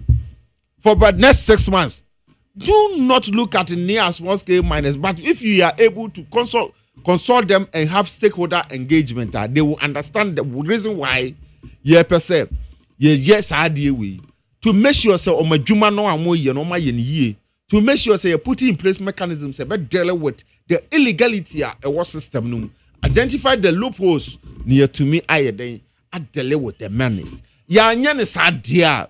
No matter what we do enya soldier for asem soldier for omo deal with them. They can succeed. With whoever Jesus Christ, they will deal with them.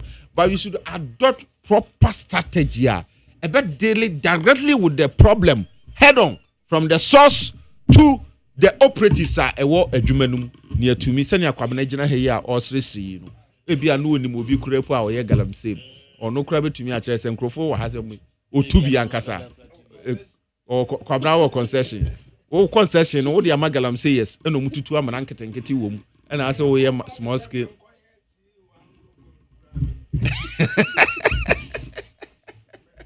Oh, Belvia. It's Marjorie, we must do that to deal with the issue of Galamsey. Nemway, near environment, deal with the landowners, deal with the chiefs. Cut off the supply, put a freeze on mining, small scale mining in general. For some time, they say, beer, see a year, Jumana, you want a womb. You juma na womo ye no yetumi put in place mechanism and monitor wo juma na ya boy environment and yes the threat no we will all suffer for it. Now e-levy Marjorie, e-levy was the cardinal sin of MPP administration. The cardinal sin. Ghana for yare ye wu okropo yesi the COVID levy abeto yeso anything yesi ye jeje bola levy yesu de bia bola emere ye wo kro we de bia bola ekata yesu o man we meanwhile na jeje bola levy what were they using the money for? Is it one of the cardinal sins of the previous administration?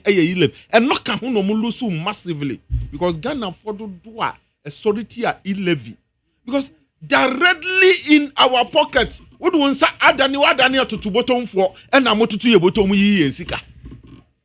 And so it was terrible. Until for me, the Denyamias said this administration boldly had repealed that levy. Any other side to ease the burden on the neck of Ghana because it was a pain in our bank. How on earth do you tell me say, Makwaji me salary a me income tax? Media to me phone say me person me money kakra e de koma me new affair. Ah what me hey. E bia me 1,000 Ghana cedis. Me salary yate me income tax awie. Na me ma wo affair wo bia. O se means me sikara me de ma no me ma aban so bi. Unya tutubotom ni a wo ye dem bio. Yo si na ye atutubotom to ana ban e de agu ye so. The Dawrade ase has eased our burden. Ebi no mo argue. If an abine benya sika no dey aye the numerous projects on person mo here. E-levy is a lazy man approach to have raised revenue for this country or for government. Omo jiji sika no propose kura no ka so mo dey be yempo omo ntumi amfanye. Omo ntumi amfanye. So what was the need? And E-levy buy. And so for me we thank God.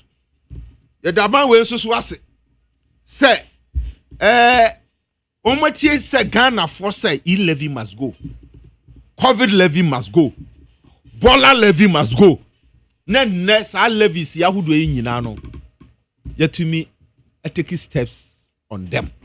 Ye free. And what interests me say and say ye free ho no no. Ye di bi about COVID en kan ho. Omo anyi COVID. There and you hear the thing. COVID dear, one must say Joe money IMF one year engagement. The IMF na a control the reason why COVID levy na guarantee for ye way. Until COVID dear, one must say an idiot. Ye yare no entity at all. Well, we still want that levy to go. We still want that levy to go. Whatever the IMF negotiations went or whatever, that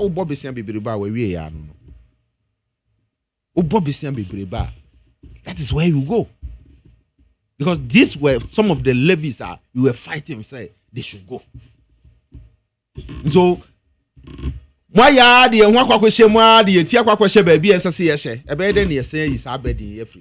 well, whichever way it is, half a loaf is better than none. I think Ghanaians somehow are relieved. And this shows the difference between two administrations. One will listen, irrespective of the consequences that will come. Say, obey reducing the revenue. But who say, omu levy ni free honum. Strategically, reduce sa tax amnesty omodema institutions omodema. But you know that. How? Like tax rebate withholding tax companies no refunded to them no. Now through the budget it has been reduced. The percentage has been reduced. Read the budget, you will see it. And that one alone make up to this removal of the taxes at the 2 years. Okay.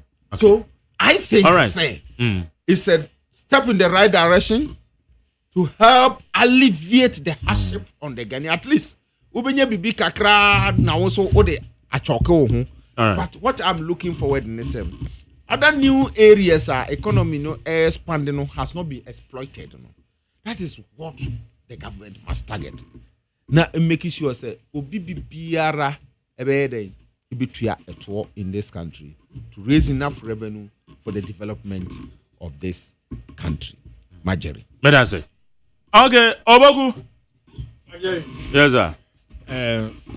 My James minia wakasa bebre na me de be free baby a market ne de no na ansana no kra no ma memfa wakonya yi so share ye Daniel Nikwe adodo na friend daddy Crow constituency youth organizer papa pa o hono no ene na woda ye wish no together with the 24-hour visibility team no ye wish no a very happy birthday yesre nyame nhira na me ahoden ene enkanko edema no se onko so mo adwuma emfa mo a ye NDC amanyokuo no e wo Crow na ensesaye papa ene enimko enimkan ni nkunimdie bia emrama en dada nyina kwapem se ye be hye eye MPP amanyokuo ase afri eye Crow nti ene Daniel Nikwe daddy ye we show happy birthday na magari na wo kan eye eja hyehye asem ewo eye kumase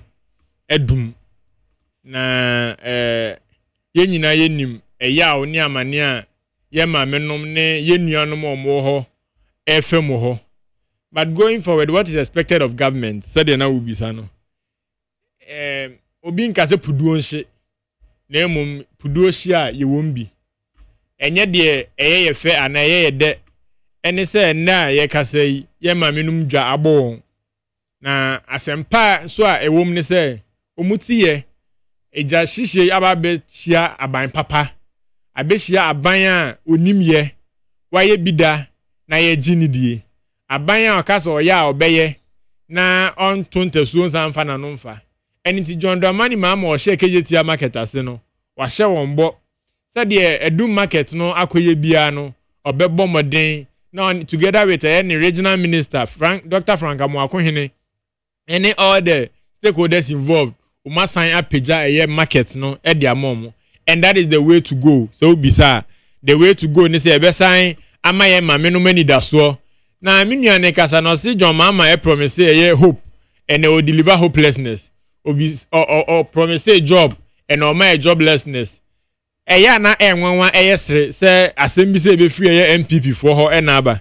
we ni aban a ebetena so now man the single Ghanaian the ordinary Ghanaian e feel say all was lost and I na another dan kwakufu ado amamum na ni da so ni bibia jinsemu bibia egu ene omanya ukoduro ka kire nse John amamum ena ema hopelessness but that's be as it may no His Excellency John Dramani Mahama ashe kumase fobo so be page adu market no na obeye enso e dia man afen so ade ba ko a ye hye ne nso eye ekwan a eye attitude as Ghanaians ana ya ye wo adwanim obehe se the last time ye share ne eka no ba bia hydrant kra na ye de betimi e dia abudi adum ja no obekono na e bi ni ho and these are some of worrying issues obekono na ba bia o se fire service for to me fawura no mutumi nya nsuo di dum eja in case of emergency no obi abebo container de asiso obi abeto tiles wo so obi de ade na sie esan so de ne shop popo twa bi abesio eno nyina ka ho bi enema saa nsem we ekoso etoto ewo oman mu ha no the last time report I'm reading from fire service for Chirema some of the equipment are dated as back as 2010 buying a tomam and that is how terrible you treat and fire service agencies government upon government. And in the past 8 years, they couldn't recollect a massive infrastructure and answer they couldn't record many of them and answer any of them in the past 8 years. Going forward, the best buying so be making and fire service agency a prioritized agency or be bomb says service near any becon now infidie ni akandia ye be here edia sa enuma e sefata so moye no say jashishie ba ye hia card yakọ ye hia ba bi ebebu nsuo access roads cry de be ko ba bi a asemato no eya na eho eden. So going forward government must make sure so metumi aye nia e sefata no metumi ama enkrofo ho aha omo in case of emergency entinania e wo ho no na enran so ye ma menom say eye emwa owura muntaka de be boa wo no omani enso Jesus amre no eye sikasam anase nibra ba into behienska ye besre omo sa aban enim sade omadwuma ho asi ehia omo aban enim nea omuhia na emom akoba foforo no e wo sa aban to ne boas ye assessment ye hu nea esefata ye de be ma won enu nti se interim measurement biba anase obi free ni pem so obe bibi de abo ma omu mane nkoye the usual politics so asantefo de ana ye maame nom market women ye omo kumase de omutan asomasi ana obenten enu nti no mo yesent ye besre omo these are some of the interim measures any more people from their own pocket yes omo de be bo omo, and that is not the position or the stance of government. Na im repem no government to do exactly what is expected of them. Media no esi no NFO wa yate denle oman Ghana mabunu ene eye maamefo enyumayefo ne wona wonya enyuma nyina yate edenne esan se Rochi amansa ye na nadedan kwakufu ade ne Dr. Baamia ede beto Ghana fo kom na yesu a ento obi anim ye kwa na enko ye ba ema ye ton a ye nto na nkambese nya bi ato ya ta so ede ama obi no enne John Dramani Mahama nyame ede nadom yen nyame aka na koma wetie Ghana fo sufre na bosha a ohye na ameye na ada na emum ababeye bosha a wahye na wadi so ni nyina ne se e-levy said the menu kind was the cardinal sin of the MPP led under another Kwakufu and Dr. Mahmoud Baumia. Essence say your share unemployment rate it has never increased under now it had never increased under ye another Kwakufu ado abreso amra na another Kwakufu ado be fa Ghana konya no unemployment rate at 7% ewo maimu ha. It rose to as high as 14.3% and another dan Kwakufu ado. E chese de na nyuma ho aye den ewo manim. E mabunu ni nya adwuma nye na nkambeso manya bia hwe omabusuafo omunuanom omunamfonom ana omampo e dia sustaining ho. Yet kakra no mbetumi aye ni so mbetwa bet e dia sustaining living. Kakra no mbetumi aye eni so mbeye bodwa bi. Kakra no mbetumi aye eni so mbeye pa bi. Na omunya kakra ometumi di bi ato ho. E dia omunua bi a owo school. Omu di ascend omu maame no omu won kurase ana omu tifie na health challenges eku won eno na nanado dan Kwakufu ade ne baamia ferie ni omani sunti omu si ene yakotam eye e-levy e de abre abeto eye sa online kitahudi anase sika ye send no afidin tentan so afei mabunu ne ko na omu koye adwuma na omunya kakra to omu ataso a okasa o send bi ama maamia na baamia dane ne ho eye yesu ketwa no ato 10% tax eno ene John Dramani Mahama sitting tontan wetwam ene parliament Ghana mra se bedwafie omuso omudwen ho omonte ase se oman Ghana ye bre na in fact Dr. Baamia na ebo ne ho asafo ni se oye digitalization ana digital man na ye promote se nke be push ye cashless economy yes still online and as a portals they be send this kind so outside the tour akwakoto so how did we intend achieving the cashless economy that we claim we wanted to move on to enunti be dadwen maye maminum bebre afegan na ni ne mame yare hospital no be send this car on be so be 11 no asen ade enche no send 100 cedis no even with that at the point na 100 Ghana cedis flat mpo no yes I charge was so but ene e be cost aban over $2 million say ye sorry 2 million Ghana cedis mu say ye try ye e-levy mu yet John Dramani Mahama ne na ban say be ma ne no medura enyu no enu nti we try e-levy mu wan fan so ha ena okoyen potamu a okoyen fie mu a okoyen kro mu a ye ndwa mu a emmabunu no adane akronfo emmabunu ni bebre enema ensem fata no moye essence ye nya adwuma nye for the past 8 years.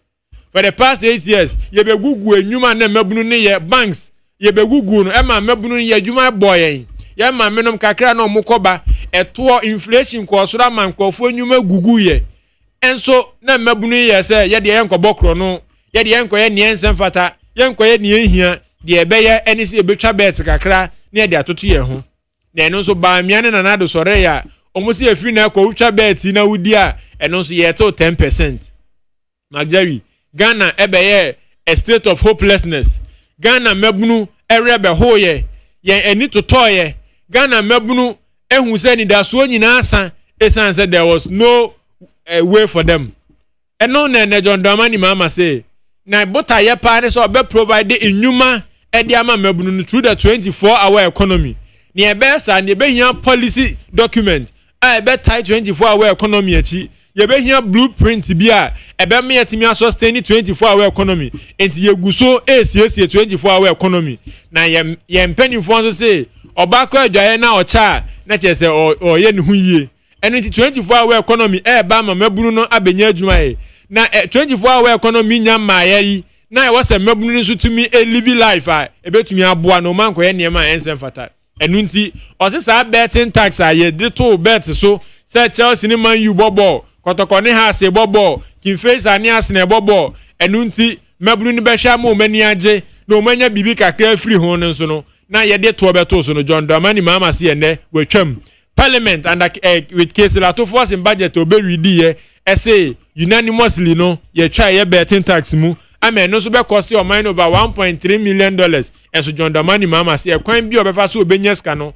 obeye into obeyi sa betting tax no e de free ho amen ne ye nso ye ho atoen ye papa nom emre ni da so obesa school fees and credit twin school fees ma me twe na konhoma ne akeka ho osimi nkotwa lotto na media metumi di bia hwefie wankobobo sia ma nanimu angugu ase wankosresre amfa nim guase amre busua lotto na ne papa num twa eno nso ba miani aniwo na na dodan kwakufu ado sa betting tax omdi tusu nyina ene John Dramani mama say say they are working yentesa ade na yentesa lotto tax bi ene so oh ade na tax ni so me ba na lotto no omuntu ya no but now ho no omuntu ya ba lotto na wo mu Magari aban ne she mra se ye tua lotto bet ana wo say obi akotwa lotto no wo tua na wo e poor implementation na manama say a difference between ade wo ho aya amfanye adwuma Magari ene ade a wo ho aye de ye adwuma so Magari I appreciate the angle you are coming from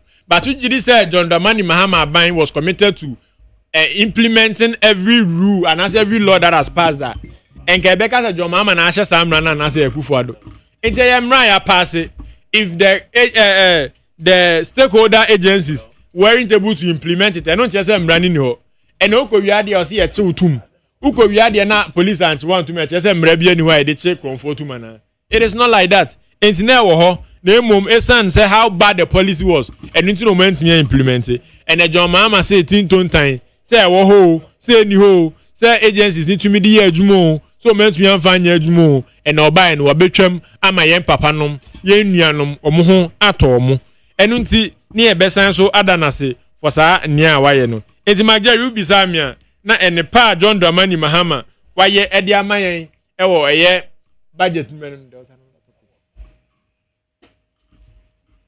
oze me kire say so ubi saya na ene pa John Dramani Mahama ene Ghana government ewo ede mayen no no abe mami mfa galamsey de na ntwa to na minua ntimi nkabi ene galamsey enkrofo a kire yen said ye si kun galamsey omo betina konya so 8 years kire yen ya be di less than 90 days said ye si kun galamsey enso mo ntimi ankun galamsey ye Ghana ne aban Ghana ne oman a ye mampani ka kire nse or the presidency to on the line yes still ne tenya ena galamsey ekọ so a say yensu ene ye bubọ nsuo kire say yenkonko he nsuo no said ye ni asi asai abramampani a na oteso no ani mfiche in fact ni fie as ye kan say Manase Azure investigative taga no Manase Azure ye koya ko hu say mampani fie ye security o hompo en ka kire say galamsey ye tu o mampani fie ene omu na kire yensu asai yenkonko fanko he galamsey Magari galamsey ade a minister NDC aban yensoso so ade a Ghana ni papa biara ensoso galamsey so apart from the MPP government esan say under the tenure na omutumi ema prospective licenses more than any government from the Fourth Republic MPP aban mu record no omo no omutumi kwache 500 excavators na say excavators ye dane enoma esan kwasisi galamsey site ekose yensu MPP for omo enoma report Professor Kwabena Frimpong Boateng report ebeka tie say MPP campaigns galamsey ebubu odin ekowisi ene omo keka ho MPP for na galamsey omo na ka tie say party hia sika enti e ma omo entu galamsey nse omansu no ma say omansu amene minuate oso onyansu e woni ho because galamsey asensu e was a process de mano enti NDC aban we are committed in fighting galamsey. We are so much committed in fighting galamsey to the extent that the nothing you for me gold board.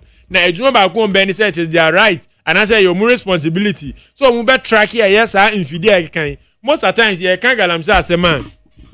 ye prefer solutions for the new people that are to enter into Galamsey. Ye to make us so ye monitor more be import ye kind of saying machines ye di to feed you know. How about those who are already in the forest? And nunti and this year by equip district assemblies no.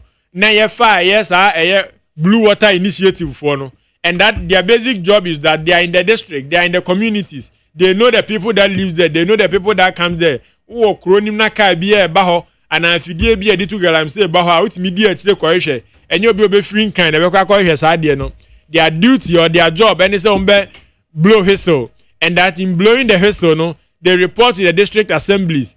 Said ye be number to me 2-1 among, nine tempara no, you bet me a stop you mo. Nancy out here news at Magdalene, I can say there is one community here. Omumba Bruno ETC forest to akọ stop Chinese no from mining Galamsey omunsu edaho because they are passionate about their community. Omunim says enso na serve omo and that is where they grew up in. Omunhwe mo obi mfi ne baby mama say no. Enti Galamsey the NDC is committed in fighting Galamsey and ye be jai Galamsey e wo manim ama Ghana nya ne ntuma pefra. Better sir. Ove. Jerry. I'm sir the reason why I might be and I may be a call about on is a pempuntio and I say changes in the way the country is being governed by the certain president or the certain government. And when to say to Obama a new regime. Now they tend to blame the predecessor now. You can only say then the leaders are not ready to proffer solutions to the challenges on which they campaigned and for which reason the people gave their mandate to them. You see, when we talk about the fight against the Galamsey now, I think I pretty dealt with it in my initial remarks. Say, the dead conscience of this current crop of leaders must be revived so that yensua essay ye bobremu niema essay yensase essay ye cocoa for essay cocoa aye contaminated enam enosinti ye exports and our production capacity ever from affect in the end the economy we can see changes. It is not for nothing Tina equal queue equal to about a new crop of leaders. You think say it's a joke, say from 137, the difference will now be between 187 and then 188. It is not for nothing. It is for a reason. Ghanaians were so wise to the extent that they saw the devastation. They saw the things that were happening now. No money in the engine. And say now we want a new crop of leaders to come and steer the affairs of the nation. And he said, yes, I go back to the old days. Now yes, I lament the same story, trying to apportion blames and try to shift the goalpost. Then it is sickening why people will even devote their time and go and queue to vote. So for me, on the Galamsey issue, President Mahama has no excuse because he saw it before he campaigned. He sat in opposition for 8 years. Nyansa Ben and we are saying no and give you solutions to the challenges are not because out in opposition for 8 years. How many times or done the years one within the 8 years you to Obama now or be a president? Until countries are fin or and in a pan for a coin so pay solutions that there might be problems. So he knew the challenges in the country, and yet none of the say or setting up committees. This government has become a myriad of committees so much that BBA near committee, all in the name of finding jobs for the boys. So on the issue of the Galamsey, they have no excuse. They told us that within 5 days they can declare a state of emergency. Labor unions in this country, prior to the elections, in few days to the elections, were threatening strike because they wanted the government then to declare a state of emergency. Argentina, the same approach cannot be used today. Are we having a different labor union? It's not the same labor unions and no more and then that's all. So let's be up and doing when it comes to the issue of Galamsey, and let's stop dancing around the issue because there's a country to build and lives to protect. Now, Jerry, on the issue of e-levy, or maybe a developer, you can't do without taxes. You may have issues with the percentage apportioned for the deduction of a tax from your income or from your earnings. I have no qualms about that. I may agree with you depending on the circumstance under which you argue your case. But for me, I think Banwe has not averted their minds to the challenges that some of these draconian decisions they are taking is going to have on the economy. But the signs are so clear that even within this few year, on Monday, a budget, we can feel the heat that is building up in our pockets. Within 7 weeks of this government, because of some of these decisions, they borrow around 59.68 billion Ghana cedis. And as I speak, my last check from the Bank of Ghana, actually, I said from the local market, about we are over 68 billion Ghana cedis. I didn't hear about Bobosia. Bobosia because who hears the projects, who hears the taking care of certain expenditure. And one of the sources are revenue generation, every bar, taxes. It is a me on sako can't tax be. Never benam some Bobosia over 68 billion Ghana cedis within just 3 months. I will not support such a policy. But of course, if you abolish the policy, now the innovative idea be near to generate internal revenue and that take care of our needs. Fantastic. Ebini bibi to say one district, one factory, and not abandoned at the ban. Sankaban way by an community who accommodate on one who didn't assume no money in a year. Unim the Ankebeye, local industries no bit produce. Producer ebe export na boyama yenya revenue and unti yam konko bobosia emma ye dead to GDP and kosro. So the decisions of this government, they should know say it has consequences on our economy at the long run. And therefore I'm telling you say some of these decisions are take it and no nane omu project say your growth rate ebe call 4.3 instead of the previous 5.7. Asade we moka bound him. Oza yemu bi say na ye no ye kenkan pa ye follow amanyo sem said the economy ka ye ntimi ma na nkosa. In 2017 budget can Ufurata present here.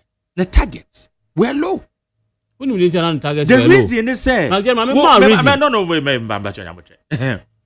what ba ben mu foforo what ba be face realities won't mean target won't mean project here there unachievable, and that is the reason here can Ufurata for Jerry, 3-4 consecutive years don't be for 3-4 consecutive years when to me meeting a revenue target that are you aware? I am not even talking about revenue target. No. Me be no me be so I'm also arguing from a certain context. 2017. So let me argue from a certain context. The growth in the same 3 consecutive years now still until meeting revenue target. So in the same year now we say when meeting the revenue target, the country economy was growing at a rate of averagely 7%. Oh yeah, where? Until meeting the revenue target, now average now economy was growing at what 7%. Can we compare that to this economy? Our project is a big grow at 4.3% here now. Instead of 5. So I am saying 5.7. Yeah. Anya Shekrano, this economy should be maintained at 5.7 instead of downgrading it to 4.3. And I'm telling you, say, it is not for nothing. It is because of some of these decisions I'm taking. Any very positive effect on the long run of this economy. So I'm telling you that if you take a decision in managing any country, it has dire consequences on the economy. So when you sit here and you tell me, say, you're betting tax him, you're way tax him, now so won't me far alternative measures, what you can see is that at the end of the day, why not someone for alternative in mind? What are the alternatives? Unless you want to proffer those solutions to my discussions, this table. What I'm saying is that there's nothing alternatively on the table. Per my analysis of their budget. I'm saying tax refunds and guano. Per my analysis on this table, I'm not seeing any alternative, any cogent alternative on Modiaba. So we economy. Can I say more promise? Say number year free. Tama uchucha taxes mono. Tama uchucha taxes mono. Ka hu se sa sika na bi na wo de be employ nkofo. Men man nye won wan say enu nti no mo ka say they are going to implement a total freeze on public sector employment. What can I? Oh, Jerry. What can I have the full in the budget. In which budget? In this budget. You see, I am not able to quote the exact page because I don't have the budget here. When you have you're correcting one Kofi of Fosun cancer, Konongo ni Abranti Kopostu, something on the Facebook battle. Have you Enya no credit me, Mackay Munina. So, Mr. Memedi, I me Mamba Bendi me, my bro. The fact that I don't have the budget in front of me doesn't mean me say it is not true unless you can provide contrary evidence. Okay, here's the budget. Let me give you paragraph na bia wo. Mama tell me something. Anya no kre. Mama tell me something. What is how many say? Say who deny it? It's a journalist here read why that they be am twan draw anya fair. That enye. Stop it. Anya no kre say because of some of this cancellation of this budget taxes no kre. Me asem anya no kre I will never allow you. Let me grant you that. Let me grant you that. Anya no kre say aban we aye say every 3 months there will be review in the prices of Yefuana. There will be review adjustment of food. It's not in the budget. How will you be doing this? What does it mean? How will you be doing this? What does review mean? What does it mean? I'm asking you. Time. In this country, how many times and one say a baby at Tinyamaso away? Your market is so. How often do you see governments reducing the cost of our living and living fuel prices in this country? So about when you catch us say or you tax everywhere, can only say or the nisaben kum energy no the nifa at the amount. This is what Ghanaians must have their minds to. Borrowing at this higher rate within this short period hiding behind the saying say your taxes bimuno. What it's going to do is that it is going to deny local businesses access to credit on the local market. Because Aban has the capacity to borrow more. Only Aban come market you wouldn't have the strength of the government. Because you say Aban the Obobosia, Aban Kanye the Emperor. And that's going to deny local businesses access to credit on the market. It is not only that. Tama Aban borrow excessively without recourse to any common sense or guide. No, what is going to happen is that it is going to cripple the local economy because local men have access to the market to borrow, to sort up their businesses or to boost up their businesses, and this is going to, at the end of the day, affect the development of our local industries.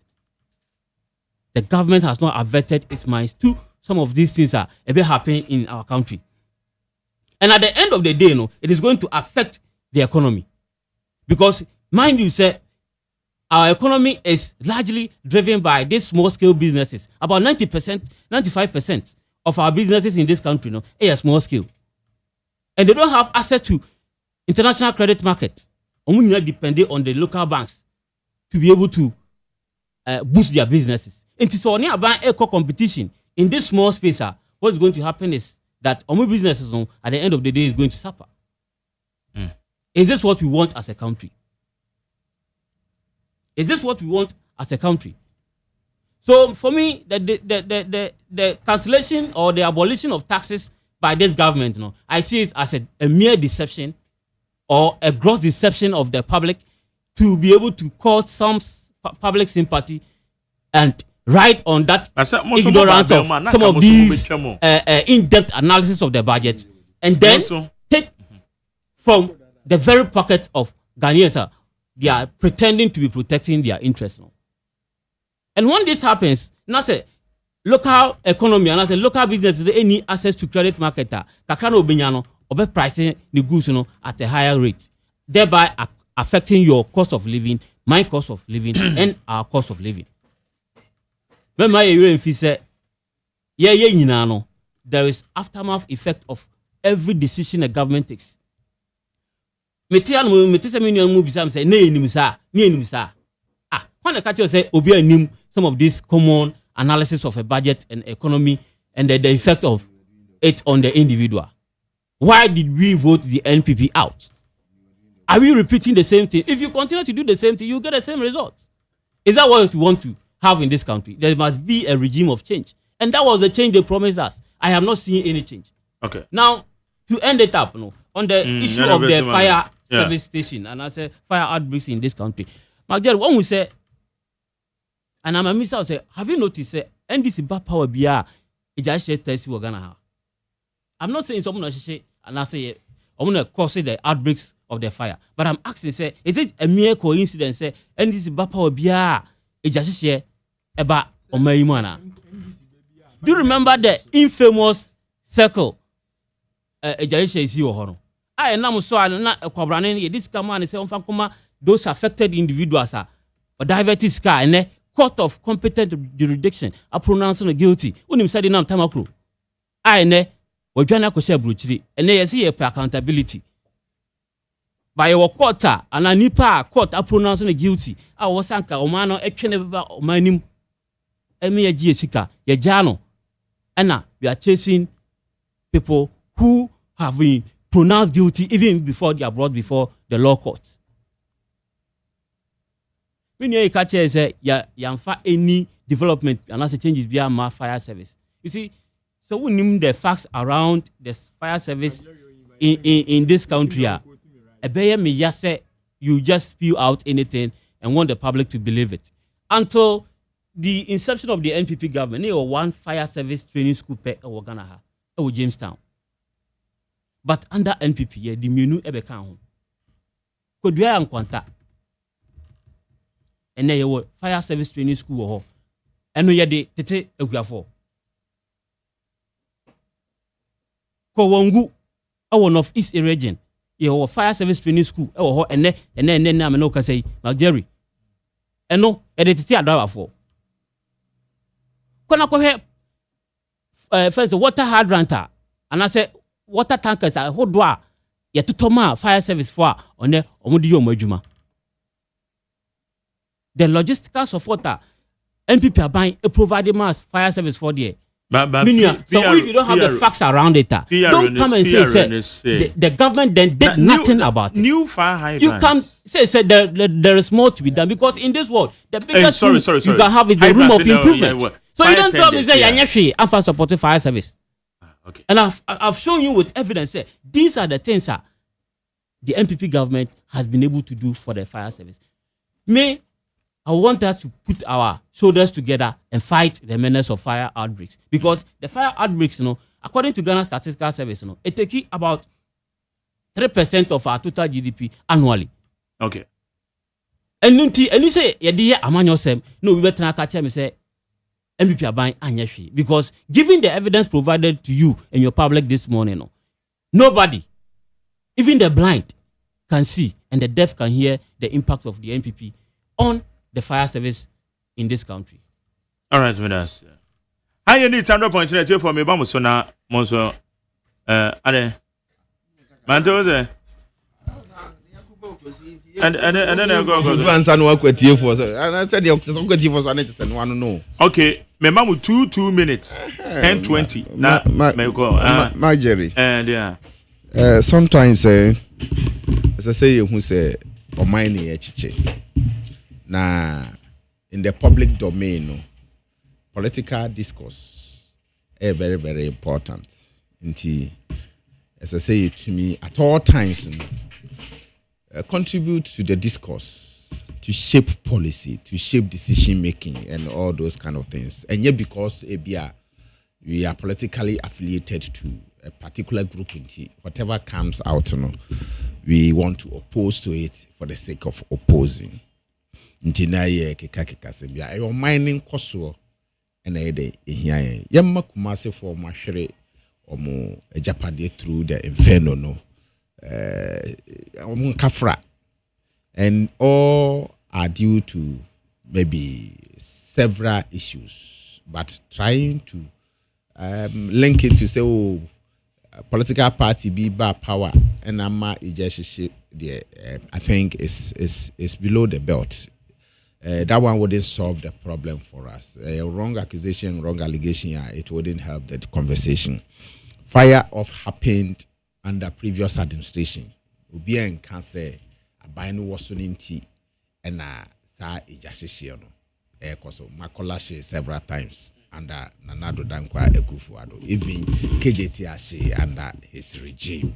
So please, let us stop that kind of Breben and gas exploded. What time, what regime was that? A whole lot of things has happened under this period. The solution to the fire problem. No? Fire is a good servant, but the bad master. Until at all times, when I see it, we make sure say we the citizens we know how to deal with it. Now, me and create problem on my. It's very important now. Maybe just 2 minutes. Hey, my main share time. My Jerry. Yeah. There's some kasa 1 minute. Okay, kasa 1 minute. Now, me jam or guma. We have time. Evans. Hey. Your friends. Obogu. My Jerry. Yes. My Jerry. I'm saying. Wa Bobby Gumbe. Gaza, baby, now so time will go. My Gary, let me put it on record that Miniano got it wrong. I never said MPP buy, Umanya Shian Farmer Fire Service. As some of me kind of say, as whatever they did compared to whatever the National Service Agency needs, it is more or less like they really did nothing for them. And as he put it, but we as it's me, we shouldn't try and run away from responsibility. Instead of person creating impression, so anything here to about my new government, it's whatever the old government did should be left. In fact, this is the government that Umbetina Kunyasu 8 years, and even in their 7th year, they were still blaming the NDC government for all the wrongs that they couldn't do and they did. And that is that. But Omani actually said the NDC is committed in building the Ghana we want. We are committed in making sure that the ordinary citizen any ebeje so ye Ghana ni obepeso bet no manim na wakodi amane man essence emfaso de ene niema papa bi e wo ho wo Ghana ha ono so betumi anya ne chefa. So the NDC has come for the ordinary citizen, and John Dramani Mahama will deliver. Said the Black Stars Asha see deliver no. Let us say. Ove. Jerry. Yes sir. I would like to conclude by saying our judiciary is under attack by the current president and his assassins. Ow.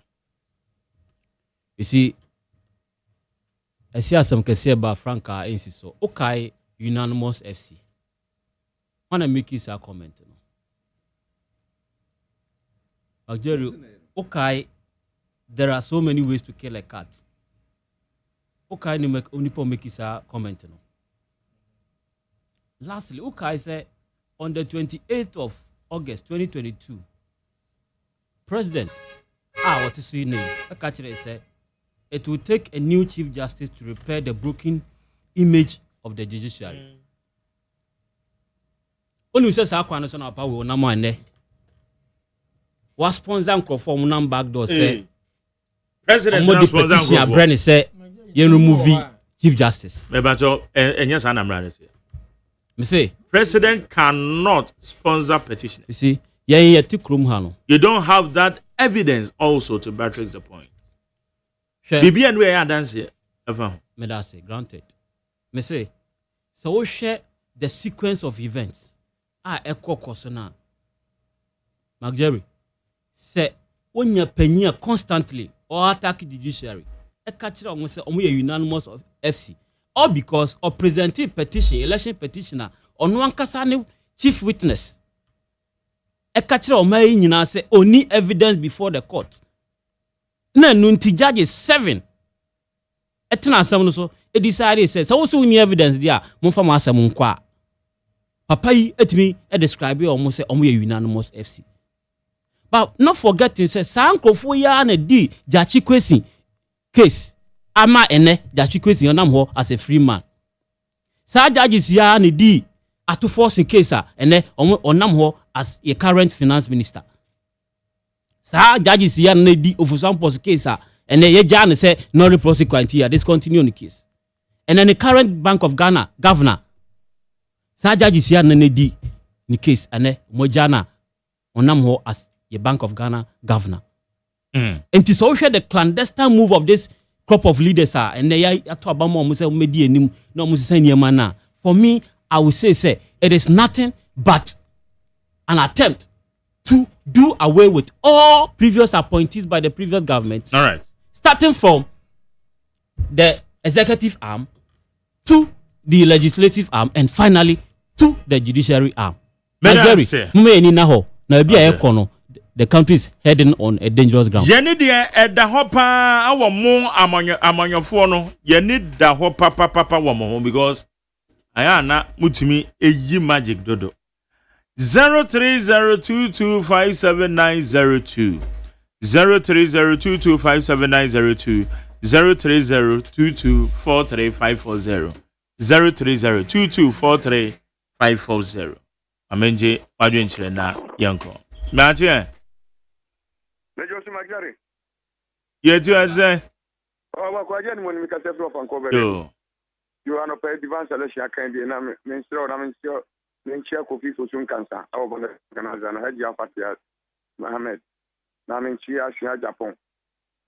And I want to go Martin, and my power born parliament. You are not pay a dead Johnny, and I just say, no, your sister, you see, you let me need.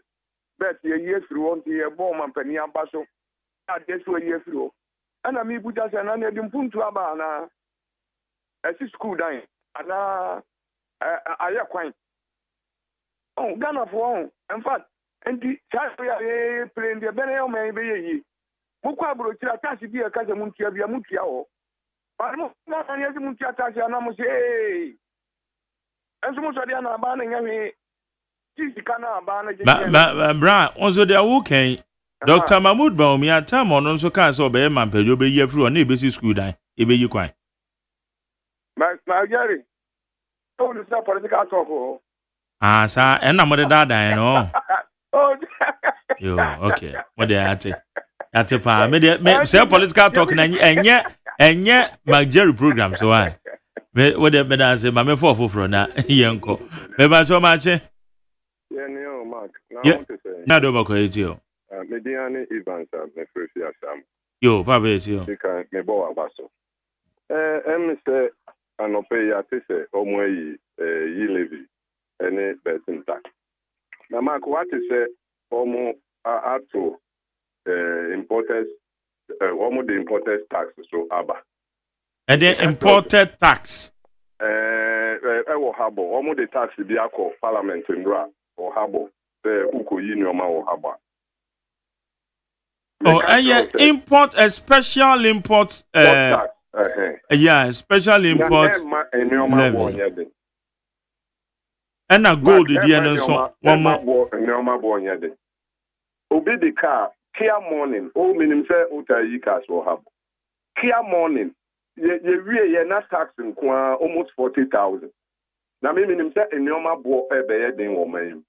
Mark near Tosubium, organized labor for Omo Ghana. Yeah, bet to by you near Corso, near Tosubium. Workers, name my head throughout my life. I'm the Abba pension.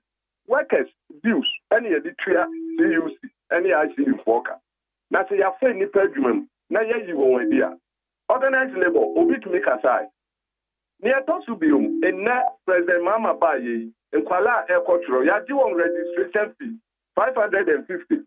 Now we are also the top part to enter Ghana. They are my school for not your Koya and I buy Ghana for Assembly. Marconi, I'm in your. Okay, maybe so much. Hello. Yes, I hate you. Good morning. Yes, sir. But me in the cabin, especially I don't Maybe my didn't check account. We said you the we are now MPP or more cast about we my buy 4 months. I advise 4 months and he said almost pressure on France with I'm saying issue. But me the Americans say on no everything about bank on woman and break a class. No on fire and sort of the problems I was I'm saying issue. Meaning about missing. Which me for fulfilling the promise. Secondly, but I'm we na ya woka ajipi na asem ajipi ni bi na nkasa ya na mota abono ase mo ya mistaking kaka na mpese me correct kaka ma mtim pacha we me ya na ayi ya fani tete yo hunu e ma dodo kunu yo hunu ana ase e ma kunu that's the meaning of we Amba the woman is say na say ka obo ma baso so say me dia na me boni yi. Yeah. We are there. Medase. Yo huno. Aha. Yeah, am kunu. Medase pa. Yo, mission medase. Yo. Okay. Beba to ma je. Hey, Anna. Doctor. About what much? What's that for me this one? When you run what for to say? Na me adom ro ye pa. Mpache wan kasa so na me adom eja na me krokra na me manu so e omo ye omo pa omo sa bre omo kakra vanjo omo mate enye kokuma tu yem so fala se yeni obema dom bodu na mu obedi na san chama ona bo hawa kumsin na organizer to maintain azenkese ya me dise ko bia kudie ba ya dia omo ba studio omo temenka la sabia ko men chano pa na na wele wala ngo fidie de efficace pa na be du mo amasamai na ya ampo the second which am utie pa atia kasi uli bibi ya me kan se sa kudie wo ya Ghana foka kudi media foka yanki me sa repeat yilazi oforiata beta Ghana foka si ni zo yanki and they say, Mahaman Nimpen from my FO. Because Sadi was my former penny, Sadi Kitwa was a minister to noon day. And Abu, ye feel the committee found someone who can't yet Ghana for the 2 weeks out. Ghana for Sadi or Mompe. I'm the Papa may born say Yapo and more penny. The Juma dear was for local government, making sure that machines of penny dear buy also make my boy among ayen. Not that Chibiano, the 2 dear someone, Ghana for can someone you baby, minority MPs make more about or more also, and yet you might then we give you a pastor of Michael Ghana, your bread and your quack. Or this about Medan sir, Yanko and Mebacho Mache. Hello. Yes, sir. Good morning, Maggie. Good morning, boss. It's only government for only tea for me. That's it. Mucho be your mama, why I didn't mean show. Oh, there, yeah, you know, my mono. I dear, you see, panel. Yaka, you see, betting tackling and pet because more said, a Jumani or my no. Before to obey to bet in the crown, you bet you. What you say, you live, you see, and pet. Anka Ghana for to Bama MPP anka wusi you say wusi tax come back by J. What you say? Na nti to ba ti omunti to ni corruption. Any true. In wusi tax and Dr. Baumi anka so oba be do so oba na obi twem afiri ho. Ba me say you ba san ko mu anka mu de ba but na me do mu say wo ye firi ho de anka sa. Ana national cathedral no woni wutu na bronye no su be pam mu tre to ba tiam bi no nti ndisi ko mu nya mutra mu galam say so no mu nya mutra mu fight ni anya sa mu be ko nti asama mu kan no mu diso pepe kakra se da be ya Ghana fo ni beji e da mo se medase me ba cho ma che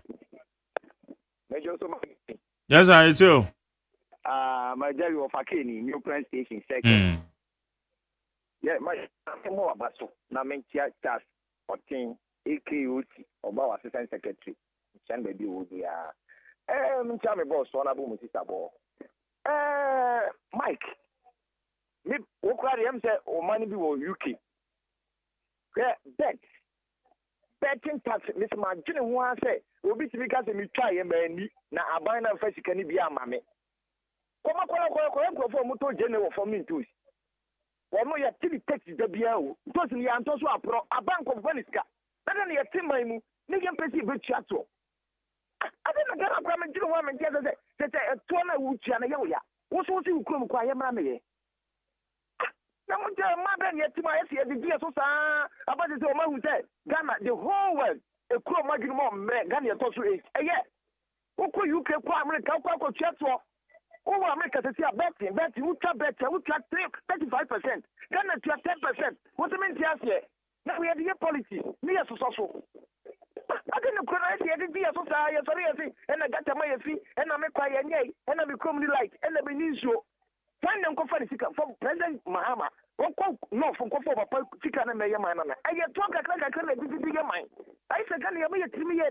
okay, madam say, me fa last one, Marche. Yes, sir. It's you. That's Nigeria. You support me. Of course, who is serious? What? Who is serious? Cry. Who is serious? On your serious saying, what can I be on your serious? Oh, yes, serious minded. That's too scared to see sometimes I don't know what is wrong with them. Hello? Yes, you. Hello? President Mama is Ghana for Edawasi. She Ghana for Bo. To Bobby, you live your fever. Betting tax will be your fear. COVID-19, yes, I do tax for Ghana. Obey ye for Obi kita the Canada, we see if you to Akufa the swimming child tax. This will be ye for Wait there for the president, yeah. Or you could give a honest person. What are Ghana for Epe? And you're Ghana for say, I'm coming to move Ghana from taxation to production. Not by Robert Swat taxes to go Ghana for so. MPP Agye say, come with Ghana for fast, so Ghana for race fee. So almost my assad that Ghana for view. The next one to hell. The Akufado Ebaumia. Pensioners in Kokrawa. Akufado job is all for more. And you think Ghanaians have forgotten all this? You disrespected Ghanaians. You for poor and I have to father before poor mahiful. Today, you are making noise. You think Ghanaians are so stupid, so you have forgotten all this. You stay in the position forever. Thank you. Okay. I hand you the Anna. Okay. Beba Chomache. Yes, you. Namia de mo. One person of them are poor. When you're cooking, I'm about to see I'm a pay only panel can on my own refugee. I'm a mouthful or Yadin, Papa. For some new cook of Apostle Cassia, Mukadi. Uncle Fully Yamassimi, and I did that. What kind of press? If I say me here, Mamma, your word no mamma can come with Nani here with Yala. But the attend the kind of cleaning, you live here. Or my year flew here. Ghana free na Niadi, about what? Now, why am I in my 2 classes in Michigan? Mark with some manifest here. Yo, a honey, this see.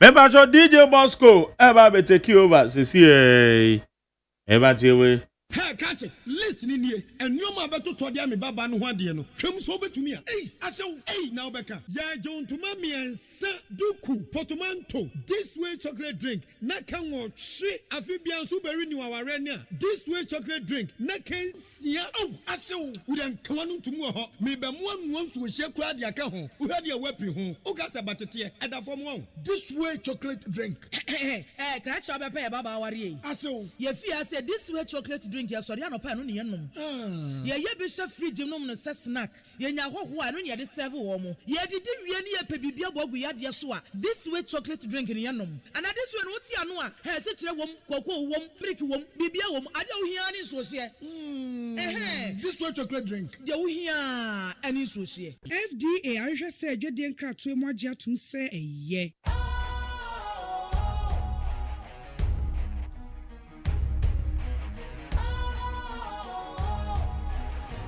What's cool, fresh and trendy with a new look? Makes you feel real good, that refreshing vibe. Satisfies you right just the way you like. Do you know? Do you know? Do you know? Ain't gotta do it alone. Specialized makes you flow. Anytime, anywhere. Specialized feel different. Always think specialized. Special Ice Natural Mineral Water. Feel different. Think special. This advertisement has been vetted and approved by the FDA. Abusame de Jumadi na simidin de Magjerio OSEI AGYEMAN enwumre menu be share Torchlight Jumadi so. Menu ka say de DJ Bosco we take you over. Baba bonyo kama na ya ada. Tada se na bibia tumi akoyie kama. Fine pa. Na me san kai was say wa wani tuo. Nyame ya domo a. Holidays at the enim. Nyame ya domo holidays. At the enim ye be di ni ye pa. Holiday na tina meni aji na yeze bibia. You go do long holiday. Holiday we kran so. Me American bo me go di no. Me American. Me go di no. Abna free maka wanu tum. Na wo me invite o kran se besen.